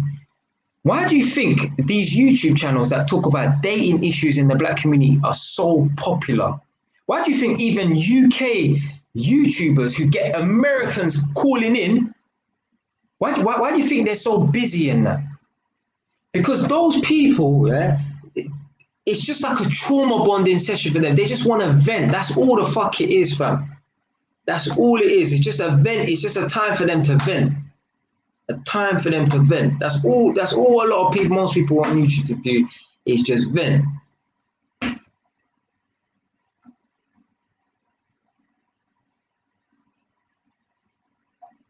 And some of them feel like, oh, if I spread the word and fix someone else's problem, then maybe my problem will be fixed. No. See, this is another thing as well in the black community. Fuck all this reparation shit. We don't need reparations. If we looked in the mirror and we fixed ourselves, or fixed ourselves, whatever you want to call it. If we looked in the mirror and we said, you know what? Fuck fixing the black community. Fuck fixing how white people deal with black people. Fuck fixing or teaching the police how to deal with black people, whatever the fuck that means. Why don't I change myself as a person? Why don't I be the best upstanding member of the community that I could fucking be? Problem solved. 90% of the black community, problem solved. And you know what? Once we got the 90% of black people solved, then the 90% jump onto the 10% and fix those people. So each of those 10% of people who are not right have 5 or 6 mentors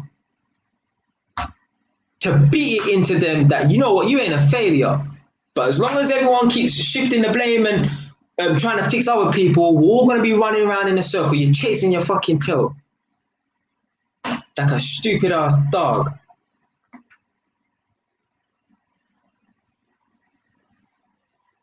Yeah, my man's laughing. They will go to Jamaica with their last 5 bills. Yeah, come back, do the same thing, cycle, continue. Self-destruct black community. Yeah. We do not need reparations. What? Someone explained to me how getting back this land, getting back these jewels, putting black people on 60 grand a year, how is that going to help black people? We do not need monetary advancing. We need to fix this, fam. We need to fix this. The mind is the most important thing. Money cannot help you. That's why you see celebrities go broke. That's why you see people who win the lottery go broke. Do you know why? Because there's still people with bad spending habits who get a lot of money and they don't know how to handle money. How the fuck can you be a celebrity earning millions and millions and millions and go broke? Because they don't understand how money works, because their mind is not in the right place.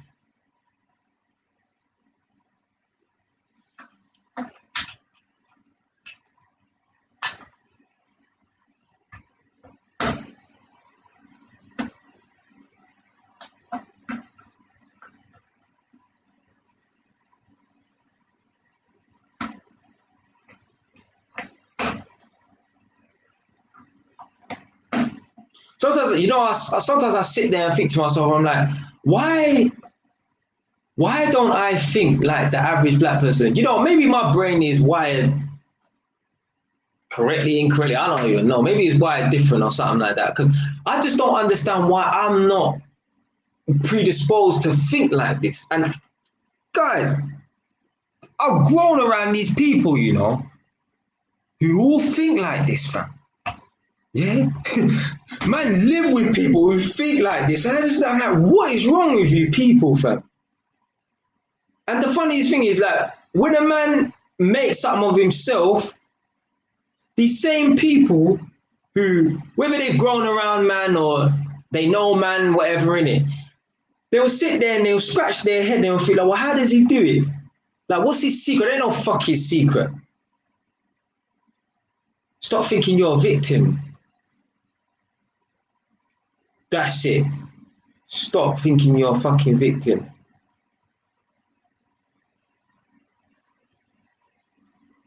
But people would rather think they're a victim because it's an excuse for failure. Everyone needs an excuse for failure.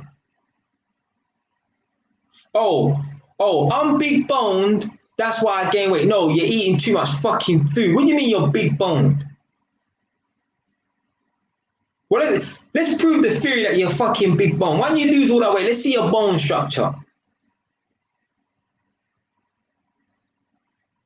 Chicks want to go on fucking diets to lose weight. No, get your fat ass out and go running down the street, go to the gym, skip in the park, do something. No, people would rather go on a fucking diet.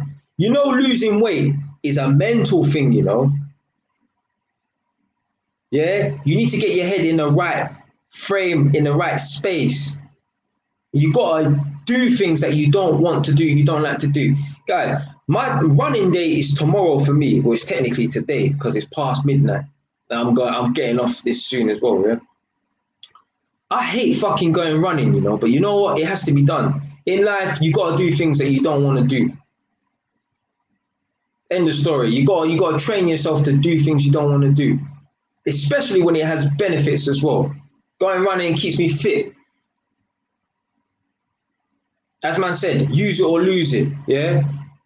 I don't want to be one of these people who's fucking 40 years old, 50 years old, can't even sprint for a bus. But you're 40 years old, you're 50 years old, you're still fucking young. There's people out here, they couldn't even run for a bus and that. You know why? Because when they were younger, with 25 years old, you know, fuck exercising and that. Nah, fam. Yeah, exercise ain't the greatest and ain't the funniest thing, but you know it has to be done.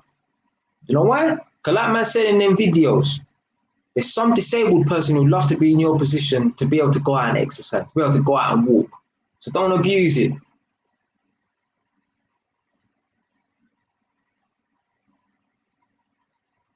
Don't abuse it, man. People are lazy, man. Yeah, especially like that losing weight thing. That's a real one that really pisses me off, man. People going on diets and that. That's laziness.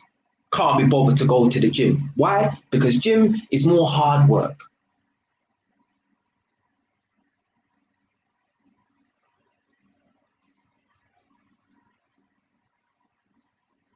No, you can't use sex as a form of exercise. That's not good enough, man. That's not good enough, man. But yeah, I hate going running and that, but blood, it has to be done, fam. Obviously, there's no gyms in that open now. I mean, obviously, look at man, innit? I ain't no fucking gym man, innit? But you got to train your mind to do things that you don't want to do, especially if there's benefits to it as well.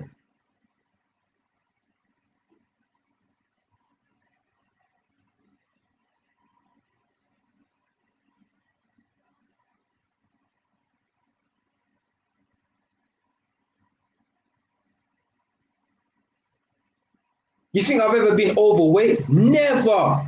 You think I've ever had a pair of tits? Never. Now, me, I'm naturally a man who's just slim and trim anyway. I don't think I could gain weight anyway. Literally, like I waste away in it, like literally. If I don't eat for 3-4 hours, my stomach starts growling and that, and I feel like I'm losing weight by the hour. But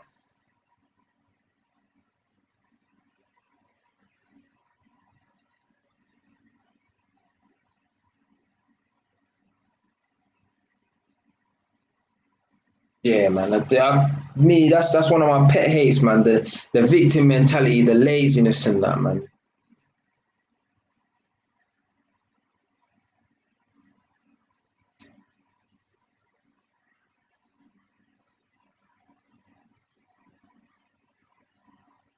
Don't get it twisted. Like me, I can't be bothered to work out and go to the gym, but I go running. You know what I mean? Like even if fuck the gym's being closed, running is my thing, innit? You know what I mean, innit? Yeah. Got to do something, fam. Yeah, exercise, bro. Do something that you don't want, that you don't like. Yeah, you have to. Half an hour, a 30-minute run every other day is not too much to ask for. I've almost been doing it a whole year. I haven't missed one session. So for almost a whole year, every other day I've been going running. There's all times where I feel like I'm gonna vomit. No, go out there and fucking run. If you vomit on the job, you vomit on the job. We ain't sitting in the house. And funny enough, this whole year, since I've been going running every other day, I haven't been sick once. Like I haven't been like bedridden sick where I can't get out of my bed or nothing like that. I'm not saying that occurs every year anyway, but you never know. Maybe that's the secret to staying fit and well. I actually saw a video. A guy has been going running every day for 30 years. And I thought to myself, the white man, yeah? The man's been going running every day for 30 years. Have you not had one sick day where you're like bedridden? Maybe that's the key to not getting sick, unless it's some disease or a serious illness. But that's the key to not getting sick. Keep, you get me, keep the fire burning. Like, I know people, and every now and then, like, oh yeah, I'm sick. I'm like, how can you be that sick? Like, I don't get it, like how people can be that sick. I think people are just fake it and they're lazy, Or they probably, do you know what? The reason why they're sick is because they have full-time jobs that pay them sick pay. Because believe you me, since I've been self-employed, I haven't had a sick day off. Since I've been self-employed, I go to work on my fucking birthday, Yeah, fam. Yeah, I go to work on my birthday. Self-employed, that teaches you there's no being sick. None of that bullshit, fam. There's none of that being sick bullshit. But anyway, I'm coming off in 5 minutes, man. I did not mean for this live stream to go on for so long.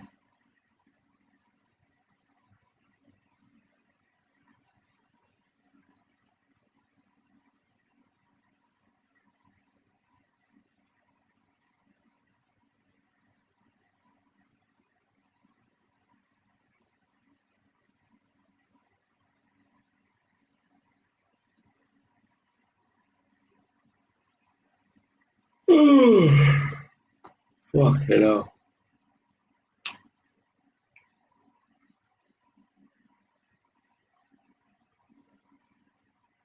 Wow. 4 hours, boy. You know what? Doing the live stream, the toughest part of the live streams is the first 30 minutes in that. I know. I could go on for another 2 hours just rant. Well, no, I don't even say it's ranting and that, and it's real talking in it. But yeah, I know I could go on for another 2 hours if I really wanted to. So far, my longest live stream has been a 5 hour live stream. I'll smash. I'll smash that 5 hours soon, man. Make it 6 one day, but I don't know when the time's right. When the time's right. But yeah, I'm coming off in 5 minutes. Yeah, coming off in 5 minutes. Yeah. But yeah, non-foreign made. Make sure you go and check out see man's YouTube channel in it, especially the video talking about the CSCS card. I think he's talking about.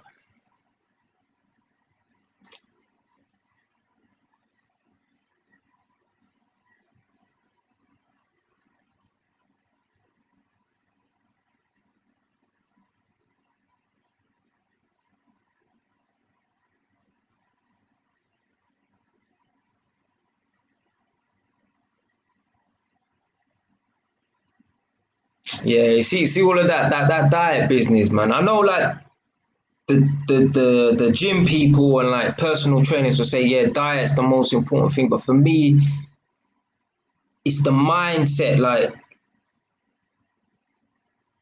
obviously they say diet because obviously, but at least this you're still training and that.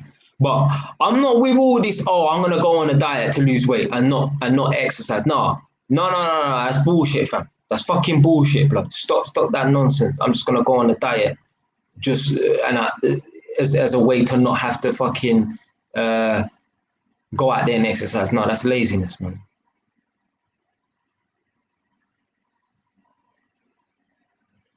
Fam, you see with a self-employed electrician, but if you have your own business and your own clients and that, but you can make £500 a day easily. Easily. If you have the right work, that's coming in £500 easily. But if you're just a self-employed electrician working on construction sites and that, 200, £250 a day, depending on if you're doing overtime and that. So yeah, an electrician with his own business, working for himself, if you get the right work, you can earn £500 a day just doing 8 till 4 o'clock easily. If you get the right work. If you are a self-employed electrician, but working on construction sites and that, 200, 250 a day, depends on if you're doing overtime, then you can stretch it to 300. If you're a full-time employee, you're looking at like maybe 30 grand a year, 40 maybe, you know what I'm saying? So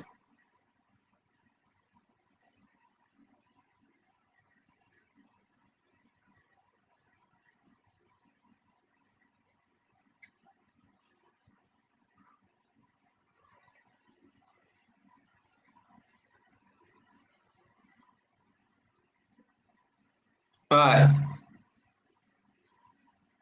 Yes, Mr. Foreign Made, yeah, non-foreign made. Yeah. Same. My weight never changes, man. Never changes, man.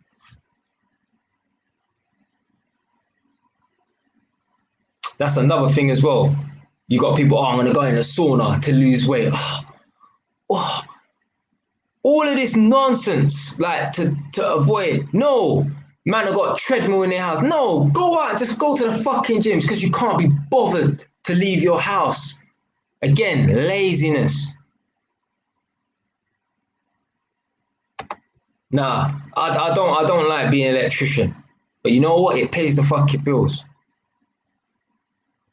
And it's an easy job. But me, I don't like it.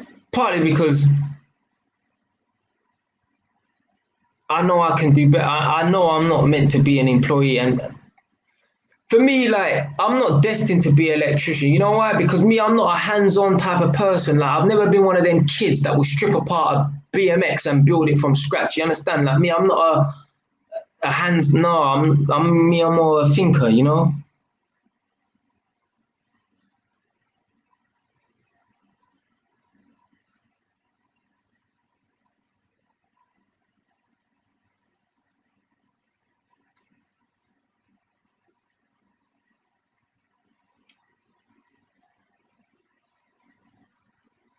A man's just joined, you know, blood. I've been live streaming for like, well, I've been live streaming on YouTube for about 4 hours and 15 minutes, but maybe live streaming on Instagram for about, yeah, 3 hours at least. And the man's only joining now, but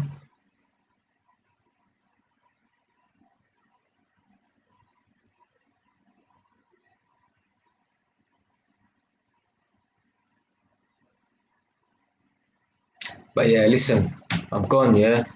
Stay tuned for the next one. Oh, blood, listen. I was talking about like how trapping's not worth it and that.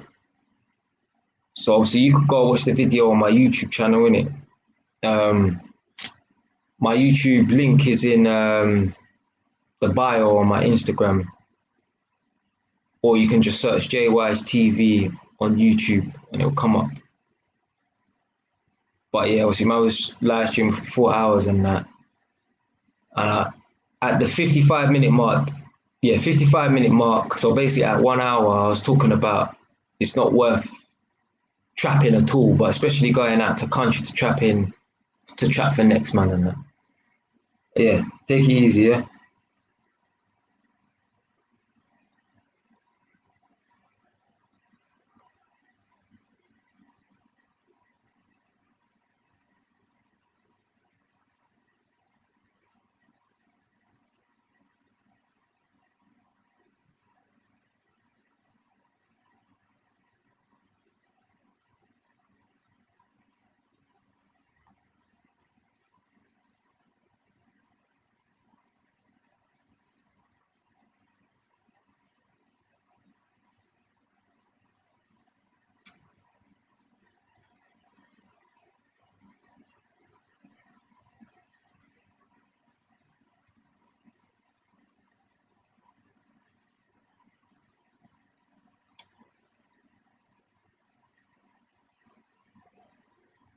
Ah,